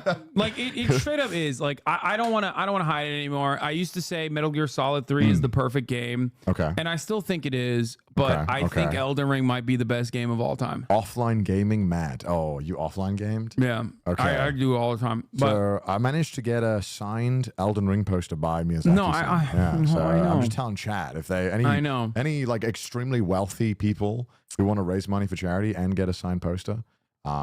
Yeah, we managed to get that. What? Hasanabi pre-cocked the DLC drama 2 years ago? What? The only way this game sucks is if they, in an effort to make this as palatable for as large an audience as possible, decided to make it easy and like, take away some of the fucking sweat lord mechanics that make Dark Souls. You know what I mean? Or From Software games. Quite the opposite. Which could happen. Like if they actually have like different modes, different game modes. If they actually have, I don't know. It didn't happen. Yeah, no enemies game don't respawn or something when you kill them with a save or like an easy mode. I wish you didn't predict it. Spirit springs can be used while on horseback to launch high. What is that? Yeah, I was. What is that? Who's that talking? I don't know. Is it in the game? No, this is a trailer. This is a trailer before it came out. I thought you were playing it. Okay. Because you predicted the complete opposite. Yeah. No, I said the only way it would be bad. I didn't say it's gonna be bad. Right. And it is the white guy from Shogun. I have him on. Did you say the Japans? Yeah. Yes. Sorry. What is it? He goes like, "I want my men returned to me, and this is the Japans." Like that's what he sounds like. Yeah, the voice was really grating for like the first episode or two because it sounded so fake. Dude, but it turned out really well. I think. You're saying that because you're the real Hatamoto. Yeah. You are the real Anjin-sama. And you are Hatamoto. You're living it, and you're just jealous, or not jealous, but like you're like upset that they didn't actually do it true to form. Yeah. His voice is like honey. Yeah, he's a voice actor. That's what the VA guys. is. He's not Veteran Affairs, not Virginia. No, it's not Conor Dog Virginia. Listen, I wish I was. I'd love to be American. I think that'd be great. What do you mean, dude? You're Welsh. It's so much better. Well, that's also cool, but I also like America. I feel like I'm just accepting that I'm kind of an America-boo. So. You're an Ameriboo as well. Welcome. Oh, yeah. You're a weeb and an Ameriboo. So look, I mean, when you're from the UK, you kind of have to learn to. Are you staying with Ludwig? I am. Yeah. Well, actually, not right now, but I am going to. Boo. You already have people here. Yeah, I'm trying to collect everyone with a funny accent. Okay. Well, look, I don't want to be a third guest. All right, I'm kind of like first and only guest. That's what I like to be when I'm in a place. I feel you. So but the place is nice. Hassan's running a hostel. This point is true. By the way, he's got swaggy ass pants. Bro, show him your pants. From the last time Connor was here, he is upgraded. What are these pants? What are you wearing? I don't know. You don't know. He doesn't know. I hired I had a friend of mine who's a fashionista in Japan, and she helped dress me. You look And, great. It's fire. And you got the trash taste. You got Hawaiian the trash shirt. taste Hawaiian shirt, which is cool. You're not wearing the same trash taste t-shirt, which is I have great. that with me. I have that with me though. Oh, thank God. I was worried. I was Wait, worried. I can't wear that? Bro, you wear it all the time. It's like a uniform. You're not in an anime, Connor. You're not an actual cartoon character, okay? It's so good when you wake up in the morning and I don't have to think. I just grab. So I got rid of like all of my socks that were different. I got rid of all of my pants that were different. I just have the same thing every day. And it's like one less decision. Take him shopping? I did last time, and I got him sick-ass drip, and Austin stole it. Yeah, he still wears it. What about the pants, though? You got the pants? I'm scared to wear them. I brought them, though, but I'm scared to wear them. Wait, what? Because they're so expensive. So? But, like, it feels wrong. Like, can people rob my pants in LA? Would they do that? No. Okay. No, that's not going to happen. No. Anyway. You hesitated, though. There was a moment there where you were I was like thinking, like, well, what kind of joke can I make off of this? But I just realized that you're from Japan, so you think, like, crime is rampant here. No, I mean, it's not rampant, but it's more. There's definitely more. I don't think that's a like crazy thing, you know. So here's the thing. So Right. Connor's here because he loves the Israeli Defense Force. Well, He's raising okay. funds Well, for the not quite. IDF, and I'm raising funds with him for the IDF because, like I said, you know, I've raised too much. I've raised like total of accumulated $2.5 million, I think, for Gaza. You have? So, yeah. Holy shit. So now we got to raise a little bit of money. Well, I'm at 2.3, so I'm trying to go back over. Like, I'm trying to, he's raising too much money. We're gonna do another fundraiser after. we're just going.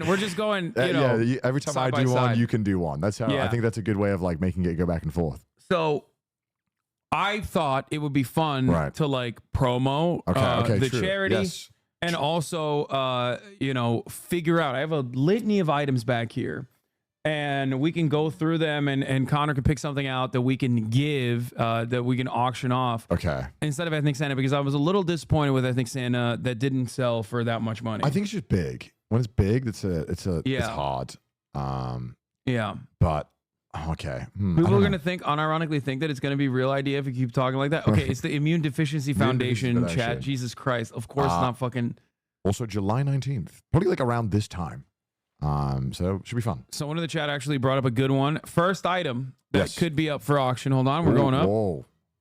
We standing? Because it's underneath the. Yeah. Oh. Okay. Hey guys, I'm standing with you. Damn, this is a crazy setup you have as well. Yep. Do you still shoot the pod in here? No. Oh, okay. I opened up a separate room for the pod. Okay, nice. Hi guys. I look so much smaller. This is. What the hell? What are you? Oh, okay. What the? Oh, that's pretty sick. Where did you get that? Fucking. It sounds like the house is moving. All right. Okay. First item on the docket. Oh, okay. Okay. First item on the docket. A chatter brought this up. The YouTube skateboard. What is the like? Is it like a meaning behind this to your viewers? This is many years ago. The only time I went to VidCon, YouTube was giving skateboards. Oh, and you just took one. And I went to VidCon, so they gave me one. Oh, okay. It's handcrafted by PS Sticks, made in Mexico. We could give that. Would you reckon they'd bid on this? Is this like an item your viewers feel attached to? I mean, it was behind me for a long time. it was literally like on your like. It was behind me for a long time, but there was nowhere to put it. One piece figures. You just had them there. All right, maybe look. Okay. Connor doesn't like this one, so he's looking. No, I don't. We can't go for the first item. True. You know what I mean? You're it's such like a gold, showman, it's like a dude. Goldilocks. You're such a fucking showman. You know how to do this. I don't. You're right. You know, you're gonna be like, oh, this one's too niche. This one's not good enough. Oh, but we found the perfect one. Well, I already know what I'm going to auction off. Okay. Well, then we can pretend. But it's right? not here. But like, let's pretend. Okay. Yeah, it's not Wait, here. so you made me come here for nothing? Because while we were having this conversation, well, first of all, it's not for nothing, so that we can promote the ahead of time. Okay, sure. Like, All right, what do you mean? Like 4 viewers? What do you? Yeah. I'm sorry that there's only 30,000 people watching. My bad. Because you already know. Oh, there's a good one. Okay, I already okay. know what, but like I have a really good one. Are you ready? Okay, sure. All right. Wait, where the fuck is it? Can they hear us when we're like? Oh yeah, you guys can still hear from here, right? Probably not. Hi. You kind of looks like a child. I do look like your son. I think they took it. Shit. Wait, what do they take? I think Cutie took it. No. I had something. But I think Cutie took it. Is it at their house? I can take it back. Oh, I can you're steal right. it back. XQC Streamer Award. No, she took it. Well, I had it. How did you get it? I don't remember how I got it. But I think XQC might have given it to me, but Right, given it. or like he just didn't take it or something. Right. Okay, that sounds more. And he like- wanted me to hold it or something. I don't remember. Okay. But then I think like Cutie took it back to give it to him. He didn't show Oh. up to accept it. Yeah. Oh, okay. All right. That sucks. That's not here, but Do any of these have like meaning to the channel? they all do. Okay, sorry. So everything here, no. Literally like everything here is like stuff that my community sent me over the years. What do you do with this? What's that? You big JoJo fan? Oh, what the fuck? Yeah, I am a big JoJo fan. I just met this guy. I saw that Dude, as he well. was so hyped, dude. Bitch. He did the yada yada for me. Oh, that's cool, man. Isn't it? You hate to see someone I'm else just- living your dream. I'm It's literally. fine. It's your dream too, though. To be fair. Okay. I mean, that's a good item, but they can get that, right? So I feel like that's not. Okay, keep going. What about Bernie Sanders? Cardboard cutout of Bernie. Or we is can that do still that. is that still a crucial prop for the channel? We took the Bernie Sanders cardboard cutout away from camera for a multitude of reasons. He used to overlook the stream. Did he really? He was a part. Oh, wait, didn't didn't you do something with it? No, I didn't do something with Bernie. I would love to though, but no, we took the Bernie Sanders cardboard cutout because he kind of betrayed us on the Israel stuff a little bit. So, you know, what? I am not auctioning off my daughter. What? Oh, show, bring it over here. What? You want to auction that off? No. Come on, bro. What? Why do you? Why do I have that? Yes. This is scary. What the? Is this real? What the fuck? See, when you hold it, it doesn't look dangerous. Well, it does look dangerous, but when I hold it, I feel like, oh my god, I shouldn't put that in. Did I put that in my face? What? Is it loaded? Yeah. What? Should we auction these off, chat? Is yes, it's real. It is real. No, it's not. It is real. Why bro. would you have this there? What do you mean home protection? What? Yeah. For all right. What do you do? Like, you? Dude, why are you holding it like that? I just. You're holding it like it's a blunderbuss. Oh my god. Oh god. No god. Yeah, there you go. That's how you use it. That's how you. That's how you use it. Okay. Well, why would I need this? This is. It's fine, bro. You want to try it? Do a desk pop. Yeah. Do a desk pop. Do a desk pop. Do a desk pop. God. Yo, don't point it out. Don't point it at Alex. I'm not putting it up there. Free shot. No, I don't want. I hate this guy. When a man offers you a free shot, you gotta take it. We should see if this could like, if a book could stop it. We should see. That's see content. There's a kick there too. Don't show it on camera. Okay, that's very realistic. Yeah. So I can understand maybe why the handgun could be for self-defense, but is the other one? Who is that for? Is it? Look at this pussy ass European. Whoa. He said, "Can an AR-15 be for home defense?" Hell yeah, brother. When I want to shoot my neighbor from my own wall. Yeah. What the fuck? Defense against what? Yeah, a death squad. What do you mean? What? This guy doesn't get it. I don't get it. I don't. Oh, is this a? I've spent so much time around it. Oh my god. This is okay. That's. See, look at that sound. Oh my god. That's. It's like it gives me ASMR. Yeah, it's so cool. I was just. Is this what Americans do? They just hang out, being like, "Damn, this feels great." He's Americanified already. See, I've obviously shot guns. I say that like a guy who's like had sex. I've obviously had sex. We all know what it feels like. Yeah, I've done a weed. I've done a weed before. I've shot a gun and I was like, yeah, okay, it's cool. I guess. Keep going. Let's see what else we got in here. Another gun. What's the George Bush thing? That's a George Bush talking action figure. Wait, that's sick. Pull it over. Pull it up. That's another staple item.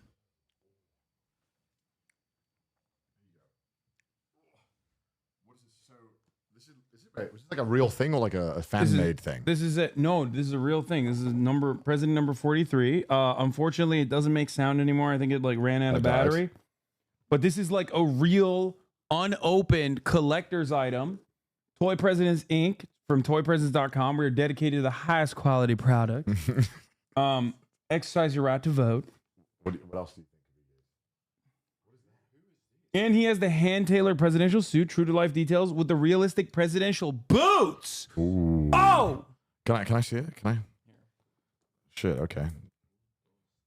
I like how they like include a picture of George Bush in case you like forget who he was.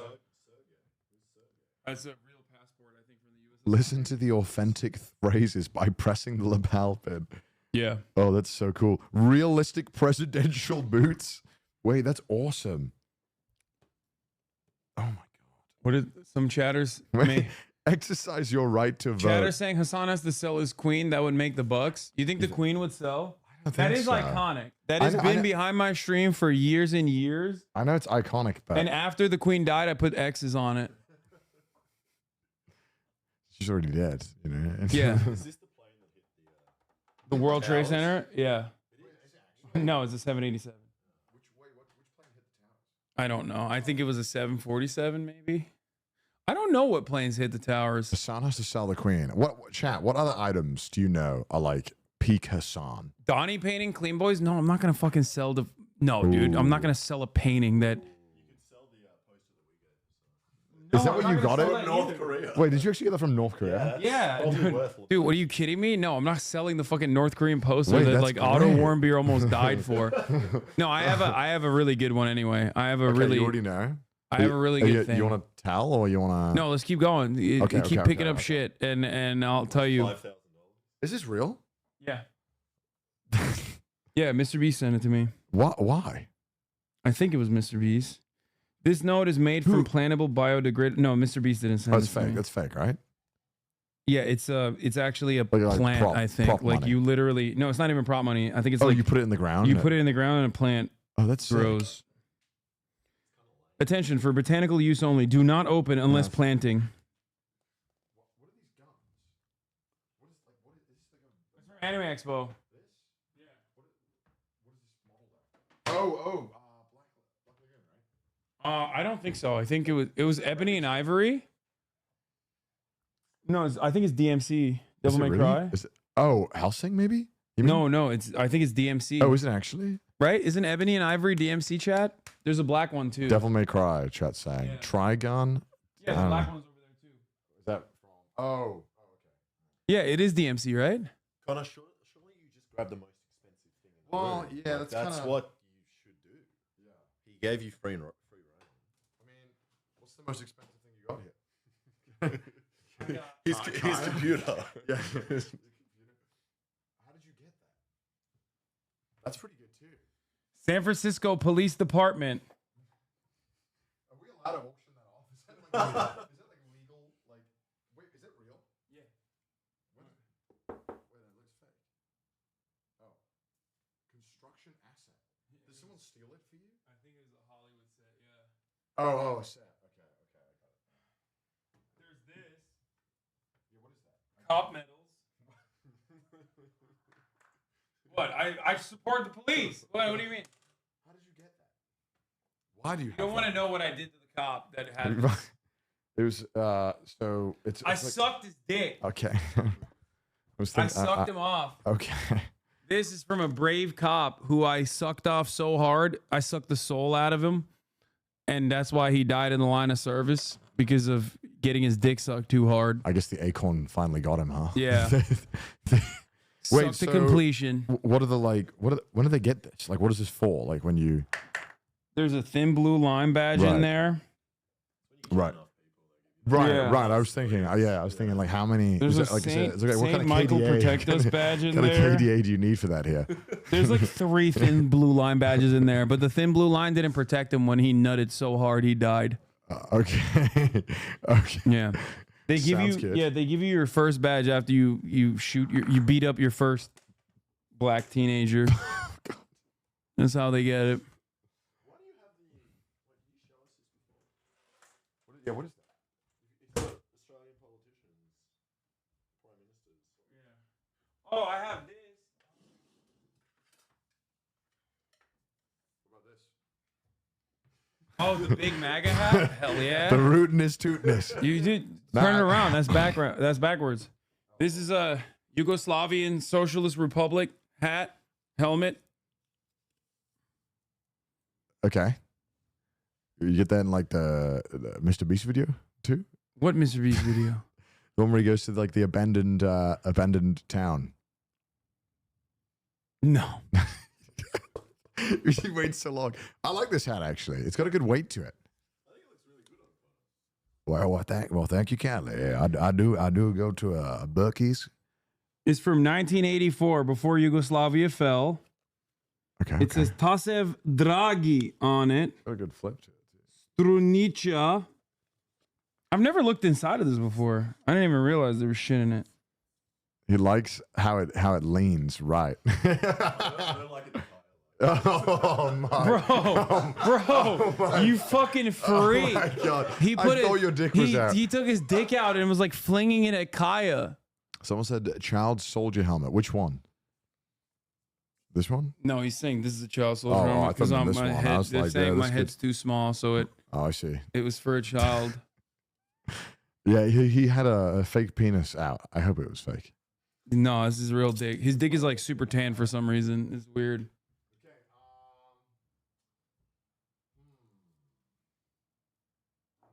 Yugoslavia is a major arms exporter to many countries. He said I have a lot of anime stuff.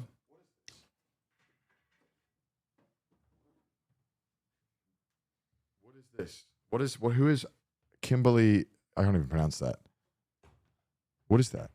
I would swipe on right Kimberly Guilfoyle so fast her head would spin. A tweet from October 23rd, 2014. Kimberly Guilfoyle is now married to Don Jr. Is a tweet of mine from it's. Why is it framed? I think someone framed it and sent it to me. Okay. Kimberly Guilfoyle. And yeah, she is famous because she's like Trump's daughter-in-law. But back in the day, she used to be Gavin Newsom's wife, who's the current governor of California. Oh. Yeah.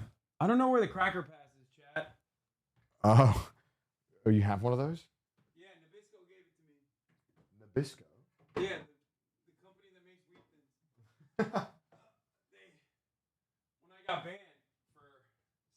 When I got banned for saying cracker, Nabisco sent me the pass.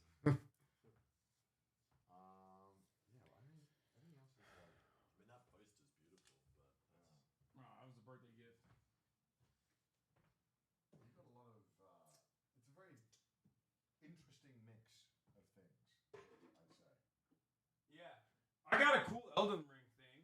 Well, one, I got a Sekiro thing. Oh, that's kind of neat. The what is it? Estus flask. This is from Sekiro, isn't it?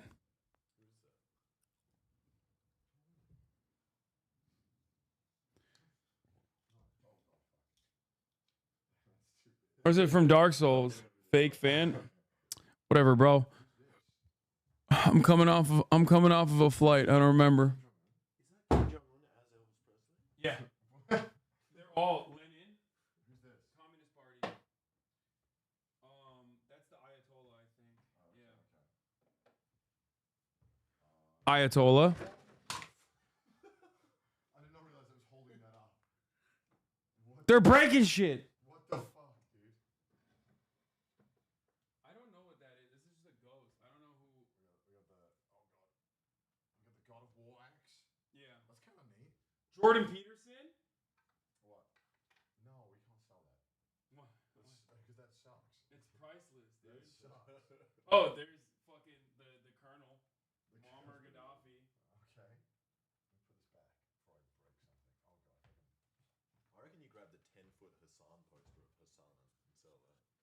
Yeah, what is that? That's too big. In the hallway, there's a giant U.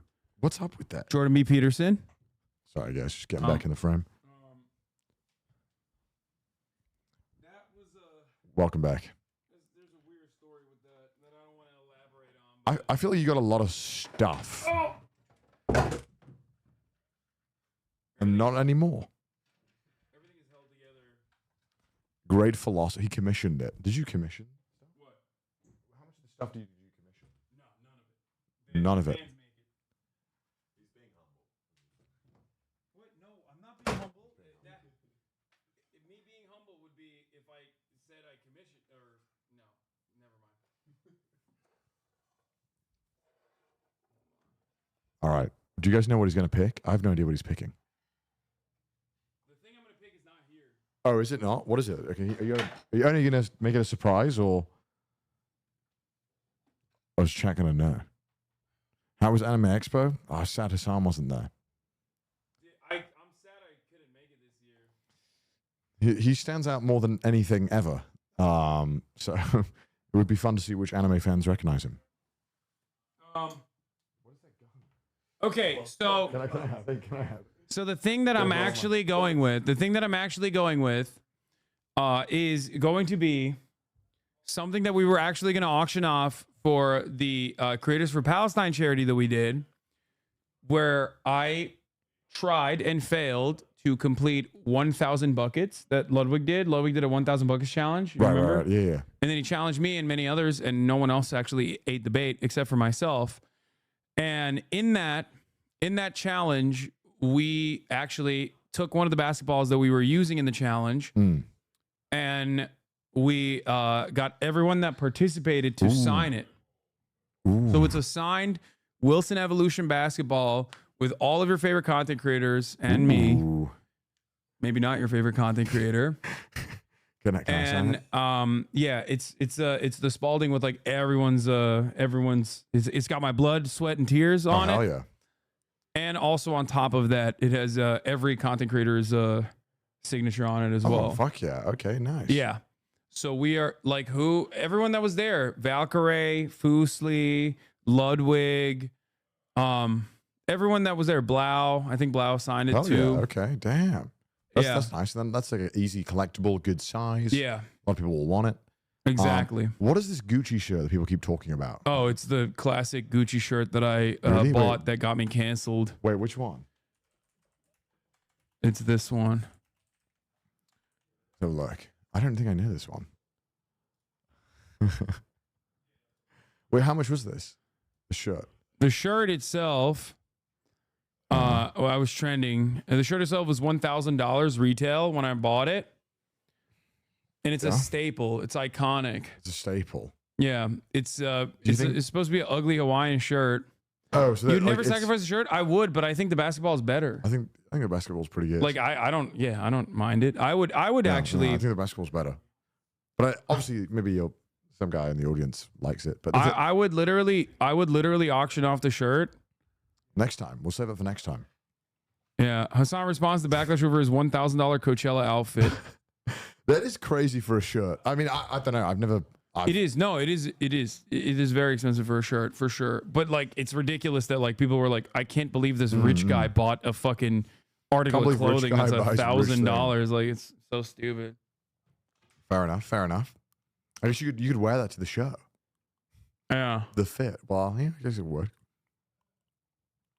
Okay, why would you pay $1K for a tacky shirt? Why? You probably got more than $1K worth of like clicks from that shirt. Oh, for sure. So I think it's pretty a solid investment in that aspect. Yeah. I'm gonna take this giant. Yeah. The funniest thing is that people would have never known if it was $1,000 if Austin Ox, my editor, had not tweeted out that it was $1,000. Oh, so he self-reported you. He's trying to make your life harder. Cenat posted with your hero. Oh my God. Wow. You hate to see people living out your dream, dude. 2 in a row today. Oh, you know. What's next, bro? You're going to hang out with Miyazaki? Hideo Kojima? Who knows? Fucking bullshit. Who knows, man? You know, if you hang out in Japan more, you know, have a chance to bump into these people. That's true. So, you know, if you... I need to come back. I thought you... When are you moving to Japan? Dude, don't even test when me. When are you becoming like this PewDiePie? This entire streaming career is just a farce. You've been buying money and time for when you can finally live out your dream of going to a remote village in Japan and training to be a swordsmith. The only problem is that you come here too frequently when it makes me feel like you don't like living in Japan for extended periods of time. No, I do. Unfortunately, I have this streaming job and everyone's bloody here. And whenever I want to do cool stuff, we have to do it over here. But you should come to the Japans. You should come to the Japans. I will. I mean, I'll when are you come coming back. next? When are you coming next? Probably not this fall. Maybe in the winter, potentially, after the election is over, but I don't know. Get some more interesting IRL streams. Well, it's going to be difficult because now everyone's like fucking... Here, we'll go down. We can sit down again. I feel like this is a weird... It's just because you're just much bigger than me. Yeah, it's a weird angle. I mean, you know, it's all right. I'm okay with people knowing. Apple box. All right. Connor's next plan is for more content creators in Japan. Yeah, now that they open up the visa restrictions. Well, you know, it's the nomadic visa, so it's a very unhelpful visa in a lot of ways because you don't get a residence card, and in Japan, the kind of key to unlocking everything that you want to actually do, get a phone number, get a bank account, all require you to have like resident status. And wait, what are they? Visa. What are they? What's the expectation from people then? They just don't stay in a house? Like what the fuck? I think the plan was because the visa was also only available to people who made I think it was $60,000 or $80,000 a year. So I think they were just hoping rich people would turn up, pay taxes, and hire a hotel or like an Airbnb. So I feel like it's really poorly thought out as a visa. So I don't really know anyone who's using it. Because also, if you're also wealthy enough to be able to probably just get a normal visa, you would just do that. Like, because then you can actually do everything, right? Last time you and C-Dog were in Japan together, timestamped. Oh my god, dude, this was the greatest. It was a good trip. This was the greatest experience. I still think that's one of my best IRL streams I've ever done. Dude, it was so good. Oh god. Oh yeah, we did. I forgot we did that. That was so much though. Like, look at how much wasabi that is, and it's real wasabi too, which is actually, I guess, not as sharp. That guy cooked. That guy. That was still, I think, probably the best teppanyaki I've ever had. Dude, I know. That was amazing. That was a beautiful night that we had together. Ludwig will never have a night like that with you. What's crazy is that I've tried to go back to Kobe and do a similar night out. I've not been able to get the same level of access to bars that are willing to like, because dude, we had like we capped it off with a Yakuza dude doing karaoke. It was like literal Yakuza side mission that we did. It was a crazy stream. I feel like I'm never gonna be able to like, I have to go out so much more to be able to get the chance to do that again. Yeah. And then the woman calling you fucking Godzilla. Yeah, that was so sick. That bar was crazy. I don't think I'll ever get a bar like that again. Yeah, that stream lives in my memory as one of like the best moments. It was because it was like our romantic night together in Kobe. It was like the ultimate side quest stream. Yeah, it was like you just turn up, you're like, what is it? And you don't like really expect it because it's Kobe. No, right? Like you're like, oh, we could have done this in Tokyo. It's like, no, we could not have. Yeah, so I had Pete went to Kobe recently and he tried to do an IRL stream and he said that he got kicked out of everywhere. Well, now I feel like so let's talk about that. Now I feel like they're very upset about streaming in Japan now. Is that true? Like they don't like foreigners as much because like due to the currency, due to how weak the Japanese yen is, like there's like an influx of tourists more than usual. I understand. Yeah, so obviously because the yen, if you don't know, it's very, very weak right now. Because obviously, I don't know how much you know about how the economy works, but I know a little bit. Well, it's Japan economy. It's so heavily tied to US debt. Yeah, and so it's a very weird system. But okay, this was also great. I mean, we can do this. No, go ahead, keep going. We'll look at that later. They basically the entire economy is tied to US debt, so. Basically, whenever the yen gets really weak for whatever reason, they just sell a bunch of their dollars, which they have, or the debt that they have. I can't remember exactly. But anyway, point being, the yen is super weak right now, so people are flooding in, and stuff is really cheap. Like, stuff was cheap before. So when you were there, you probably noticed that everything was way too cheap. Yeah. Back then. That was that's what I was thinking. I was like, it's way too cheap, man. Yeah. And that was back when the dollar was like 140 to the yen. I was like, make this more expensive, please. What is this? I don't know. What the fuck is this? And so, but essentially what's happened is that there's been a lot of over-tourism. But the thing that I think makes the situation worse is that Japan news networks really love showing it off. Like they'll do whole news segments like showing off like a piece of trash in Kyoto, like on the street. They'll be like, look, it's so bad, like it's overrun. And, you know, and at that point, even though there is definitely an argument that there is over tourism, I think at that point now we're just trying to like we're definitely inflating the problem and kind of fanning the flames. So I think, you know, on like a national scale, when you're looking at it, like, and also when you see, I don't know if you've read comments from Japanese people. Have you ever gone to like a Japanese article and like translated the comments? No. Well, yeah, you'd be in for a treat. Are they really racist? I would. They're like, these white monkeys need to fucking stay home. I mean, you definitely see them. You know, and especially like with the Johnny Somali stuff, you probably saw some pretty horrific comments, I'd say. But yeah, but Johnny Somali sucks. Well, yeah, but he sucks. Yeah. But like with all this going on, a lot of people are like, well, even though, you know, the tourism is a major aspect of the Japanese economy now, and they've been gearing up for it. Like they're pushing into it. The problem is that a lot of people on the ground don't want to do what the government is trying to push for, right? Like a lot of businesses are not ready for it. Obviously, there are some areas in Kyoto and Tokyo where they love it and they want more. But there are some areas where they're like, what the fuck? We didn't want this massive increase of foreigners and tourism. And it's just a lot of it's tough because there's, you know, a lot of the times we see like Johnny Somali and we see like, I don't know, white people or whatever doing like bad things. But like that group is the smallest tourism group. Like the biggest one is Chinese and Korean, right? So there's a lot of, we're seeing it this like from a Western Japanese angle. people famously don't like them either. Yeah, I mean, listen, I played League of Legends on the playing League of Legends on Europe server. I thought I knew racism, and then I went to the Japanese server, and I was like, oh no, okay, this shit is like intense. Well, yeah. So this is so multifaceted, right? Like, there's a lot to like dig into. I don't think it's as bad as everyone is saying. Like, I think it's definitely like doomerish. Like, people are getting worked up over it. And you know, when you go there, yes, if you go to like, it's like me saying tourism is a problem in New York and go to Times Square and being shocked that there's like a lot of people. And that's like the most of it. Like a lot of areas in Japan still don't have a lot of tourism. And if you're going to like the most popular places, yes, you're going to have a lot of over tourism. Like So are they not mad at streaming though? I feel like they do hate streamers now, like across the board. They have a term called meiwaku YouTuber, which means like nuisance YouTuber. That's like the big thing right now. Do they distinguish between nuisance YouTubers and like good YouTubers or no? They do, yeah, absolutely. Like, and you know, this is also a thing, and like, it's not just like foreigners; it's Japanese ones that are doing it too. Oh yeah, there are a lot of Japanese. No, there's there's like serial harassers, like the two dudes that actually did, I think, get like arrested or have their YouTube channels. Yeah, a lot of them get arrested. Had their YouTube channels get taken down. They were like harassing women on the streets, like nonstop. I mean, in Japan, you don't get to fuck around much before you find out. You know, Japan holds anti-terrorism drill against troublemaking YouTubers. Is so good. Yeah, this is fantastic. Police held a joint anti-terrorism drill in the Tokyo suburbs on February 28th. Peak. The exercise took place under the scenario that 3 troublemaking YouTubers intruded into an SDF camp in their car. Police officers rushed to the scene and subdued the intruders. The police bomb squad also... Okay, I kind of want that. I want them to do that to me. Can we get them to do that to me? No, but like without being arrested. Come on, you got contacts with the Japanese government. Be like, can we do a bomb squad threat?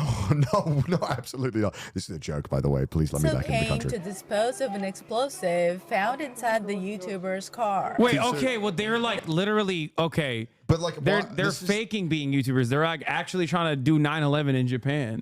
Yeah, but like this is like the equivalent of me being like, wow, we should do drills for Domino's drivers. You know, they could be bringing in pizza bombs, right? Like, yeah. Did you also see the Fuji stuff? Did you see all that going down? The big people taking pictures in front of the convenience store. Oh, I did. Wait, why did they stop that? Because like, who gives a shit? Yeah, so this is okay. So it's the most beautiful. Do you want to show like them the picture so that I'll explain the story? There was I mean, okay, I have an opinion on this, and I'll get into that. But to tell you the facts of what happened, basically, there was this convenience store that was located in Fuji. They had a really like, I guess, for some reason, Japan also people in Japan don't understand why foreigners love konbinis and like the aesthetic of the konbini. Yeah, and so it was really popular. This is the classic. You've seen this image before, but it's like right. This became very popular, and the locals started getting really annoyed because people were just like standing in the road. They were standing in the parking lot. They were like taking pictures, like kind of being like just, you know, in the way, which Japan hates that. That's like the number one thing they don't like is people inconveniencing daily life. And so it was getting pretty big. But a lot of nuance was lost on this because a lot of people were just like, it's a problem. It's crazy. It's out of control. Let's put up a barrier. So they decided to erect a barrier that cost taxpayers, I think, like $8,000. That was just a thin tarp. Did they get mad at that? Who? The locals? The locals, like, oh, this is so expensive. They didn't get mad at it. They kind of were like, all right, sure. So the thing went up, and it was kind of a waste because people already just poked holes in it. And then it's a tarp. You can easily just poke a hole and stick your camera through, right? Yeah. So they literally built the wall. but a lot of the problem was, and that I found with this, and if you know where this Lawson is, this Lawson was located directly outside of where the bus terminal was, and also where one of the most popular train stations were for tourists. So obviously, the closest konbini to Fuji, where every tourist was going to go, why is there like a shock that the people are going to want to take pictures? And my issue with this is that Japan often, when stuff gets too popular that they don't understand why it's popular, their immediate thing or the normal recourse to dealing with it is to shut it down. Whatever it is. It's like, let's just get rid of it. Top of the hour, Hassan out. It's shit like this that caused Japan to get stricter with IRL streamers, and then he cooked my ass. You're right. It is the top of the fucking hour, you piece of shit. So here's a 3-minute ad break now. Son of a bitch, do we talk through the ad break? So we do. Yeah, we do. Okay, Yeah. so, If you no longer want to see those ads, all you need to do is subscribe for $5 or free. Here's the ad break now. Okay, go on. So they put this, put this top up, and that was their like decision to like dealing with this. When really, like, all you should do is just like figure out a way to take advantage of this tourism, because people are not going to stop going to Fuji and that area. So why would you have this solution? It feels like such a extreme solution. Another example of this that happened a while back is that there was like this tree in Hokkaido. It was like a lone tree. Type in like Hokkaido, like Hokkaido single tree or something. It was like a tree that was in the middle of a field, and it looked really picturesque. And it got really popular. Is this it? I don't think that's... Maybe it might be that The philosophy tree? There was like one singular tree. And it looked really cool. And yeah, you can probably... Sapporo. Yeah, so they had like this tree, and it got really popular. And I guess people were walking through either a farmer or someone's land to get through it. And so to deal with this, instead of like maybe figuring out a way to make, tourism around it, they just cut it down. They cut it down? They were like, fuck it, get rid of it. They were that makes no fucking sense. Yeah. So they kind of cut it down. They were like, yep, fuck it. I don't think it's this tree. The nail that sticks out gets hammered down, Japan.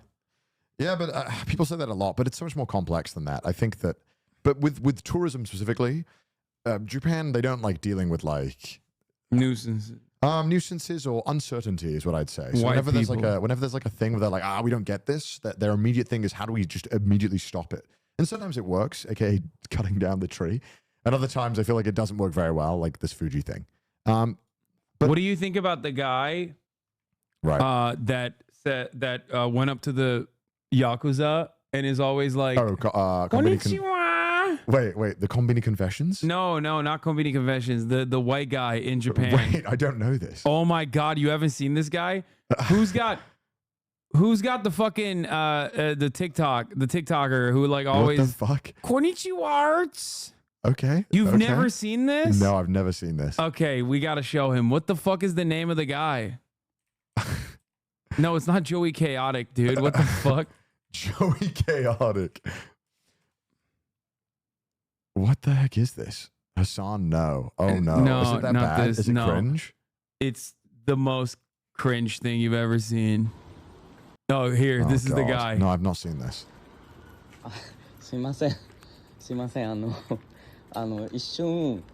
Also, he's wearing builder pants. Like these are pants that are a lot of Yakuza do construction.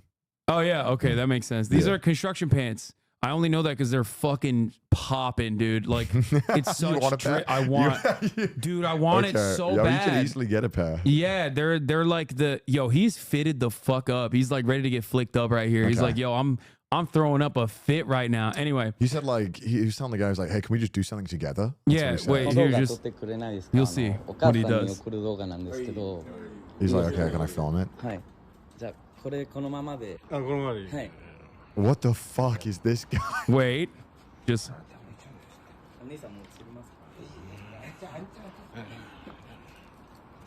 じゃあ行きます。はい。皆さん、こんにちは。今日は初めて。7-Eleven。で、おにぎり買いました。じゃ。いただきます。They love it. Well, yeah, because they're probably like, who the fuck is this guy? Those are you with the food.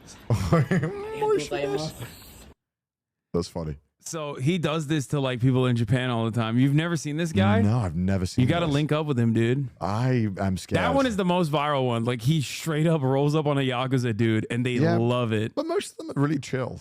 Most of them are like they're not trying to like start fights. All right, what else has he done? What's his greatest hits? No, this is all he does. あ、すいません。一瞬僕の動画撮ってくれないですか？お母さんに送る動画なんですけど。はい。いいですか？はい。これでお願いします。はい。今映ってる？映ってる。Oh God. はい。皆さん、こんにちは。This guy actually started a podcast called The Yard.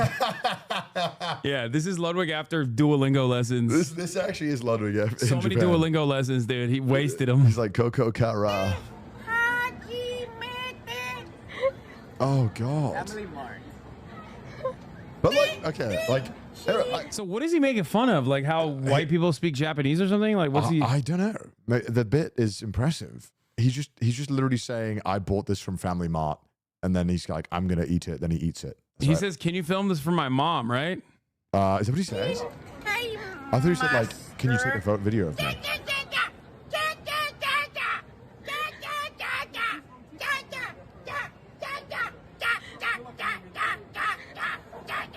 Konnichiwa. But like, he definitely knows Japanese. The way he's talking sounds like he knows what he's doing. He's just trolling.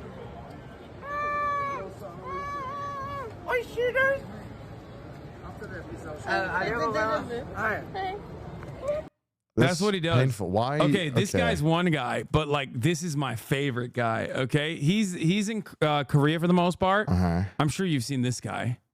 I've not seen this guy. What the fuck, bro? He's in Japan too. He's a menace. I don't go on TikTok. He does this is what he does all the time. They love him in Korea, but he does this in Japan too sometimes. He seems like that one like hot friend who has everything going for him but cannot get the girl. Yeah, because he's got insanely bad aura. Yeah, I don't know why. He just looks terrible aura. Yeah, he just looks. He's so villain coded. He's too goon. He's goon maxing. He does look like he's goon maxing. He's hench coded. He's steaming. Have you been to Korea? No. I went to Korea the first time recently. It was fun. They like to drink. I mean, so they do. So do you, and everyone in Japan likes to drink too. They like to drink, but Korea, I feel like it's another level. They take it serious. They're like ranked gamers of alcohol. But yeah, I like to drink. I feel like no one in LA likes to drink. Like, what is this? What the fuck is he doing? Look at his latest video. Oh my God! Wait, hold on. This one or this one? I always just wonder how people come up with these bits. He's been doing this. He was doing Joker mode shit for the longest time, and now he's just doing this. This is the thing he's doing now. Well, you know, like on YouTube, I felt like your evolution was slow back in the day because it would take a while to make videos. But I think TikTok, because you do so much shit, you can incrementally change a bit, and then we end up with these like hyper specific weird bits now online. like this, that it's like, this guy probably saw that dancing worked one time, and then it just like, after like so many iterations, he's so committed to the bit. Yeah. As a Tunisian, I assure you he's the most normal North African guy. No, I know. Like, for me as a Turkish person growing up in Turkey, like I grew up with people like this, and they were so fucking annoying when I was growing up that like when I see him, I feel like I'm being bullied by proxy, because they would bully me. Like all the short guys, all the fucking manlets growing up in Turkey that had like this unimaginable amounts of energy that were, you know, that would always like fuck with me because I was so big.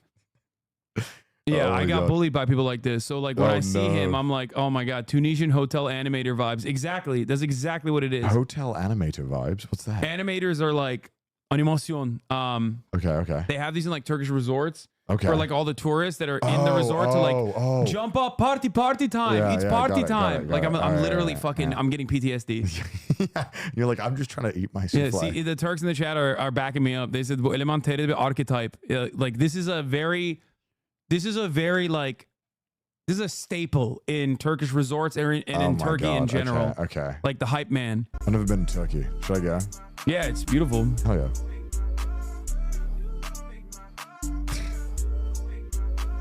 I'm sure he's like a super nice guy. It's just that like he's too animated. He's just got too much energy. It pisses me off. Dial it back, you know. Is it so like on your free time you're like, I'm just gonna check him out? Like you watch. So this is what you watch. This guy and the other guy. Yeah, I watch these guys. Yeah, Mahalle Kokusu Aynen. Turkey stream with CDAWVA. You'd never see a more fish out of water in your life, dude. It'd be great. There's a lot of drinking in Turkey too.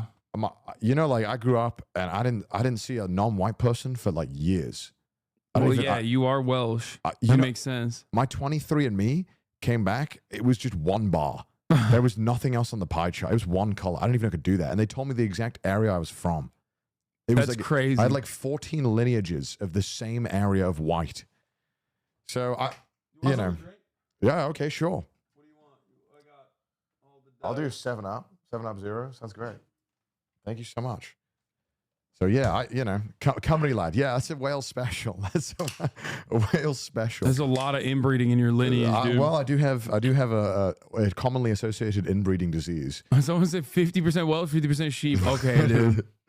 Sheep shagga memes. Yeah. Have you seen that the image that's like the typical English, Scottish, Welsh, and Irish men? Have you seen that one? I have not. And then it's like the typical Scottish, like a ripped dude in a kilt. Typical Englishman is like a fat guy, Barry in the pub. Yeah. Typical Irish person is just Weatherspoons, lad. Yeah. Typical Irish person is just a terrorist with a gun. Okay. And then the Welsh one is a femboy. So that's okay. Here, this is when we went to Kobe and I embarrassed myself.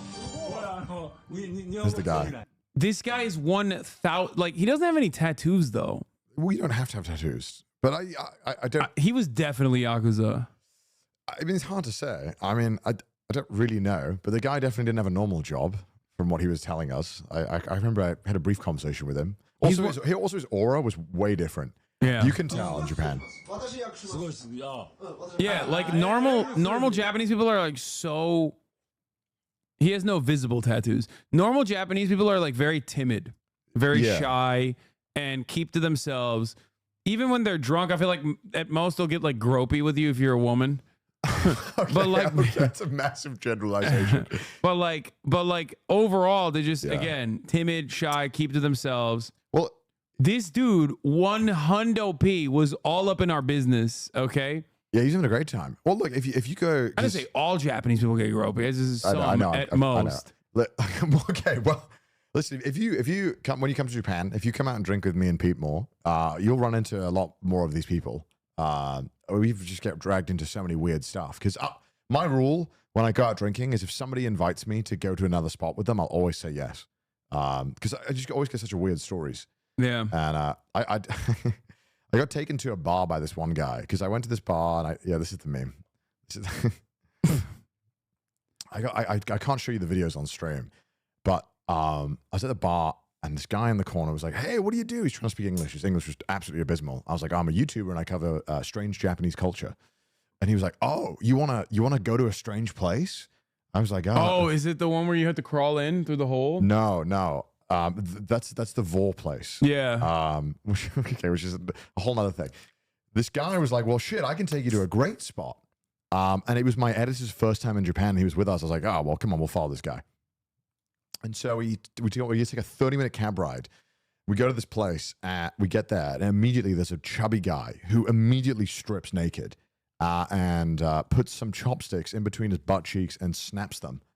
That sounds awesome. It was kind of intense. And then he kept like... By the way, yes, the whole place is a famous Vor bar. That's why I said... Yeah, there's a Vor bar. There's a Vor bar. You have to like get Vored to get in. Yeah, you have to go through like an oily chute. Yeah. Yeah. And so then the guy who was dancing, he was like, hey man, can I get your phone number? And I was like, sure, why not? I was being polite. And so I gave him my phone number, and he's like, I sent you something, check it out. It was his dick. he sent me his dick. And was it nice?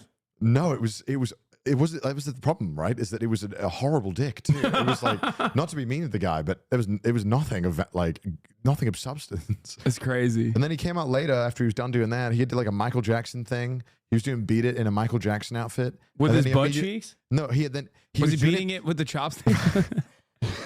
He might as well have. After like 10 seconds of dancing in this outfit, he immediately got naked. Immediately.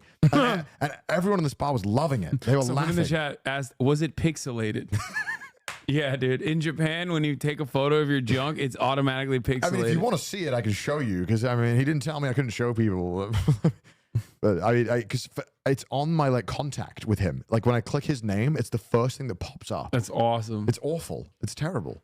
Wait, I heard. Bar. What do you want to know? What wait, hold on. What weird thing you want to know about? So Japanese politics are happening right now. Have you seen the lady who got naked?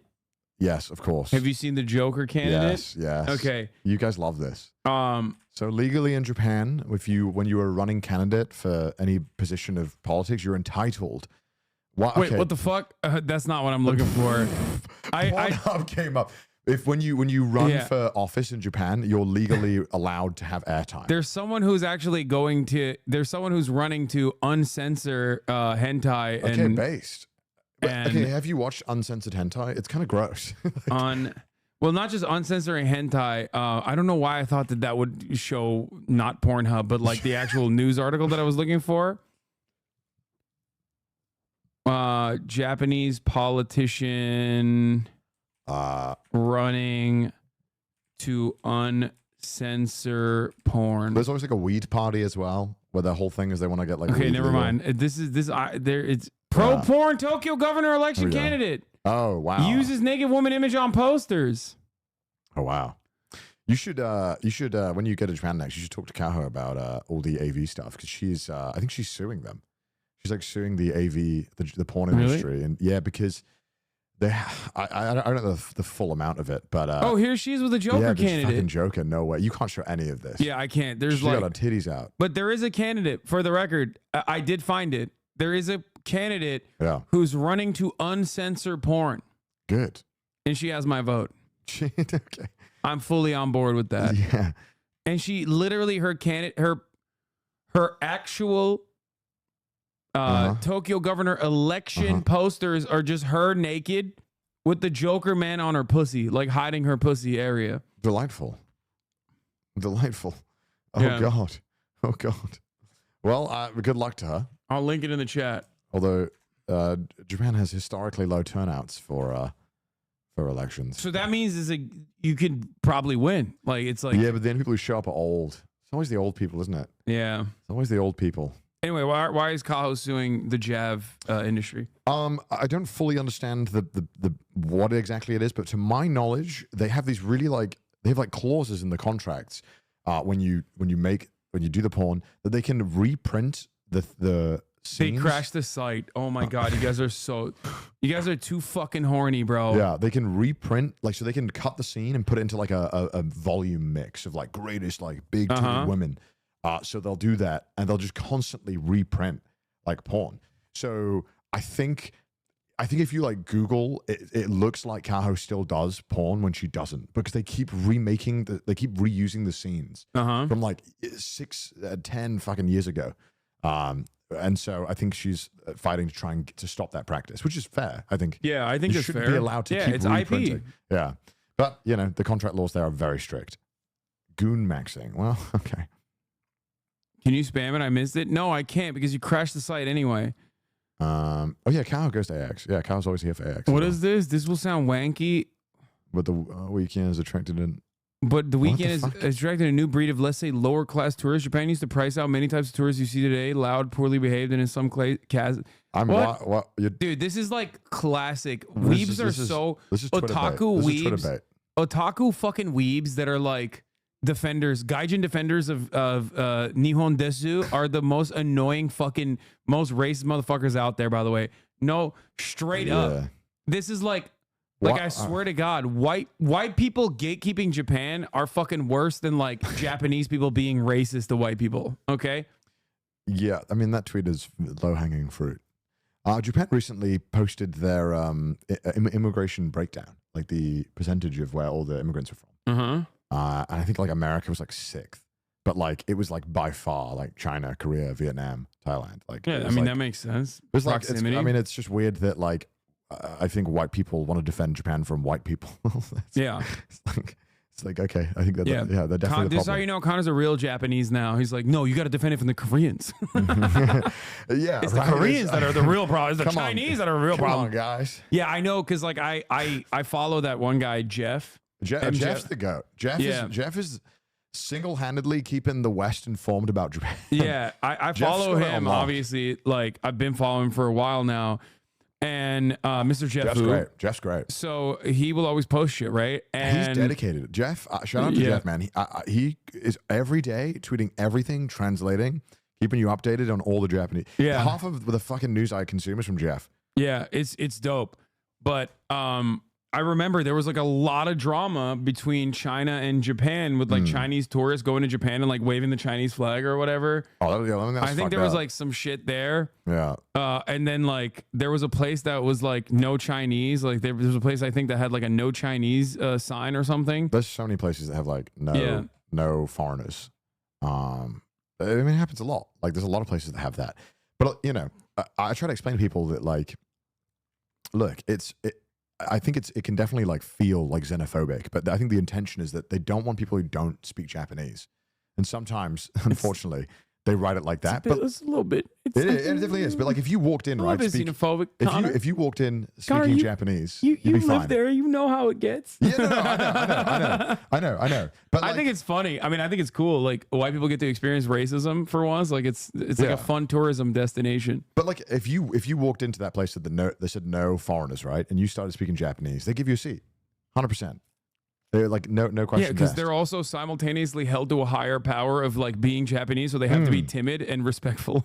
Not always. Like I think it's tough, man. Because some of those things are like really poorly translated. Bro's talking like a victim right now. He's like, no. I swear, they're nice to me. I think it sucks. I think it's backwards. They still have it, but I think a lot of the times it's used as like a thing to be like, look, Japan really is racist. And it's like, all right. I mean, it is. But like, I mean, I think most countries have that in some capacities, right? Yeah. I think it's just a shame. But I love it. Like that's so open. For me, that's what I like. I like that it's racist. I'm like, yeah, they're being racist to me because I'm white. I think it's funny. I mean, yeah. I still love it. Stockholm syndrome. It is definitely my favorite destination to go to. Yeah. Probably the only place I genuinely enjoy going to and visiting. So for me, it's great. I mean, it's I'm fun. like, yeah, you'll never have a bad time. They're anti-white racists like me. I think you have to just imagine, right? Like for a timid Japanese store owner who's like probably has the same customers every week. But like, if a guy he's still defending this guy. I honestly, if Hasan walked into my quaint little cafe, I'd be like, get out. What nationality are you? No, I like because it's a lot. Oh, what the fuck is that? That's the lady who showed her titties. Oh, okay, dude. I mean, you can imagine that a lot of people liked that. Like this. Yeah, a lot of people liked this. A lot of people liked what she was doing. Yeah, people like that brand of crazy. Yeah. I mean, it was intense. Did you watch it? Yeah, I did. It's intense. It's cool. I liked it. You like? I'm voting for. I'm gonna. She gave a number out. I'm voting for her for the. Yeah, I hit her up. She did respond. She did respond to my DMs. It was a little bit hard because I was using Google Translate. But you know, it's pretty chill. Americans mostly ruin it for the West. 1000%. Oh, this is bad. This is like the worst one ever, though. Look at this. This is so bad.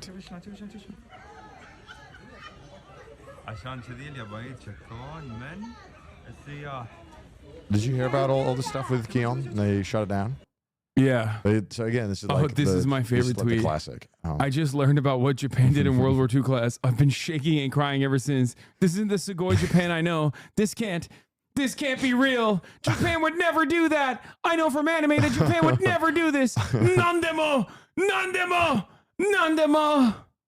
I pride myself on being an anime expert, an otaku, if you will, which means I know basically everything about Japan. So the more I think about it, the more I think this has to be fake. You wrote this. No, this is not. No, this is your tweet. No, this is your alt account. This is such a fake tweet. Though. This is your this is your alt account, Naro God. This is not my. I have not watched Naruto. Maybe that's a good fake account though.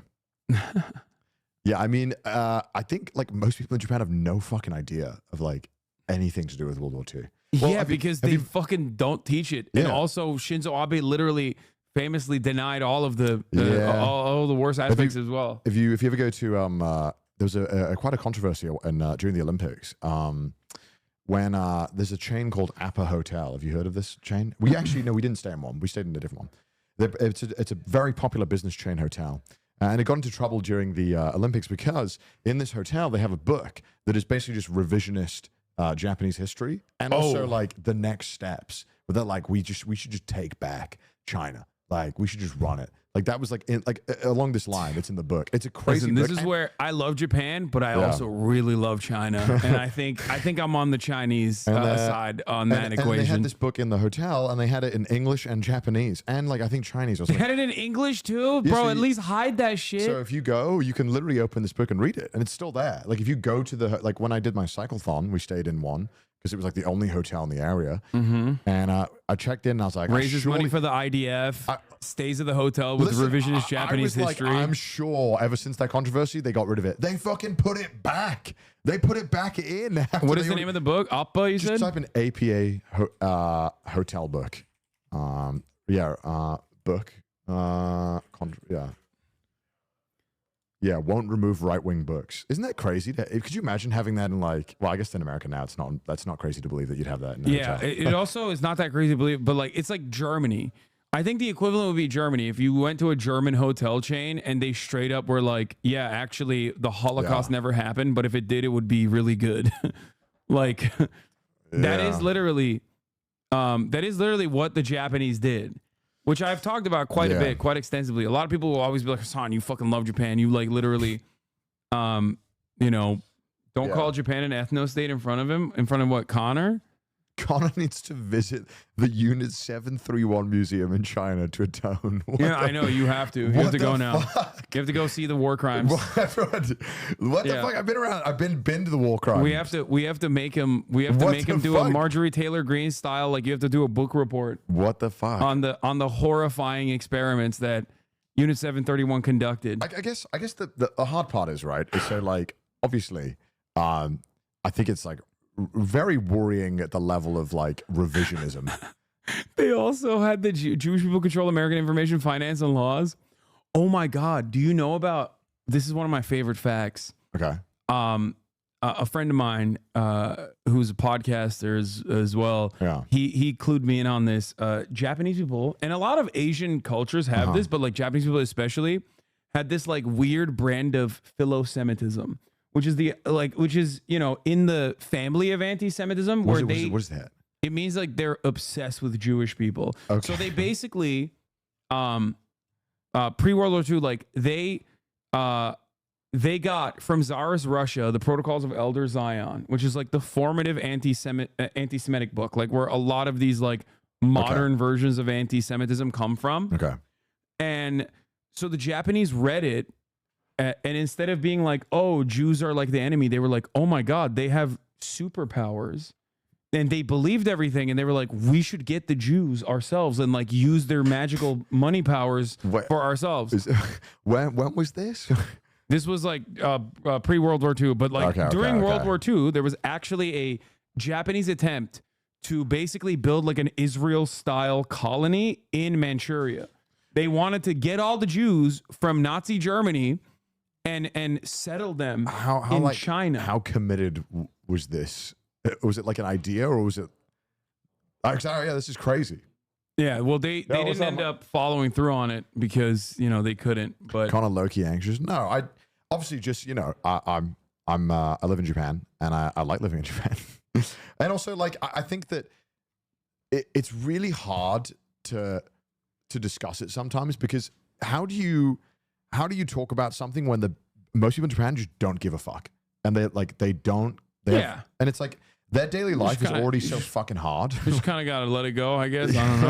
And it's like, what do you want? Do you want like a guy who works like 15 hours, has a horrible job, and barely has any joy in his life to be like, hey, by the way, I think you should start thinking about how fucked up your past was. I know your past, but like 2 generations ago, It's like, what do you want him to do? Like, I think from a governmental standpoint, there shouldn't be effort to revisionist history, but from like a on the ground person level, I understand why they're like apathetic about it. You know what I mean? Like, why would they? Just haven't learned at all. I know this from Turkey, where the Armenian genocide is like taught as a lie. Like it was like right, like that everyone lies about it in the Western world, which is pretty crazy. But that's how it is. Yeah. I mean, say that about chattel slavery, coward, except Americans do that about literally everything, including chattel slavery. What do you mean? I feel like you're so deep in the politics. I don't even know half the shit you're talking about when you're telling me. They do that. Say that about indigenous genocide, coward, is basically the equivalent here. And it's like, most Americans would be like, what do you mean? What are you talking about? We're indigenous to the land, brother. My grandpapa came here from the Netherlands and it's our heritage. Connor's smiling. Yeah. It's normal, Connor. Yeah. But anyway. But like, look, also being British, when how far back do you want to go, right? Because then I get people who are like, man, shut up, colonizer. I'm like, what did I do, dog? What? Do you think I was there? I think the point is, as long as you don't deny it, as long as you recognize it, it's the best you can do. There's there's not really a thing you can do beyond it. You can't like personally do reparations or something. Yeah. Connor, you're Welsh. Yeah, we're the OG. But then everyone's like, yeah, but then no, it still doesn't count because you joined them. You helped them out. It's like, all right, shit, okay. You said you went to war crimes? What do you mean? You said you went to war... Me? Oh, war crimes. Well, obviously, been around to all the fun museums. And by fun, I mean very somber museums growing up. They also still have like... Japanese war crimes are taught, but it's kind of like how we teach American history. It's just made worse. That Japan is way older than America, so World War II is just a tiny part of their history. Yeah, and obviously, Japan is obviously very proud of because the history spans thousands of years, and they're very, I mean, rightfully so. I think it's a fascinating and rich culture. So obviously, there's a lot of emphasis on like, oh my god, they're just fighting back there. There's a ton of emphasis put on like that aspect of the history. It's the same like when we were in school in the UK, right? Like we did learn about what the UK got up to, but it was from a very like. Necessary evil. Yeah, it was from a very weird lens. Like looking back, they were like, yeah, but like, like China, we were like, they didn't really teach it. Like I felt when they explained to us what we were doing, I was like, weird. It sounds like we were the bad guys, but they didn't teach it like that. But I guess looking at history from good or bad or whatever is a bad way to teach history anyway. Well, historians only have like normative position or descriptive positions on like 2 things for the most part in the Western world, which is chattel slavery and Nazi Germany. Like beyond that, most of the time they don't like add qualifiers or like openly outright say it's bad. But I think because it's unhelpful when looking at like history, especially when you're trying to like break it down to like a segment. I think. But yes, Japanese people were, the Japanese empire was bad in World War II, chat, obviously. Yeah. I mean, fascinating to learn about everything. It was a weird time. You have to go to China now to atone for your sins. What to are atone my for your sins? sins. What are my sins? Your lack of addressing Japanese war crimes. I should be addressing Japanese war crimes. Yeah, I should be the one doing it. Chat, my bad, chat. I'm gonna go back and I'm gonna pivot. You know, actually, when I was in TwitchCon, I went to TwitchCon EU. I met this German guy. He's like, I do politics. I was like, oh, so like Hasan. He's like, well, you know, a bit different. Wait, what kind of politics does he do then? I actually don't know. I didn't ask if it was like. Oh God! I didn't ask which leaning it was. I mean, he's a German. If he says he's a German politics streamer and he says a bit different, then He did. When I said Hasan, he did like recoil a bit. So I don't know. Well, but a lot that happens a lot. When I say your name, oh God, like Hasan. Because you get on everyone's bad side. No, it's probably not even AFD. It's probably not AFD. He's probably like a regular run of the mill NATO new type of Nazi, which is a pro NATO Nazi.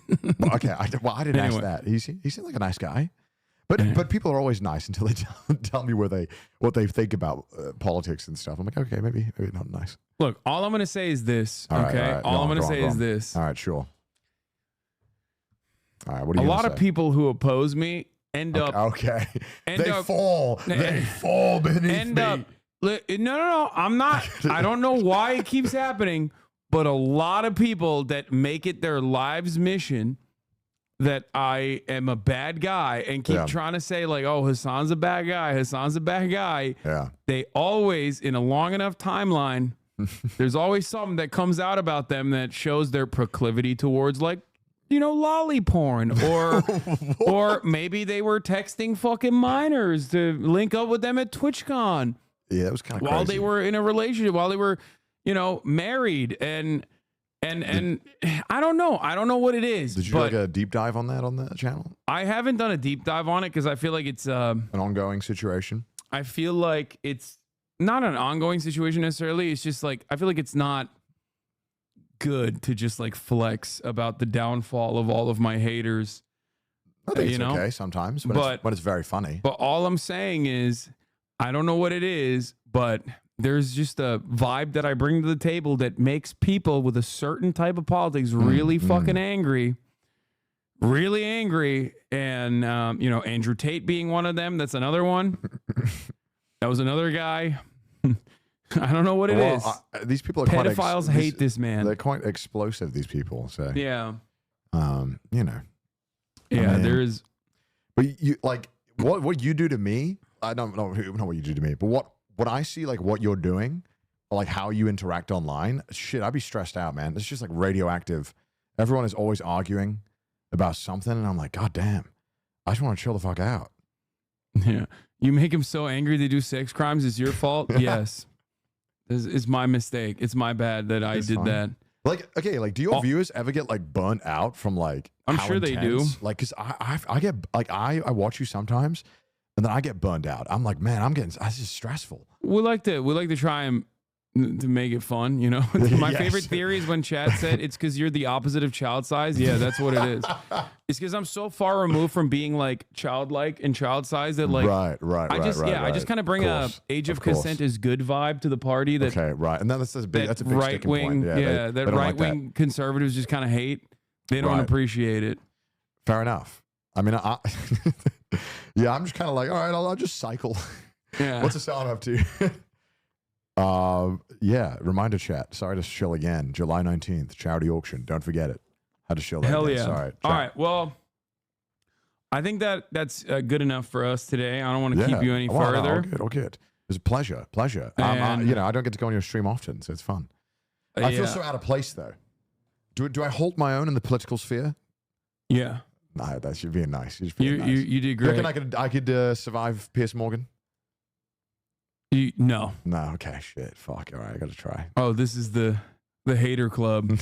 What is it? Okay. It's just like my haters getting outed. But like, okay, like but someone like Sneeko, he's like the worst hater. Like he doesn't even like remotely do even good arguments. It's kind of sad. Well, watching him like fumble. That's usually what it is. Kaya, no. She sees excitement. Place. Son, claw game when? Oh yeah, that's a good call. We still haven't done that. Yeah, when you're sure. he's brain dead for sure. He's pathetic. That's true. Anyway, yeah. Everybody, thanks for coming on, Connor. I that is going to be all for me today as well, because I am going to go and link up with Lud if I have time, but I'm going to also go and shoot the pod now. Nice. Let's see if March is in here, we could possibly do the pod with you in the first half, and then or do you got to leave? I got to go in like 50 minutes. Probably. Okay, well, we'll figure it out. All right. Anyway, everybody, see you tomorrow, obviously. Thanks for having me. Thanks for coming on. Yeah, pleasure. July 19th is the Immune Deficiency Fund charity, not the IDF you think. What is this? Okay, this is the outro. Oh, okay, cool. Peace, everybody. See you guys July 19th. Bye. Connor will come back again. We're gonna do a full podcast with him as well. Yes. Anyway, bye, everybody. Bye, guys. July 19th. See you there. The whole left at your fingertips, on at your door. H3 crowded debate, the Young Turks online show. 3 full fucking years of this, plenty more to go. 90-day fiance talks of champagne bourgeoisie. A Trump rally live reaction, a mass riot at DC. There he is again, Hasan is streaming. Hasan is streaming. There he is again, the sun is streaming, the sun is streaming. Reading a live stream, fair comments, Austin show chat advice, and all the ways the right-wing pipeline can suck you in a line. JCS react, Lord frame gets broken, cover blown. A full-blown mass pandemic, monster streaming at your home. Total radicalization coming out to find. The system you were taught to trust in was broken the whole time. All these daily streams, whether big or whether small, have helped me and so many find the meaning through it all. There he is again, Hasan is streaming, Hasan.